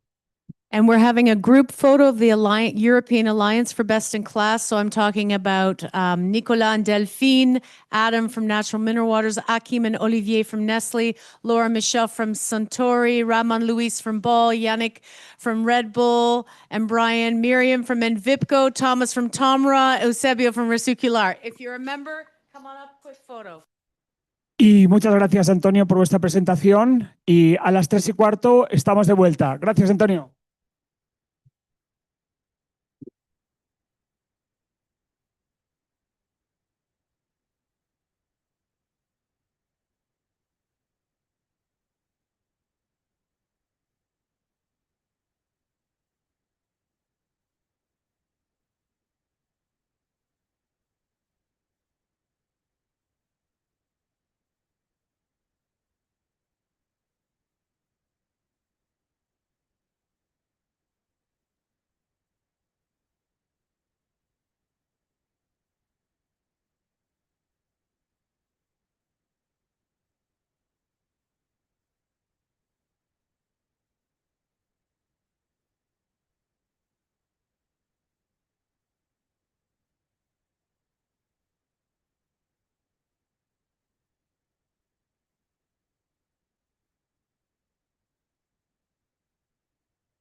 Hola, Vicky. Hola, No et sentim. no em sents ara? Ara sí, ara sí. Vale. Hola, hola Vicky. Hola, Marta. A veure Què si et podem tal? Hola. sentir. Sí, Se un sent bé? segon. Està abierto? Hola, hola, hola, em sentiu? Hola, sí. Vale, Marta, et sentim perfecte i et veiem. Sentim i Molt bé. veiem la sala. Vale, perfecte. Bueno, ara està buida, però està plena tot el matí, la veritat. Ja, ho he vist. Tot un èxit. Vale, He anat noies, doncs seguint, merci. la tenia Us posada i he tin- anat seguint de tant en tant. Genial. Us tindrem aquí en pantalla, el Julio farà una intervenció inicial i us donarà pas. Pues, tingueu el micro mutejat i quan us doni pas, entreu sense problema i ja està. Vale? I després, quan voldreu Molt bé. intervenir en el debat, pues, també obriu el micro i entreu. Genial. Vale, doncs merci, doncs ens veiem ara. Jo acabo de dinar. Fins ara. Estic Vale. aquí amb una mà ocupada amb el dinar. Fins ara. Que Pues aprofitis. ves. Merci. Què tal, Vicky? Com vas? Quant de temps? Pues sí, tot bé, Ens tot bé, han sense deixat molta... soletes. Sí, sí, però bé, tot molt bé, i tu? Bueno, bé, sí, jo també vaig fent. Com sempre, d'un puesto a l'altre, però bé. Per Sí, el Girona. que Noies, no camino gaire. una cosa important, estareu en pantalla aquí al fons tota Vale. l'estona. Vull dir, perquè en Sí, sí. sigueu conscients. Bueno, però ara no hi ha ningú, no? A fer No, ara sac. no, ara no, ara no. I no s'us sent. Vale. Tranquil, podeu parlar tranquil·lament. Aprofitàvem. Molt bé, vinga, fins ara. Fins ara.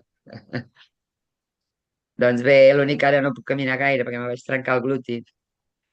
El gluti mig, Ostres, i com et que va és el passar que això? caminem. I quan la Anna em va trucar i em va dir que anés a Madrid, dic, hòstia, ja m'agradaria, dic, però dic, no em desplaço gaire perquè m'acosta caminar. I l'operació m'ha provocat una artrosi total i l'operació no la veuen clara, perquè jo tinc una barra dins el fèmur de quan un accident de quan era petita.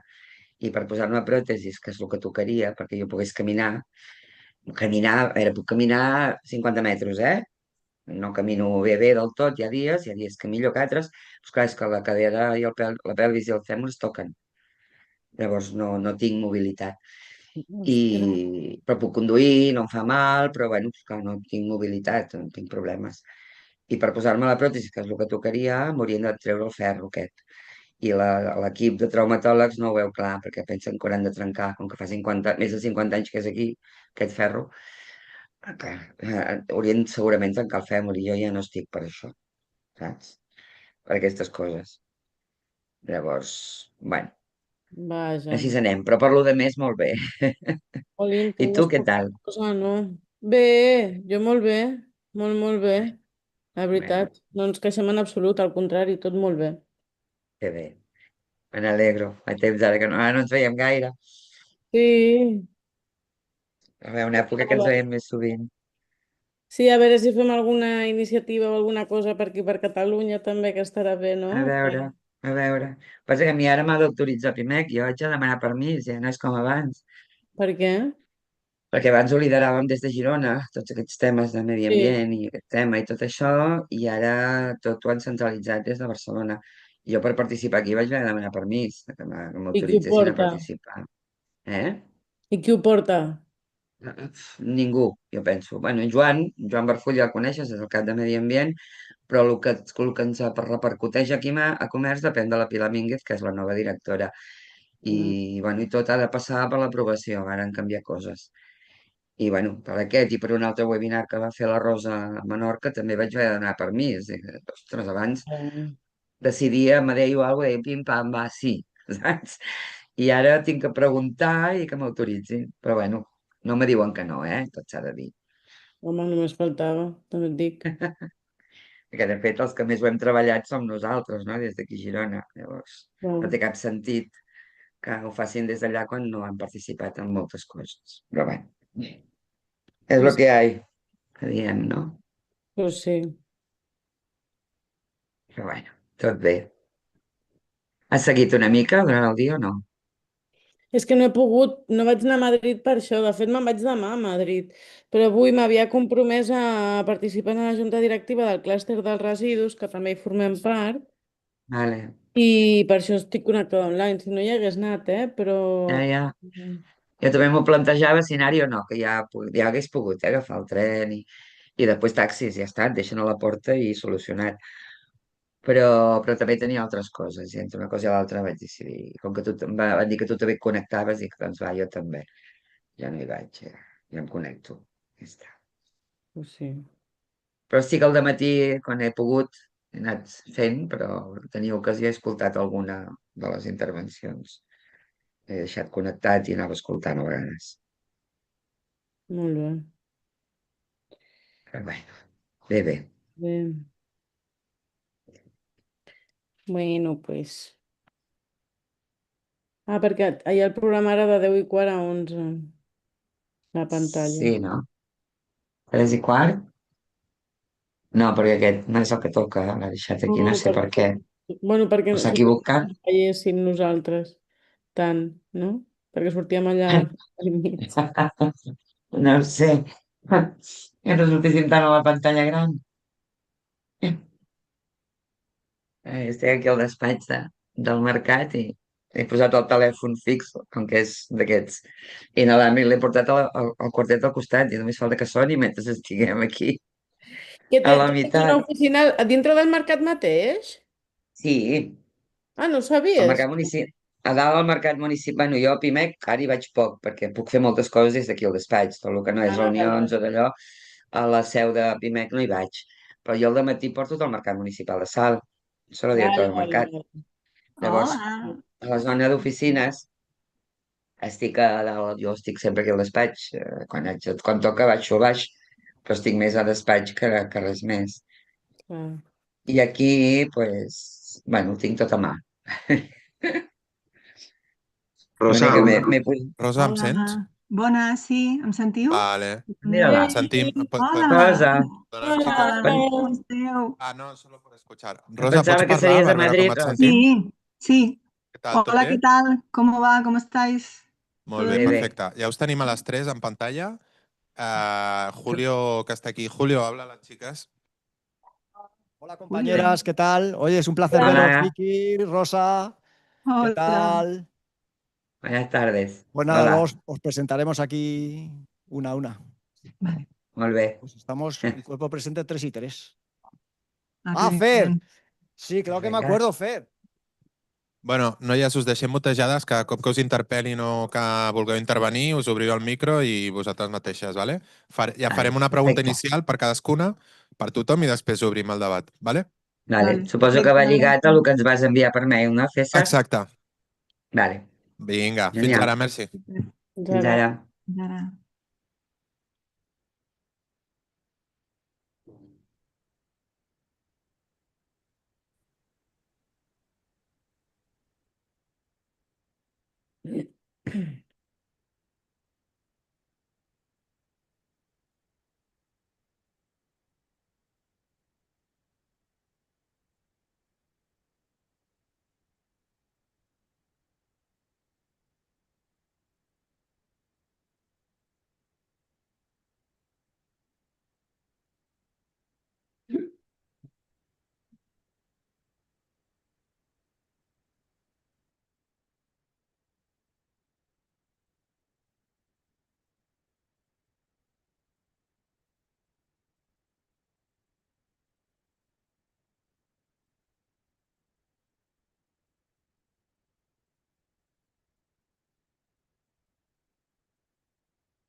Hola, hola, hola. Vosotros sentados. Hola, hola, hola. Hola, hola. Hola, hola. Ahora sí, ahora sí. Por favor, please. Se pueden ir sentando. Vamos a empezar. Es mi nivel de inglés. No, ya estoy yo. Gracias. Ya es la hora, ¿no? Y 23. ¿En qué hora empezábamos? ¿6 y media? media. Ah, bueno. Ay, cuarto, empezamos el cuarto. El cuarto. Vale, pues venga, vamos a dar comienzo a la sesión de la tarde, a esta mesa. Bueno, nos vamos a presentar las personas que estamos aquí y las personas que están también online, ¿de acuerdo? El formato va a ser, bueno, haré una pequeña presentación de quién estamos aquí y cada ponente tendrá 5 minutos pues, para exponer lo que les parezca conveniente y mejor, ¿no? Y luego pues habrá un turno de preguntas. Estamos encantadas y encantados de responder a las preguntas que sean. Os voy a presentar primero a los ponentes en orden y luego presentaremos a las personas que están en la pantalla, que están bueno, pues en Barcelona, Girona. Y bueno, pues encantado que estén aquí. Me voy a poner las gafas porque no veo nada. Sentado a la izquierda del todo está Jesús Pérez, que es concejal del Ayuntamiento de Getafe, concejal de Transición Ecológica y Medio Ambiente. ¿Lo he dicho bien? Bien. Fer Gómez, conocido activista de Vivir sin Plástico, que todos los conocemos y con unas actividades maravillosas para denunciar el tema de los plásticos. Sara García, de la Unión Sindical Obrera, es la secretaria de Acción Sindical y de Empleo. Arriba tenemos a Vicky Ferrer, que es la presidenta del Gremi de Recuperació de Cataluña. Bienvenida, gracias por estar aquí. Después tenemos a Marta Julià, que es la directora, la directora efectivamente de Comerç Pimec Girona. Bienvenida. Y Rosa García, directora de Recero. ¿Sí? ¿Estamos todas? ¿Bien? Pues nada, voy a hablar por este otro micro mejor.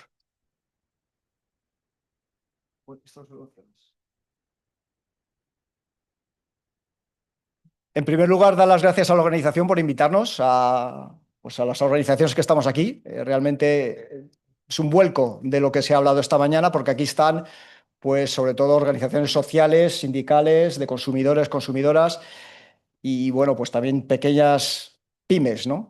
Aquí representadas, que son los colectivos que llevamos, vamos a decir, casi 20 años batallando contra viento, marea, pues precisamente con lo que hemos visto esta mañana, ¿no?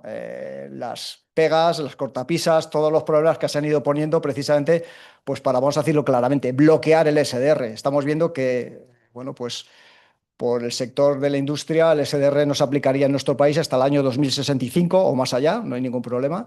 Y lógicamente nosotros ya decimos que esto pues es una pasada, ¿no? Llevamos, como decimos, 20 años pidiendo que esto se ponga en marcha. Ha habido tiempo para que la industria se adaptara, ha habido buenas palabras, pero por detrás siempre, tenemos que decir, ha habido bloqueo, zancadillas, en fin, y nos hemos dedicado, pues prácticamente todas las organizaciones que estamos aquí, a denunciar precisamente esas malas prácticas, esa falsedad en los datos, porque lo hemos visto, ¿no? Hasta que el gobierno no ha dado el ok a un dato que había que refutar, que era precisamente de cuánto se estaba recuperando, pues ese dato era mucho mayor de lo que parecía que era y efectivamente pues al final el Ministerio ha tenido que dar su brazo a torcer con varios informes que hemos presentado, como decimos, pues las organizaciones que aquí estamos, para demostrar que esos datos estaban falsos, no eran reales. Con lo cual, bueno, pues afortunadamente, y también un trabajo importante en el texto de la ley, hemos podido meter, entre todas y todos, bueno, pues esa premisa de que si no cumplimos, pasamos a otra película, ¿no? Es que precisamente la implantación del SDR. No me quiero enrollar mucho más y voy a dar paso, bueno, pues en primer lugar a Jesús. Déjame que te haga una pregunta introductoria, tú ya te explayas lo que quieras, disculpadme porque sin gafas no veo.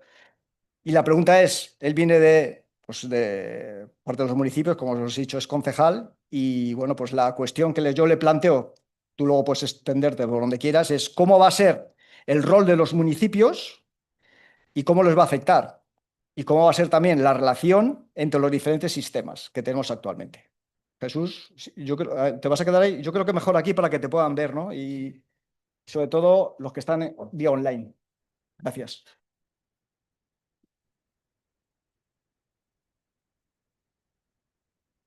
Bueno, buenas tardes. En primer lugar, quería agradecer a Retorna, a Zero Waste Europe y a Reloop, organizaciones con las que yo personalmente ahora os contaré, pues he venido trabajando durante años, aunque ahora mi papel, y hoy estoy invitado aquí por ser el concejal de Transición Ecológica y Medio Ambiente del Ayuntamiento de Getafe. Un ayuntamiento de Getafe que está dentro de la Comunidad de Madrid, con un gobierno que lleva muchos años posicionándose en contra de una gestión sostenible y avanzada de los residuos. Y solo os pongo un ejemplo que yo creo que lo aclara bastante. Si veis y leéis la estrategia de residuos que en este momento la Comunidad de Madrid tiene vigente, veréis que dedica varias páginas a explicar todas las maldades que nos vendrían a la gestión de residuos si se pusiera en marcha un sistema de depósito, devolución y retorno. Yo creo que esto marca muy bien las políticas que se están desarrollando en esta Comunidad de Madrid y las dificultades para realmente avanzar en esa gestión sostenible para la que el sistema de depósito y retorno es una pieza imprescindible. Claro, mi contacto con los residuos no es de este momento, de esta etapa, mi etapa como político dentro de un partido que gobernamos en coalición, Más Madrid Compromiso con Getafe, con el Partido Socialista en este ayuntamiento. Mi contacto con los envases, con los sistemas de recogida, no ha sido en esta etapa, sino que ya hace 15 años desde varios colectivos. Yo en estos años formaba parte de ISTAS, una fundación de comisiones obreras que tenía una posición bastante clara con respecto a cuál tiene que ser la gestión de residuos y el papel que podría tener el sistema de depósito, devolución y retorno, y también como miembro de Ecologistas en Acción, del que formaba parte y sigo formando parte. Bueno, en estos momentos empezaba a hablar de la importancia de recuperar y devolver los envases, y que era algo que era posible. Conocíamos las experiencias de Europa, y yo estaba pues en este mundo sindical y ecologista. Y pude participar en todo este debate de forma intensa y desde dentro. Ha pasado más de una década y ya podemos decir que hemos conseguido que se vaya a implantar el sistema de depósito, devolución y retorno, porque ya aparece en la legislación. Además, hay un requerimiento para la puesta en marcha por este incumplimiento que se ha explicado muy bien esta mañana de los porcentajes de recogida, y que ya estemos debatiendo sobre cuándo, con qué mes, con qué fecha y el cómo lo vamos a hacer.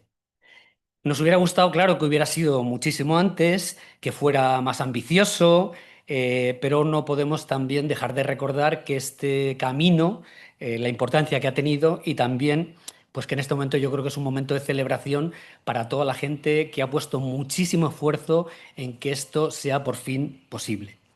Por daros un ejemplo, decir que Getafe, que es uno de los municipios de la Comunidad de Madrid que tiene una posición clara a favor de estos sistemas y que mantiene un sistema de recogida y de apuesta con una empresa municipal específica, Lima, que es la que se encarga de gestionar los residuos, estamos en unos porcentajes de recuperación del entorno por encima muy poco del 25%.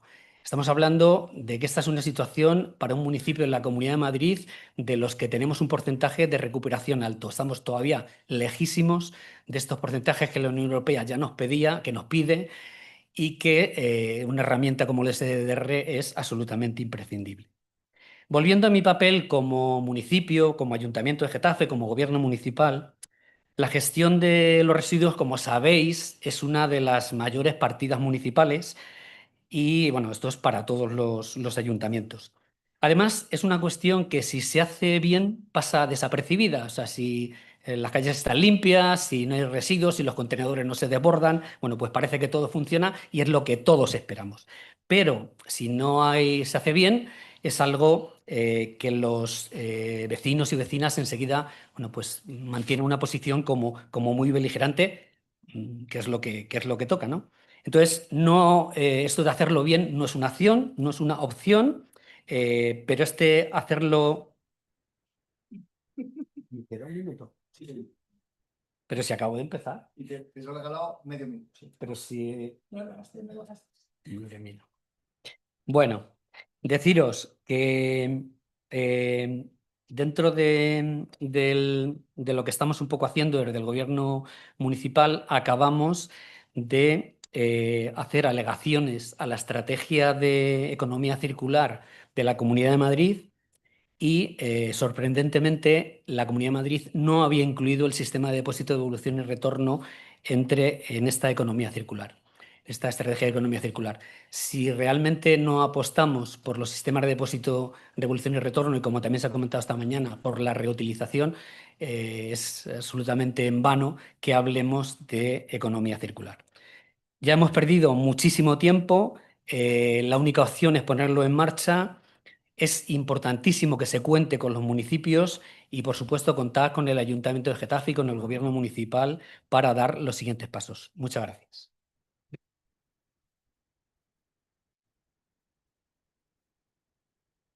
Gracias, Jesús, por tu tiempo. Ya sé que es corto. Ahora es el turno de Victoria Ferrer del Gremi. Adelante. Yo no sé cómo, Vicky, cómo decirte que te levanto así el papelito cuando te quede un minuto, ¿vale? Vale, sin problema. No Gracias. asustes que yo voy rápido. Muchas gracias a todos por invitarnos a participar aquí. Al final yo voy a transmitir la visión de los gestores de residuos. Llevamos muchos años como Gremi. Sabéis que no todos los gestores se han aunado a esta lucha porque, bueno, hay muchos intereses encontrados, ¿no? Pero como Gremi, que siempre defendemos el bien común para todos, llevamos muchos años apostando por el sistema de depósito, devolución y retorno porque como gestores nos aporta, primero de todo, más cantidad de material, porque el littering, cuando tú pones un importe a algo, desaparece. Y después, y muy importante, la calidad del material que nos entra. Actualmente, con el sistema de contenerización, el acceso a los materiales para los gestores tiene una serie de dificultades asociadas. La primera es, bueno, pues que hay que acceder a unas subastas, que ya como sabéis, ahora mismo lleva Ecoembes, ¿no? Que no son del todo transparentes, aunque han cambiado la metodología, siguen siendo del todo transparentes. Esas subastas nosotros cuando pujamos por ellas optamos por un material que hay que pagarlo entero, es decir, si yo compro 20 toneladas son 20 toneladas, ¿vale? Y cuando yo lo proceso genera una serie de impropios que yo he pagado como PET y no son PET, por ejemplo, ¿vale? Esto conlleva una serie de gastos de gestión del residuo posteriormente y sobre todo unas mermas del material, ¿vale? Luego, otra cosa es el tema de la calidad. Obviamente, cuando el sistema de depósito, devolución y retorno nos da el material absolutamente limpio, no tiene que pasar por plantas de triaje donde hay contaminaciones cruzadas con otro tipo de, bueno, pues materia orgánica, otro tipo de envases. Y otra cosa muy importante es que el PET es de los pocos plásticos que tiene una circularidad de botella a botella, es decir, dentro del propio circuito alimentario. ¿Por qué? Porque se calcula que solo un 5% de este material es usado para no alimentario. Pero ¿qué ha pasado? Que como el PET a nivel marketingiano, todo el mundo ha pensado pues, que es uno de los plásticos como socialmente más aceptados, ha habido muchas botellas de droguería que se están haciendo en PET. Y esto pone en jaque la circularidad alimentaria para garantizar la salubridad del material recuperado. No sé si me estoy explicando bien,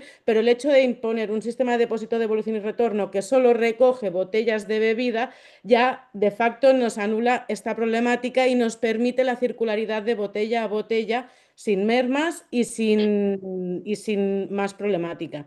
Además, que obviamente veremos cómo se implanta el sistema y cómo será el sistema de las adjudicaciones de los materiales, pero entendemos que iremos siempre a mejor. Con lo cual, por eso nosotros desde el gremio hace muchísimos años que damos apoyo a este sistema, porque creemos que es la única manera para que en 2050 realmente tengamos un 50% de PET reciclado incorporado en las botellas que se ponen en el mercado. Creemos que con el sistema actual de recogida no podremos cumplir nunca estos objetivos, ¿no? Y bueno, creo que me sobra tiempo, pero ya espero haberlo dejado claro. Pues Vicky, maravilloso. Has batido el récord. Perfecto, o sea que estupendo. Luego, cualquier pregunta que queráis, pues la podemos hacer. Muchas gracias.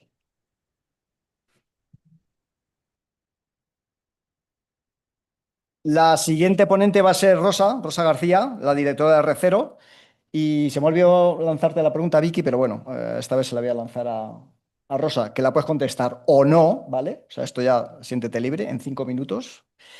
Y la pregunta que te planteamos, que como digo, la puedes contestar o no, es ¿cómo el SDR puede ayudar a combatir el littering, fomentar la protección de los ecosistemas y proteger nuestra salud? Además de fomentar o no la prevención de residuos. Todo tuyo. Súper, gracias Julio. Buenas tardes a todos y a todas y agradecer a las tres entidades organizadoras y felicitarlas también por el evento. Y decir que nos hace muy felices estar aquí. Julio, nos has cortado tiempo, 5 minutos. Yo voy a intentar ajustarme, pero si no, tú me cortas cuando consideres. Aprovechar para decir que Recero somos una fundación sin ánimo de lucro que desde hace 20 años trabajamos para promover acciones y políticas para avanzar hacia la sociedad residuo cero y libre de tóxicos. Y en este sentido, ¿no? Transformar el tema del problema de los residuos en una potente herramienta pedagógica es fundamental. Y si hay una clave interesante en este sentido es que el sistema de depósito de devolución, el retorno de envases, es un potente instrumento si se aplica de una forma adecuada. Intento responder a tu pregunta, Julio, haciendo una visión también compartiendo como una pregunta que estoy segura que todos los que estáis en la sala y en streaming nos hacemos, que es de qué manera deberíamos pensar o trascender para intentar mitigar, ¿no?, la crisis ambiental, climática y de biodiversidad que estamos sufriendo. 4 puntos. He intentado resumir en 4 puntos. Primero sería la necesidad de ser conscientes y de respetar los límites planetarios. Y lo hablabais esta mañana, la gran cantidad de residuos plásticos que llevamos décadas generando y que de todo lo que estamos virtiendo al planeta no hemos llegado a reciclar ni el 9%. Y en el caso de los envases también hablabais antes, ¿no? No llegamos a ese 43% de recogida selectiva, pero ya sabemos a día de hoy que realmente lo que se está reciclando a duras penas supera el 25%. Por lo tanto, estamos malbaratando una cantidad de recursos naturales que el planeta no los tiene a nuestra disposición.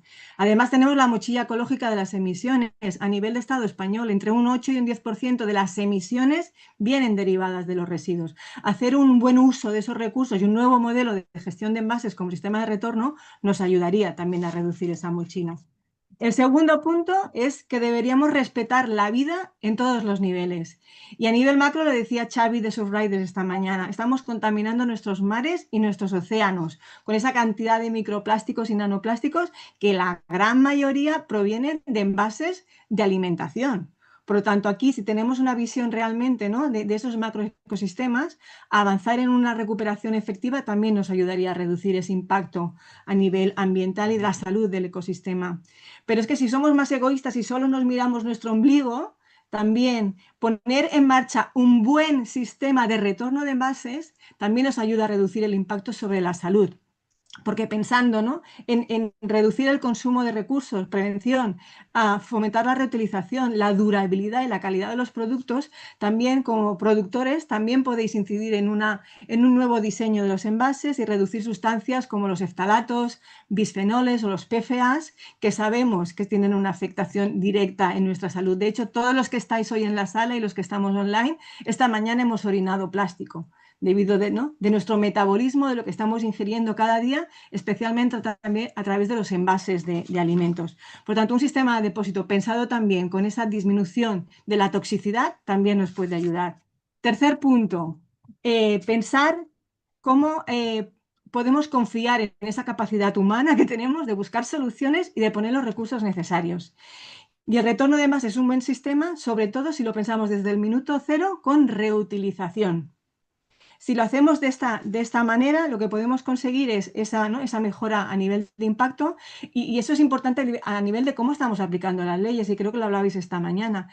1997, la anterior ley de residuos, la famosa LERE, fue la puerta abierta, ¿no?, incorporación de sistemas integrados de gestión como ecoembes y ecovidrio y puerta abierta al incremento exponencial de los envases de un solo uso y en contra un declive absoluto de los envases reutilizables. Actualmente a nivel estatal estamos solo en un 18%, me quedan un punto y medio, estamos solo en una reutilización del 18%.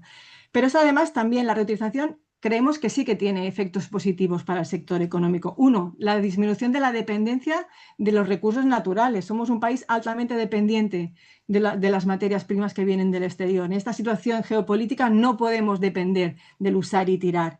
Segundo, la huella ecológica que ya hemos dicho. Proyectos como el Rewind han demostrado que una botella de vino que sea reutilizable puede reducir hasta un 28% su huella ecológica.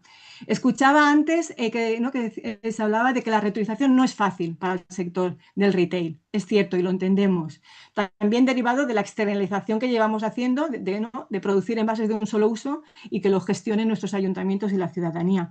Y decir que también me ha parecido muy mala noticia, ¿no? Escuchar que SEDER España no contempla la reutilización en su sistema. Yo creo que aquí es importante interpelar, ¿no? Apelar al papel de la Administración, el Ministerio de Transición Ecológica, a asegurar que se cumpla el derecho de las personas consumidoras a poder retornar los envases. Y espero que los otros agentes que también han presentado autorización, ¿no? El propio Coembes o Procircula o Corepet, sí que tengan en cuenta la reutilización.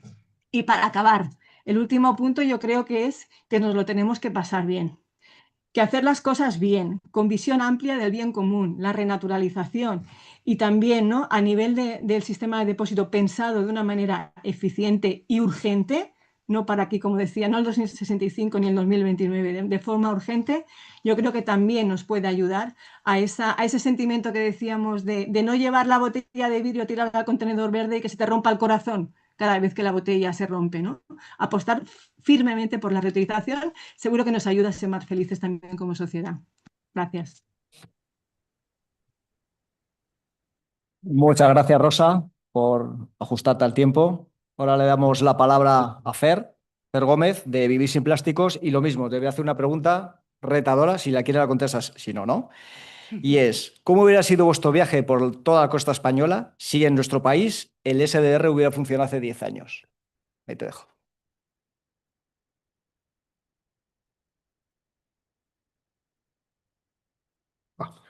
Muchas gracias a la organización por invitarnos y al final te contesto la pregunta, Julio. Voy a llevar un poco de viaje. Nosotros somos una organización que realmente nació como dos personas normales y corrientes que decidieron intentar evitar el plástico desechable en nuestro día a día. Luego esto fue evolucionando y el último proyecto que hemos tenido ha sido un viaje a lo largo de toda la costa de la península ibérica, caminando. Fueron más de 5.000 kilómetros y 17 meses de duración, en donde vimos pues, el estado de la costa. Y también, aparte de ver el estado, pues entrevistamos a científicos, a activistas, a personas que se dedican a limpiar las playas, a asociaciones, personas normales y corrientes. Y la idea era un poco también investigar los residuos que nos encontrábamos, ver de dónde vienen y saber lo que podemos hacer con ellos. La verdad que ha sido algo que dices, bueno, aquí tenemos imágenes de playas maravillosas, que por suerte hay muchísimas y lugares muy limpios, pero al mismo tiempo está la otra cara de la moneda. Cuando tú vas y tienes que recorrer toda la costa de la península, no solamente vas a los sitios bonitos, cuando vas de vacaciones o a hacer senderismo, te metes en lugares que nadie pisa, te metes en zonas industriales y ahí la cosa cambia. En el momento que no hay turismo o no hay personas, la cosa empieza a cambiar. Va un poco lento el vídeo, perdonad. Esto, por ejemplo, es en residuos de pesca, estos son lasas para los pulpos que se utilizan sobre todo en Portugal, esto es lo mismo en España, pero también, aparte de todo las cosas de la pesca y otros productos que hay muchísimos, se ven muchísimas botellas y envases en las playas, que es uno de los residuos más comunes para ver. Esto es en Portugal, por ejemplo, también, y si os fijáis, casi todos son pues, envases o botellas de un solo uso. Es una de las playas, esto es en Huelva, en la zona de Matarascañas, y lo mismo, aunque hay muchos bidones, esos bidones son de los narcos que van con esos bidones con la gasolina para echarlas en las barcas y luego los sueltan y se despreocupan, pero entre los bidones también se ven muchas botellas retornables. Y bueno, y en este viaje lo que hemos visto, que botellas y bueno, latas y demás se ven muchísimas. Y una de las cosas que a mí me sorprende es que el pez no flota, precisamente, el pez se hunde. Y en el momento que una botella le quitas el tapón, pues va a acabar todo en el fondo del mar. Y entonces eso es parte de lo que no vemos, solamente vemos un poquito de, digamos, de la realidad. La otra realidad está en el fondo del mar, que encima que es una botella, pues se va a quedar ahí durante, no sé, siglos y no vamos a ser conscientes de ello. Esto, bueno, también encontramos de todo, Pérez, a ver si puedes pasar un poco, que va un poco lento, César, el vídeo para que no me quite el tiempo aquí, Julio. Sí, un poquito así, nada más. Vale, para poner algunos ejemplos de lo que vimos. Esto, por ejemplo, es la desembocadura del río Segura, que Greenpeace lleva denunciándolo, no sé los años, pero, vamos, pero muchísimos. Y si os fijáis, está todo lleno de botellas y de botellas. Es que la gran mayoría son botellas. Y esto está pegado al mar. O sea, sabemos cómo es el Mediterráneo, ya lo hemos visto, que cuando llueve, llueve. Esto es una lluvia fuerte, sabemos dónde van a acabar todas esas botellas. Muchos municipios, pues al lado del mar, no tienen papeleras adecuadas. Con sitios que hace mucho viento o que está al lado del mar, te las ponen así. ¿Qué significa? Que va a venir un viento, van a acabar todas esas botellas en el mar. Esto es en Cataluña también, en una rambla, y fijaros la cantidad de botellas que puede haber en un trocito. Y lo mismo, en un momento, la lluvia, sabemos dónde va a llevar esto, que ahora veréis que el mar está un poquito al fondo y esto se va a ir directamente al mar en el momento que llueva. Esto no es una cosa aislada, esto se ve por todos los sitios de la costa, en el momento que salimos de los sitios turísticos. Esto es lo mismo que hemos visto antes de Portugal, que es que esto era una barbaridad. A nosotros, como cuando vamos caminando nos gusta recoger residuos, te das cuenta de que no puedes con todo, muchas veces nos ponemos pequeños retos. Y aquí, en este caso, ahora vendrá, dijimos, vamos a ver cuántas botellas podemos recoger entre dos personas en 5 minutos. Y pusimos el cronómetro, dijimos, venga, vamos a coger todas las que podamos.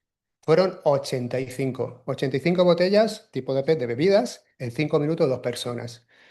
Es algo como increíble. Y yo lo que digo es que si esas botellas tuviesen un precio, seguramente no hubiesen acabado allí. O sea, antes de que alguien las tirase, hubiese habido otra persona, si la persona que las tira no quiere recoger el retorno, que la hubiese cogido para llevarse los 20, 10 céntimos o 25 que valga. Entonces yo creo que el SDR para, en este caso, las botellas y otros envases puede ayudar mucho a que no acaben en el medio ambiente. Por aquí, igual que ha dicho Rosa, nuestra organización creemos más en la reutilización, porque creemos que tiene mucho más sentido el que se utilice para reutilizar, porque muchos de los envases, aparte de que antes debería de existir la reducción, pero sobre todo la reutilización. Y bueno, ahí veis todas las botellas que recogimos en 5 minutos. O sea, si nos dan 25 céntimos cada una, hubiésemos desayunado muy bien los dos. Esto es en Galicia lo mismo, una bolsa entera y casi todo casi todo botellas. O sea, y decimos, estamos apoyando el sistema muchas veces que tenemos hasta ahora, diciendo que esto funciona y vemos que no, o sea, que siguen acabando muchas botellas en el mar. Esto es en Huelva, vamos, y no sigo porque hay muchísimas más imágenes, pero ya que Julio me ha dado la tabarra del minuto, me voy a callar, pero más que nada es eso, que el mar no es como lo vemos cuando vamos de vacaciones, sino que hay muchos envases que están por ahí y en el momento que ves todo al completo, la situación es distinta a la que nos imaginamos. Ya.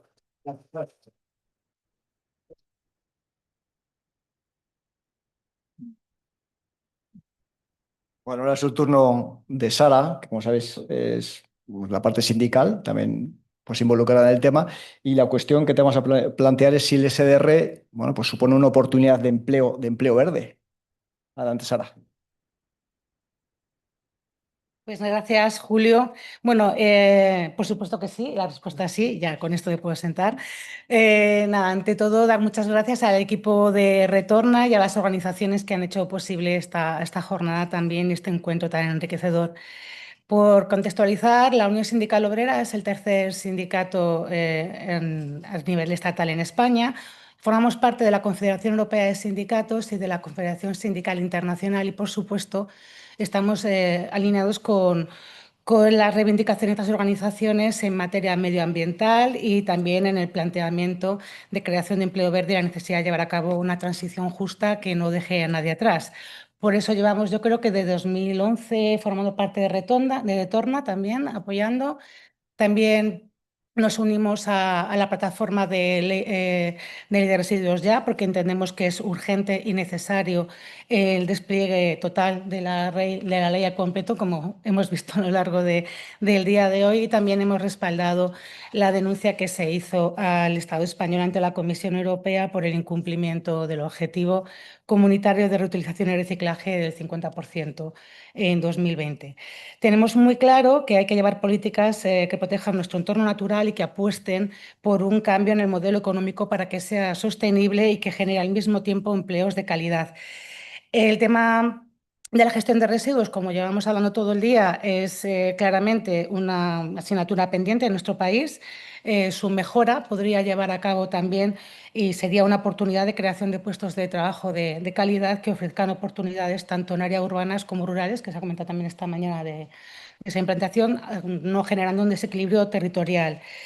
Desde Uso estamos empeñados y creemos que es necesario implantar el SDR por varias razones, muchas de las cuales ya se han dicho. El primero, porque es lo más efectivo que conocemos para que los envases dejen de contaminar nuestros campos, los ríos y los mares, como acabamos de ver y como ha comentado Xavi esta mañana.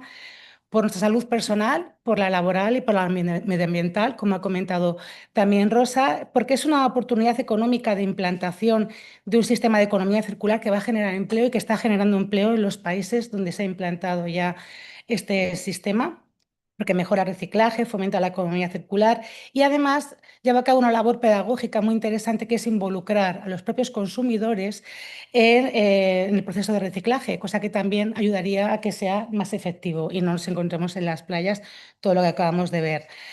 El empleo del sector ambiental en España supone aproximadamente un 3% de la población ocupada, de la cual alrededor del 23% son los puestos de trabajo generados por la gestión y tratamiento de residuos.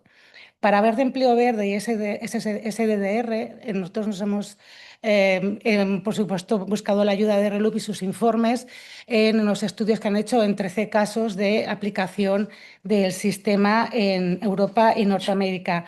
En todos los estudios de estos casos se ha dejado claro que se produce un crecimiento positivo del empleo. El informe lo que demuestra es que, dependiendo de los casos, se crean entre 11 y 38 veces más empleo que en la recogida convencional de contenedores. España tiene unas características que hace que, bueno, cuando se consiga aplicar este sistema, pues tenga una potencialidad de generar empleo interesante. Pues tenemos un gran consumo de bebidas de un solo uso. El sistema actual de recogida tiene tasas de recuperación muy mejorables, como ya conocemos todos, con lo cual existe un importante margen de mejora para conseguir más material. Ya sabemos que cuantas más toneladas se recojan, más creación de empleo se produce en este sentido. Hay una extensa red de empleo, de comercio minorista, perdón, y de supermercados que facilitaría también ese modelo de retorno al comercio y hay, pues bueno, alto porcentaje de población urbana, también que favorece la logística, que sea eficiente en los puntos de recogida.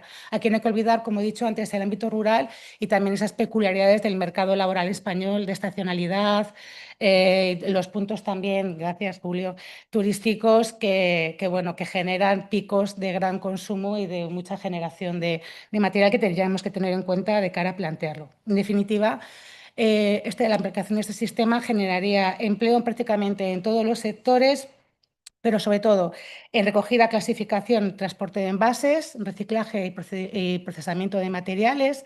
Sería una oportunidad interesante también en el ámbito industrial, en un país con un sector servicios muy amplio, estacional y precario, de cara a la industria también, para lo que sería fabricación, reparación y la tecnología de la propia maquinaria.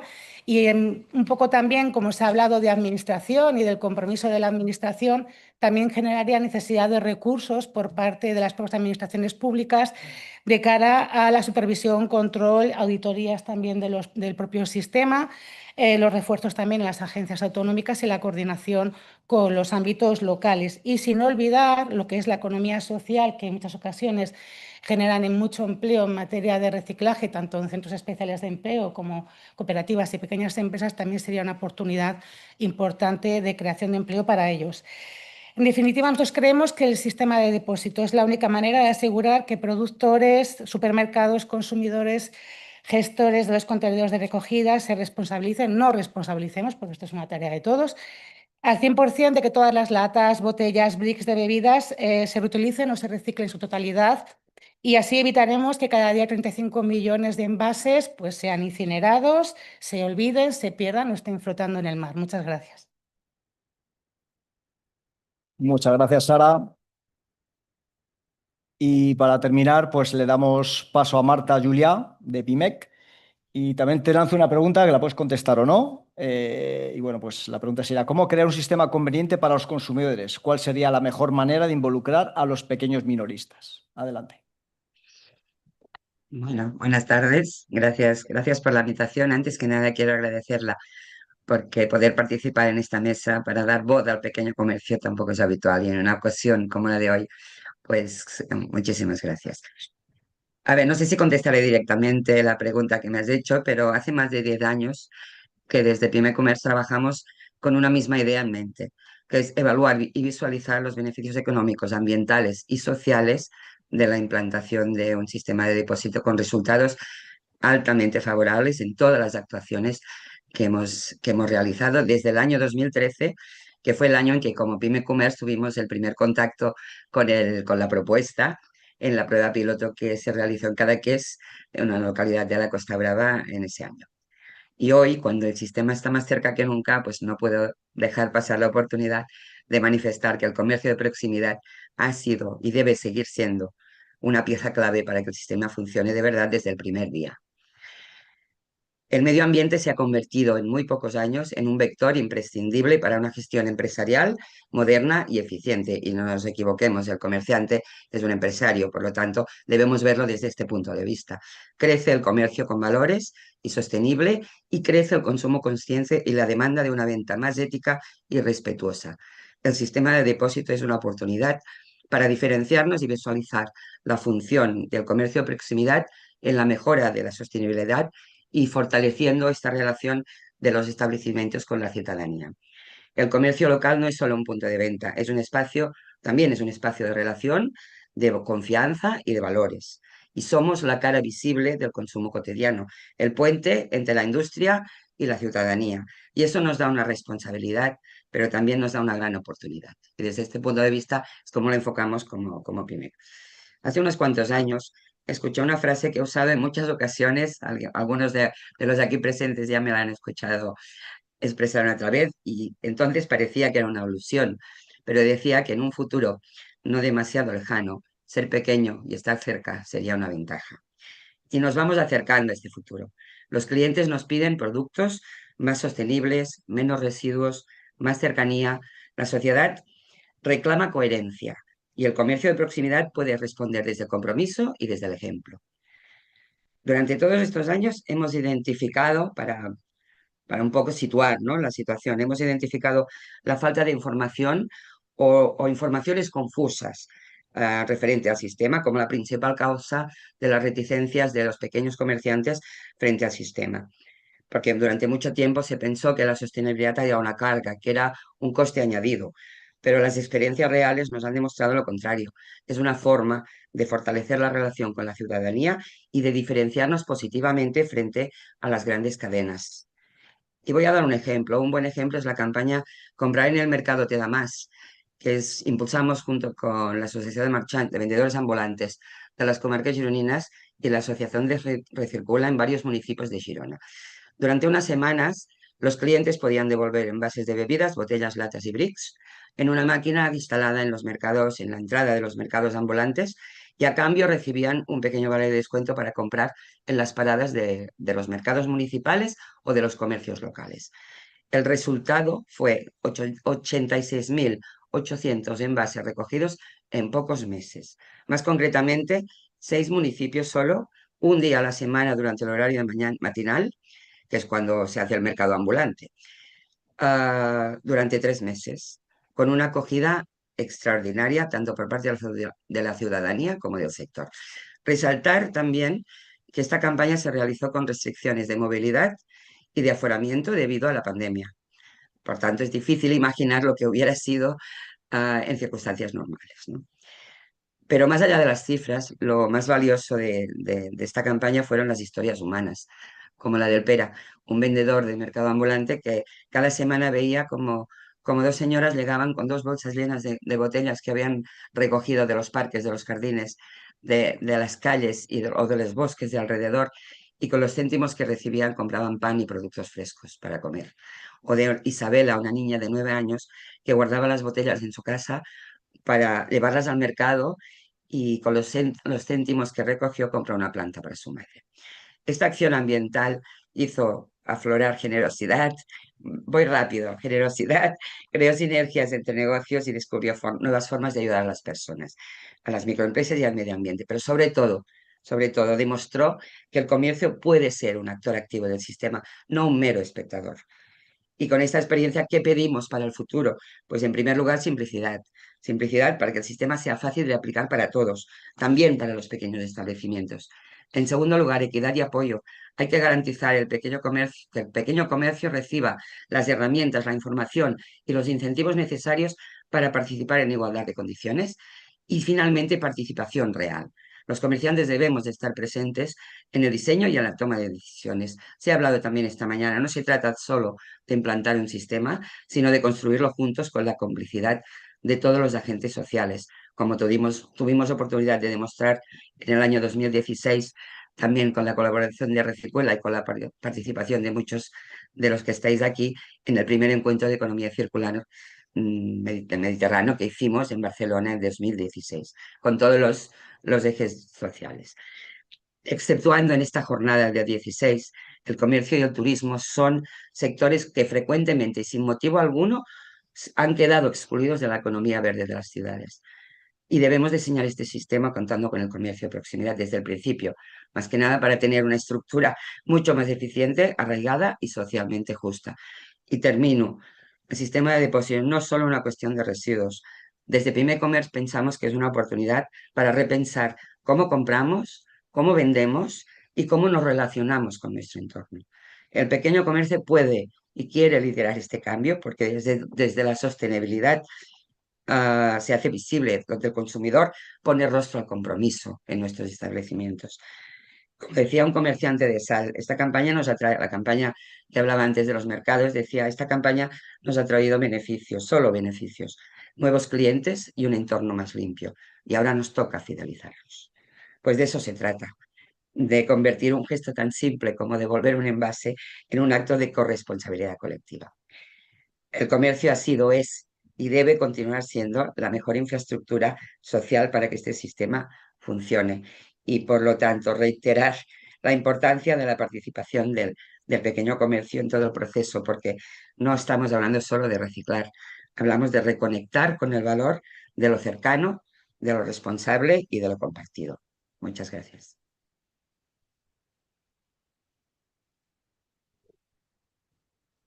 Muchas gracias, Marta.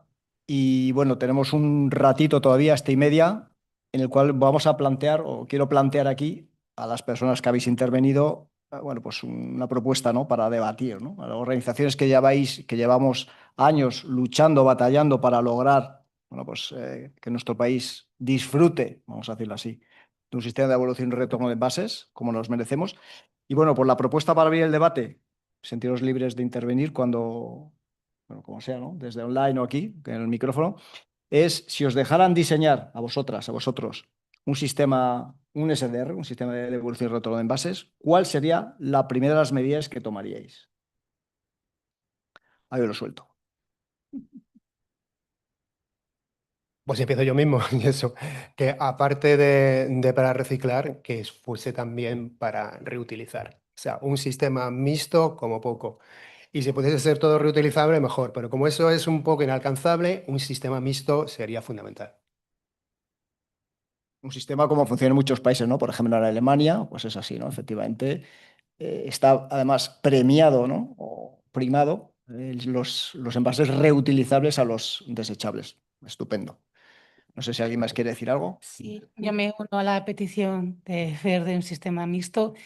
Y también un poco lo que han comentado esta mañana la compañera de Austria también, lo primero que hay que hacer de cara a la implantación del sistema es unir a todos los agentes implicados para hacer un diseño adecuado y a partir de ahí plantear un objetivo y empezar a trabajar, porque también parece a veces que vamos llevando a cabo diferentes anuncios, por un lado el legislador, por otro lado la parte económica, por otro lado la social, y ahí creo que sería interesante que todos tuviésemos nuestra voz y pudiésemos aportar para hacer un sistema que sirva realmente para toda la ciudadanía. Julio, yo... Vosotras, ¿Sí? luego está Rosa y voy tomando palabras, ¿vale? Vale, sí, yo, bueno, además de lo que se ha comentado del tema de reutilizables, que creo que es importantísimo, una cuestión muy importante o fundamental para los municipios es que asuman la totalidad del coste en la gestión, que no siga pasando lo que en estos momentos ha ido pasando durante estas décadas, que los scrap, en este caso fundamentalmente Coembes, no ha asumido la totalidad del coste y hemos tenido que ser los municipios los que realmente estemos pagando la gestión de los envases, incluyendo la limpieza viaria, que supone una parte también importante del coste y del gasto que no tenemos por qué asumir cuando son los envasadores que ponen estos envases en el mercado los responsables de hacerse cargo de los costes, de la totalidad de los costes. La totalidad de los costes que ya en una propuesta del Ministerio de una orden en 2008 ya se incluía por primera vez una propuesta que el Ministerio distribuyó entre las organizaciones que en ese momento estábamos trabajando los temas de envases y que se quedó en el cajón y se ha tenido el poder y el control suficiente como para que las administraciones no se hayan atrevido y no hayan sido capaces de que esta asunción de la totalidad del coste por parte de los responsables de la gestión de estos residuos lo llevaran a cabo, y realmente se ha estado cargando en los presupuestos municipales unas cantidades que algunos estudios hablan del entorno de 1.000 millones al año. Rosa, creo que tienes turno de palabra. Y gracias. Yo me sumo a los compañeros con la integración de la reutilización desde el minuto uno, como cosa básica. Y además, si pudiésemos diseñar, también aumentaríamos los flujos, no solo envases de plástico, latas y brick. Intentaríamos que el brick no se pierda, aunque sabemos que hay reticencias. Y además otro factor importantísimo, que es el vidrio. Creemos que el vidrio, que no haya salido el vidrio en el sistema español, es un gran error del Ministerio, de los responsables políticos, en sucumbir a las presiones de determinados productores, y por lo tanto en un sistema de depósito con reutilización debería sí o sí incluirse el vidrio. Y lo último sería también ampliar también la tipología de productos, ¿no? Y aquí nosotras propondríamos también ampliarlo también al sector del vino. Vicky o Marta, ¿queréis completar? ¿Queréis decir algo? Sí, nada, solo para seguir un poco la línea de mi intervención anterior, que al diseñar el sistema, pues que se tenga en cuenta más que nada en la logística de recogida. El pequeño comercio poco más tiene que decidir o que aportar, pero que sí que el sistema de logística de recogida, pues implementar también el manual, el automático, y tenerlo en cuenta, muy en cuenta a la hora de la toma de decisiones o de legislar lo que debe ser este sistema. Más que nada para que no quede fuera el sector, tal como he mencionado antes, que el sector no quede excluido de lo que consideramos que puede ser una oportunidad. Claro, a nosotros como gestores lo que nos interesa sobre todo es que haya mucha transparencia en el sistema que se vaya a implementar y en cómo el acceso a los materiales, primando seguramente la proximidad y tal, porque por ejemplo con el sistema actual estábamos viendo como en las subastas que hacía Ecoembes venía una empresa de Egipto, compraba el material y se lo llevaba fuera de Europa, obviamente. Entonces, claro, resulta que estás imponiendo en Europa que el 50% de las botellas de PET sean de plástico de PET reciclado, pero el residuo de donde tienes que tener esa materia prima secundaria resulta que se te va fuera de Europa, ¿no? Entonces, bueno, pues intentar que el principio de tratamiento de proximidad del material pues sea algo a tener en cuenta en las adjudicaciones una vez vendan los materiales recolectados, ¿no?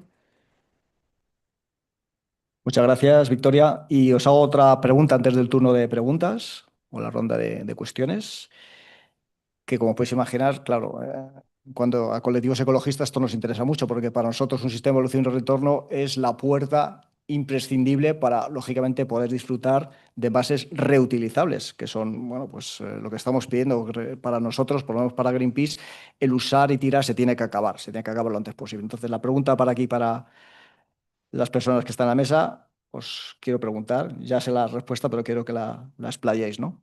¿Son competitivos los envases reutilizables desde un punto de vista económico y ambiental? Ahí lo dejo. Venga, dale, Fer.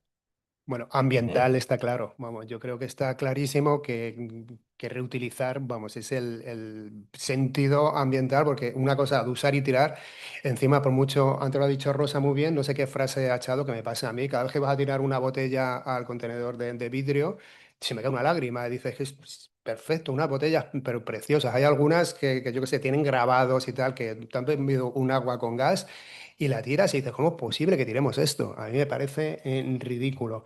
Económicamente, la verdad que yo ahí no tengo mucha idea, pero imagino que por lógica debería de ser mucho más barato, o si no es así, con alguna forma, algún impuesto o algo, debería de ser mucho más barato reutilizar que tirar, más que nada por todo el daño que puede hacer a la larga en el medio ambiente.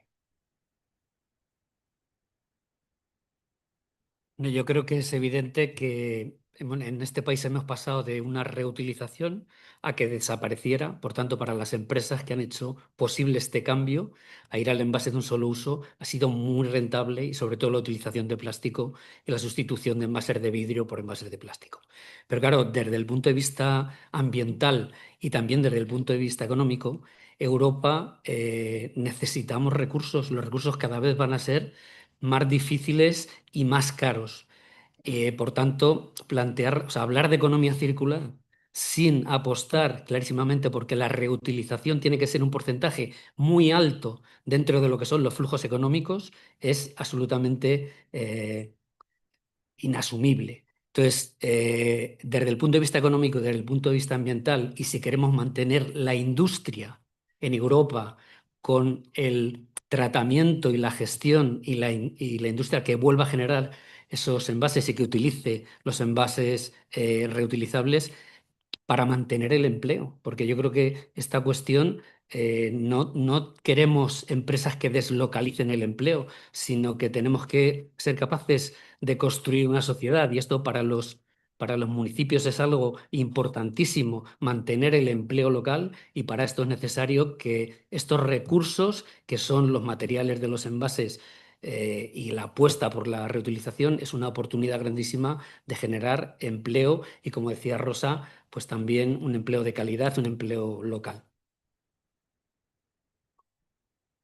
Jesús ha dicho todo lo que yo pensaba, lógicamente.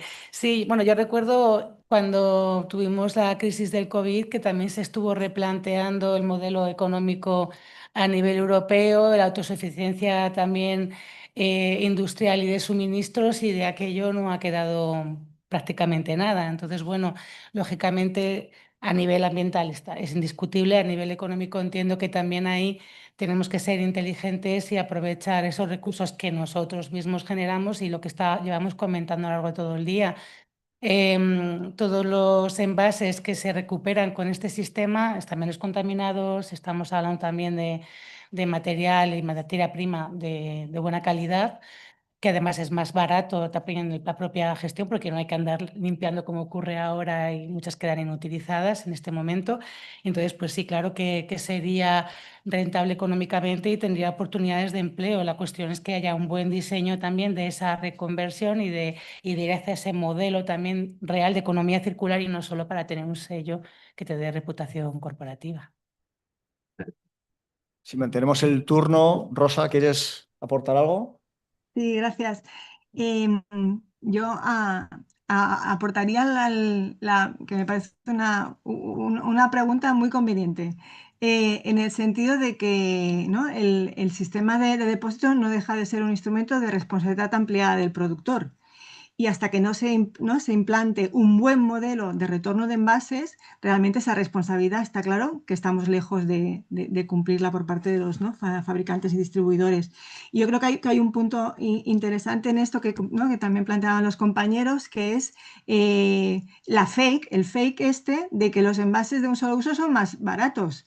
Eso es una falsedad absoluta, porque los envases de un solo uso son mucho más baratos porque se está externalizando no solo el impacto ambiental, también el coste económico que estamos asumiendo, ¿no? La ciudadanía, seas consumidor o no seas consumidor, acabas pagando la gestión de unos envases que no te pertocan. Por lo tanto, claro que actualmente es súper barato, ¿no?, distribuir envases de usar y tirar. Pero yo iría más allá. Incluso el otro fake interesante en los reutilizables es el fake también ambientalmente de que los envases reutilizables, y más en un país como España, con los problemas que tenemos de sequera, que el reutilizable consume mucho agua. Bueno, pues eso también está súper demostrado que es una falsedad, es otro fake. A nivel de ciclo de vida en todos los puntos, pero también en el consumo de agua, los envases reutilizables son más eficientes incluso que el envase de usar y tirar. Y el tercer fake para nosotras, ya para acabar, es el fake justamente de ese coste. Y ahora ya se dispone de varios estudios. Nosotros hemos realizado a nivel de Cataluña y a nivel de Baleares, pero hay otros estudios de consultoras que también lo han hecho. Actualmente el precio, ¿no?, a nivel para los envasadores, distribuidores, de envase de un solo uso y envase reutilizable es totalmente competitivo, incluso el reutilizable más económico, y especialmente si es un envase que está adherido a un pool system o a un banco de envases. Y yo el tercer impacto económico, el último impacto económico, si me dejáis, sería también pensando en lo que decía Marta, ¿no?, el papel del comercio, el comercio de proximidad. Cuando no estamos planteando desde el primer minuto que sea un sistema de retorno para envases, ¿qué estamos diciendo? Que el comercio de supermercados tendrán que adquirir, quien quiera, máquinas automatizadas, ahora solo de un solo uso, pero que luego de aquí poco tendrán que cambiarlas porque tendrán que tener reutilización. Eso, no sé, a nivel de eficiencia económica de modelo de empresa, no soy economista, pero creo que, ¿no?, que tampoco sería muy eficiente. Por lo tanto, tiene sentido que ya diseñemos un sistema también con reutilizables.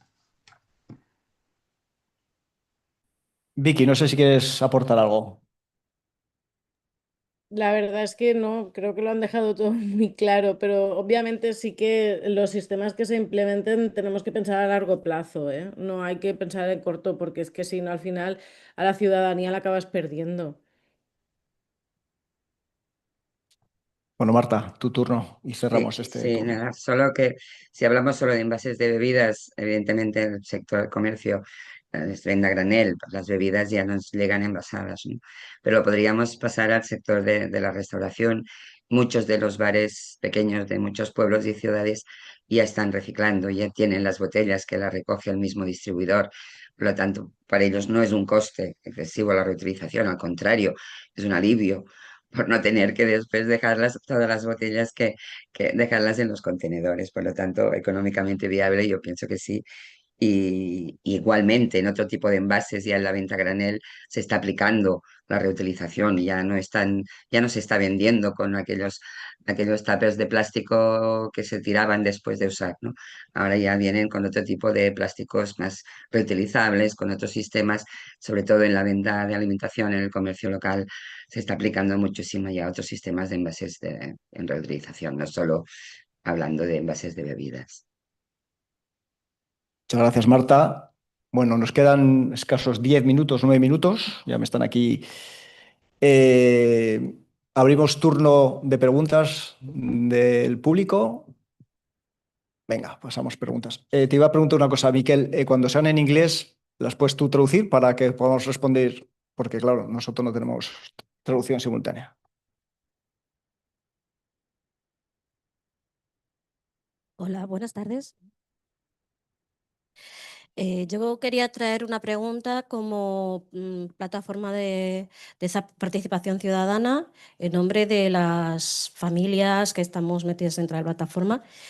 Y la primera pregunta que quería traer aquí es, lo primero, si se nos ha dicho siempre, o la noticia que nosotros tenemos, que The Greener Punkt, el punto verde, ya era que estaba certificando que nosotros con ese producto ya estábamos pagando la tasa de reciclaje y recogida de ese producto, nos choca que nos digan ahora que nos van a aumentar el precio por reciclar y recoger ese producto. Hay una incertidumbre bárbara porque no sabemos si eso es real, no es real. Esa sería una pregunta. Y después también quería primero dar las gracias a todos los ponentes de la mesa porque vosotros sois las manos y los pies de las familias que no llegamos a hacer todo lo que quisiéramos hacer y solo podemos estar con vosotros y apoyaros cada uno la medida de sus posibilidades. Deciros que la sociedad española, las familias, sí que estamos a favor del el sistema de depósito y recogida, que creemos que es urgente y que es muy urgente, primero porque todavía sigue viva y muchos formamos parte de la generación que ha visto el retorno, que nos han mandado nuestras abuelas, abuelos, padres y tal a la frasca, a llevarnos los cascos a la frasca y que nos dieran eso y que formaba parte de nuestro sueldo semanal también. Con mis hijos he estado también viajando por Europa y es absolutamente automático el shift que se hace a lo que es la separación recogida y que vayan al supermercado que está justo al lado a sacarse un dinerillo que a nosotros nos alivia porque nos sale todo de casa, aunque nosotros lo hayamos comprado, pero ya se buscan nuestros hijos e hijas, se buscan las mañas para que todo quede súper limpio y si hay un centimillo por el suelo que en forma de botella, que vayan. Vamos a tener unos parques, unas ciudades y unos campos que van a venir muchos con bolsas, la mar de limpios, porque vamos a ayudar mucho tanto a las personas que tienen necesidad como a las familias, como ya institutos que lo han propuesto como forma de que si eso estuviera como forma de un poco sufragar los gastos de viaje de fin de curso que en muchos sitios lo han propuesto, ¿no? Y nosotros como familias también apoyamos mucho el sistema mixto porque tenemos muchas cosas en la cabeza, mientras más fácil nos lo hagan mejor. Si puede ser todo y en el mismo punto. ¿Vale? Ya como se haga o no se haga, pues nos da un poquito igual en ese aspecto porque ya nosotros en casa estamos poniendo muchos puntos de recogida y hay un contra que tenemos que es que nosotros separamos todo pero no recibimos nada a cambio. Si nos dan ahora algo a cambio es una maravilla. Así que contad con nosotros que no vamos a tardar absolutamente nada en ponerlo en marcha. Gracias. Muchas gracias. ¿Quién le quiere responder a Jesús? Yo sabía que tú le ibas a dar ahí. Bueno, yo quería aclarar que cuando hablamos de punto verde es estas flechitas, ¿vale? Que hay en algunos, bueno, en todos los envases que se ponían en el mercado que no eran reutilizables y que formaban parte de los scrap, de los sistemas colectivos de responsabilidad ampliada del productor. Quienes pagaban no eran los consumidores, quienes pagaban eran las empresas que ponían los envases y pagan, las empresas que ponen el envase en el mercado. Por lo tanto, eso no era un coste que los consumidores pagábamos. Pero claro, eso ha tenido unas consecuencias y es que lo que se ha devuelto a los municipios de los envases que se recogían en los municipios y que se devolvían y que se gestionaban a través de Coembes, tanto el contenedor amarillo como el contenedor de papel y así como con ecovidrio, con los de color de vidrio, se han firmado unos convenios con las comunidades autónomas y los municipios nos hemos tenido que adherir a esos convenios en unas condiciones leoninas. No ha habido una negociación de tú a tú, no ha habido una negociación equilibrada. Se ha tenido que asumir unas condiciones que eran las que se imponían y lo que se pagaba a los municipios y lo que se paga a los municipios. Y por eso esta nueva ley y por eso este cambio de que se tiene que asumir, los scrap tienen que asumir la totalidad del coste, porque ahora lo que está pasando es que una parte importante de los costes de gestión los tenemos que asumir desde los municipios. Y por eso comentaba lo del estudio que hablaba de este déficit del entorno de los 1.000 millones al año. Claro, este escenario hay que superarlo, por una parte, la parte que no entre en el sistema, en el nuevo sistema de depósito, devolución y retorno, tiene que seguir teniendo unos convenios que sean justos y a los municipios se les pague realmente lo que les cuesta la gestión de esos residuos, que no son de los municipios, sino que son de las empresas envasadoras que ponen estos productos en el mercado. Se tiene que incluir los costes de la limpieza, que es una parte muy importante del coste también para los municipios. Entonces, otra parte irá en el nuevo sistema, en el sistema de depósito, devolución y retorno, que va a tener muchísimas ventajas. La primera es que los datos de envases puestos en el mercado van a ser absolutamente transparentes, porque se va a contar cada envase uno a uno, lo que no está pasando en estos momentos. Y además se va a conseguir unos materiales mucho más limpios, más fácil de recuperar y de reciclar. Yo creo que esta división de una parte de los envases que van a seguir gestionándose a través de los contenedores en la calle, pero con esta aportación que va a hacer el sistema de depósito, devolución y retorno que se ponga en marcha, y esta apuesta que todos estamos un poco de acuerdo en que tiene que ir acompañada por estos envases reutilizables, yo creo que cambia absolutamente el panorama y también va a cambiar el panorama económico para lo que los municipios tenemos que asumir en nuestros presupuestos, que no es nuestra responsabilidad y que también supone unos costes muy altos para la ciudadanía. Miquel, Julio. creo que tienes una cuestión ahí. Sí, vamos a cerrar ya con esta Julio, persona. perdona. Ay, disculpa, no te había visto. Rosa, venga, dale, Rosa, disculpa. No, Vicky iba primero, perdona.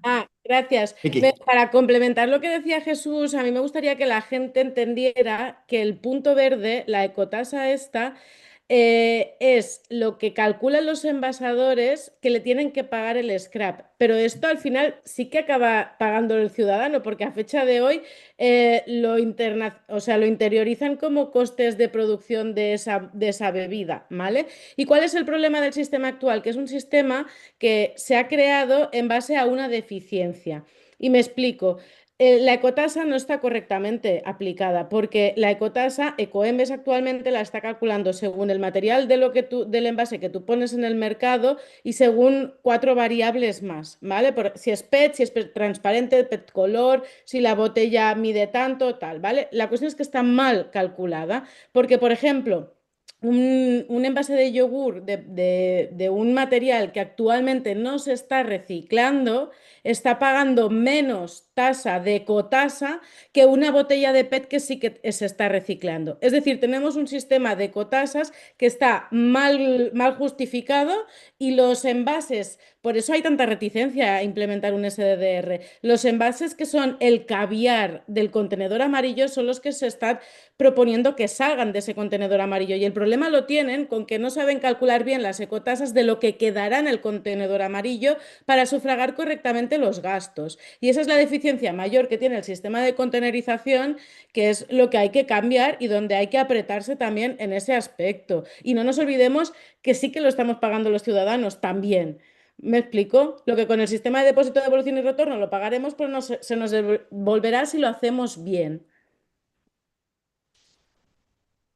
Yo solo aportar, dar las gracias a la representante de la Asociación de Familias y aprovechar para decir eso, que durante años se ha recriminado a la ciudadanía en todo lo relacionado a la generación de residuos, ¿no? La gran generación de envases era por el consumo de las familias y de las personas. El poco nivel de reciclaje, de recuperación, era porque las personas no éramos incívicas, no queríamos participar. Y eso ha sido un mantra durante más de 2 décadas. Como recero, nos gustaría hacer un llamamiento a los futuros gestores del sistema, ya sea 1 o sean 4, para que dejen de utilizar a las personas consumidoras como excusa, para que hagan realmente un diseño de un buen modelo de retorno de envases y que estén tranquilos, que las personas consumidoras vamos a tardar 10 segundos en entender cómo funciona el SDR. A la que nos cobren el depósito vamos a saber muy bien que lo tenemos que retornar y lo haremos en un gran porcentaje y que queremos retornar nuestros envases, que lo vamos a hacer bien y que queremos que nos faciliten un consumo sin generar residuos. Gracias. Muchas gracias. Miquel. De acuerdo, gracias. Sí. Ramón. I'm going to ask my question in English. My apologies. And by the way, thank you to the organisers for putting on the translation facilities for us non-Spanish speakers and for being able to participate. Thank you. I've had the privilege of being involved with lots of different DRS schemes across the world at various stages. And can I just say, I don't think I've ever seen so much enthusiasm and commitment and passion from all the stakeholders involved. So I hope when Antonio looks at his list of challenges, he's a bit more confident that with this level of support, there will be a very effective scheme in Spain at some point. My simple question, and it was taken partially from what Rosa said about being sad when someone drops a bottle. There has been a lot of conversation about the citizens and the people of Spain, which is right and proper. But as Antonio highlighted, there are 94 million people coming into Spain every year. What do the panel think they can do to help the tourists meet the same levels of hopefully environmental stewardship that eventually the Spanish people will get to when DRS is in place? No, in summary, it's how we gradually involve tourists that will make it to Spain. That would be a very short summary. Short summary, how will you help 94 million tourists do as well as the Spanish people will with the DRS?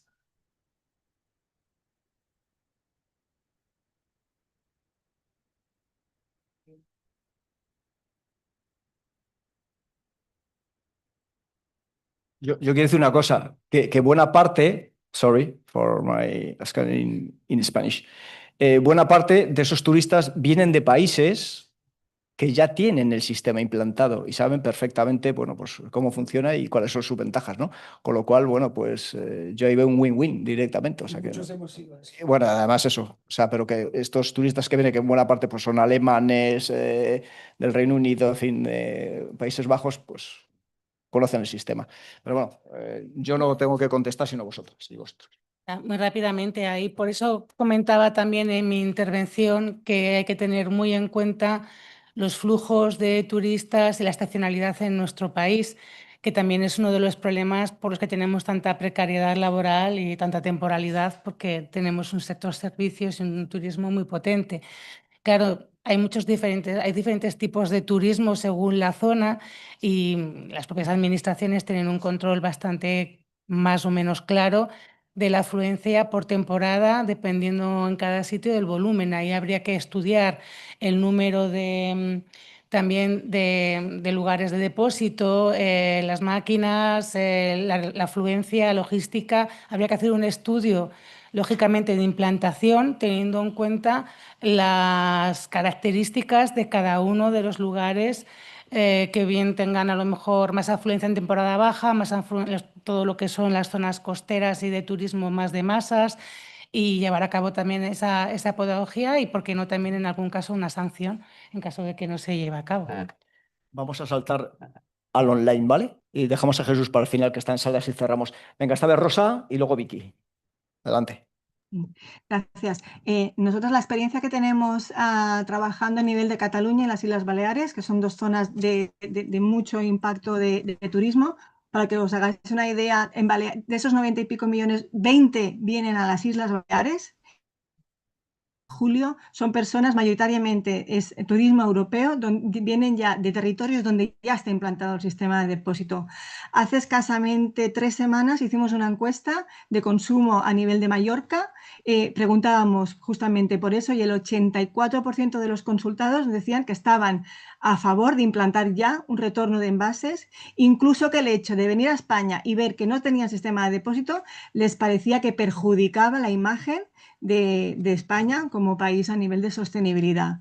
Nosotras pensamos que no hay ningún problema con que el sistema de depósitos se implanta para el turismo, ni mucho menos. Dale, Vicky.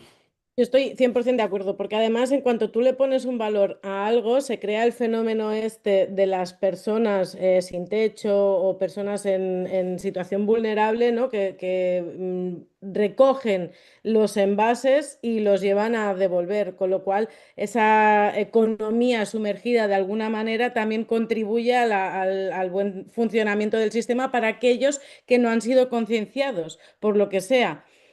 por no suscribir lo que ya han dicho los compañeros. Y en cuanto al estudio de dónde se genera más residuos, esta problemática ya nos encontramos a fecha de hoy. Quiero decir, hay zonas, yo represento Cataluña, pero hay zonas donde en verano pues, se multiplica por 3 la población. Allí ya los sistemas ya tienen esa previsión de que en campañas de verano y tal, pues hay que reforzar esos sistemas de recogida. Pues pasará lo mismo en cuanto a la afluencia de recogida, tanto sea de la recolección manual como de la maquinaria, con lo que sea. Quiero decir, al final el mercado se adapta. Vamos a cerrar con Jesús y ya... Nada, bueno, solo un segundo, si me permitís, sí. solo añadir que en las experiencias de algunas actuaciones realizadas como Pyme Commerce en las zonas de costa, en la Costa Brava, los turistas ya pedían dónde poder devolver los envases. Algunos de establecimientos nos comentaban que muchos turistas pedían dónde hay que devolverlo. O sea que yo creo que esto no es un inconveniente, al contrario, como antes hablaba yo de intervención de los valores, pues la sostenibilidad actualmente es un valor para cualquier destinación turística también. Por lo tanto, no creo que esta sea ningún inconveniente para la implantación del sistema. Rápido, porque yo creo que está ya todo dicho. O sea, yo creo que por una parte los turistas ya lo piden, los turistas vienen de países que ya están. En los sitios donde está implantado el sistema de depósito, devolución y retorno no hay littering, porque hemos ido a verlo, hemos visto que no hay littering, pero yo creo que lo fundamental, que creo que también alguien lo ha comentado, es que todos los residuos que están dentro del sistema de depósito, devolución y retorno tienen un valor y eso hace que ese residuo no se pierda. O sea, eso es lo fundamental que aporta el sistema de depósito, devolución y retorno, dar valor al residuo. Pues muchas gracias a todas, a todos y bueno, pues encantado de estar aquí y le pasamos la palabra a Miquel Roset.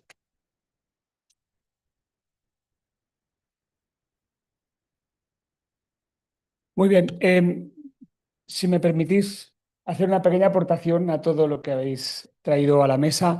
Los grupos de trabajo que están organizando SR España, una de las cosas que van a medir precisamente es cómo gestionar el impacto y la estacionalidad del turismo en España. O sea que es uno de los puntos nucleares en el diseño del sistema, tanto por el tema de las estaciones como por el tema de la afluencia turista. O sea que eso está contemplado y hay experiencias como en Alemania, que también recibe mucho turismo, donde esto está superado por suerte. Para complementar. Nada, solo para terminar, voy a decir gracias a todos y todas en nombre de todos y todas. Ha sido una conferencia, yo creo que excepcional. Yo creo que todas tendríamos que estar contentas y satisfechas y orgullosas. Así que, insisto, gracias. No me quiero demorar más. Todas las partes han hablado y hemos recogido cosas como hay que incorporar a los recolectores urbanos en los sistemas, especialmente en el sur global, viniendo desde las presentaciones de la Global. Se ha pedido seguridad jurídica, se ha pedido que tiene que haber una autorización para gestionar el sistema para que se pueda avanzar más rápido. Se ha pedido y se ha demandado que hayan acuerdos y avances entre la industria, el canal de la distribución para ponerse de acuerdo para avanzar. Se ha pedido incluir el vidrio. Se ha pedido un sistema de depósito mixto que gestione también la reutilización. Se ha pedido la participación de todos los agentes de la sociedad civil, de los recicladores, de sindicatos, de pequeño comercio. Se ha pedido ampliar a bebidas alcohólicas, como va a hacer de forma pionera Uruguay. Y lo que en el punto que estamos ahora, hay muchas cosas en marcha, pero hay un punto que es crítico, que conduce al retraso, que es que deberíamos tener encima de la mesa una autorización por parte de la Comunidad Autónoma de Madrid que autorice a los gestores del sistema. La Comunidad Autónoma ha pedido explicaciones, se ha puesto en contacto con el Ministerio, porque dicen que no pueden autorizar. Desde el punto de vista legal pueden extender esos 6 meses a 6 meses más. Bueno, son 6 meses perdidos. Tenemos a una industria que está dispuesta a trabajar, pero no tiene autorización. Es un cuello de botella. Y es muy importante que esto se desbloquee y que la industria tenga cuanto antes una autorización. Para cuanto antes eso pase, antes se podrá en marcha el sistema. Y por último, necesitamos una cosa que es fundamental, que es impulso político, liderazgo político. Queremos ver a los políticos del Ministerio de Economía, de Medio Ambiente, a todos diciendo que esto tiene que llegar, apoyándolo, ofreciendo su disponibilidad, haciendo todo lo que esté en sus manos para que esto llegue cuanto antes, porque lo necesitamos, porque cada día que pasa hay 35 millones de latas, botellas y bricks que acaban donde no deberían. Muchas gracias a todas.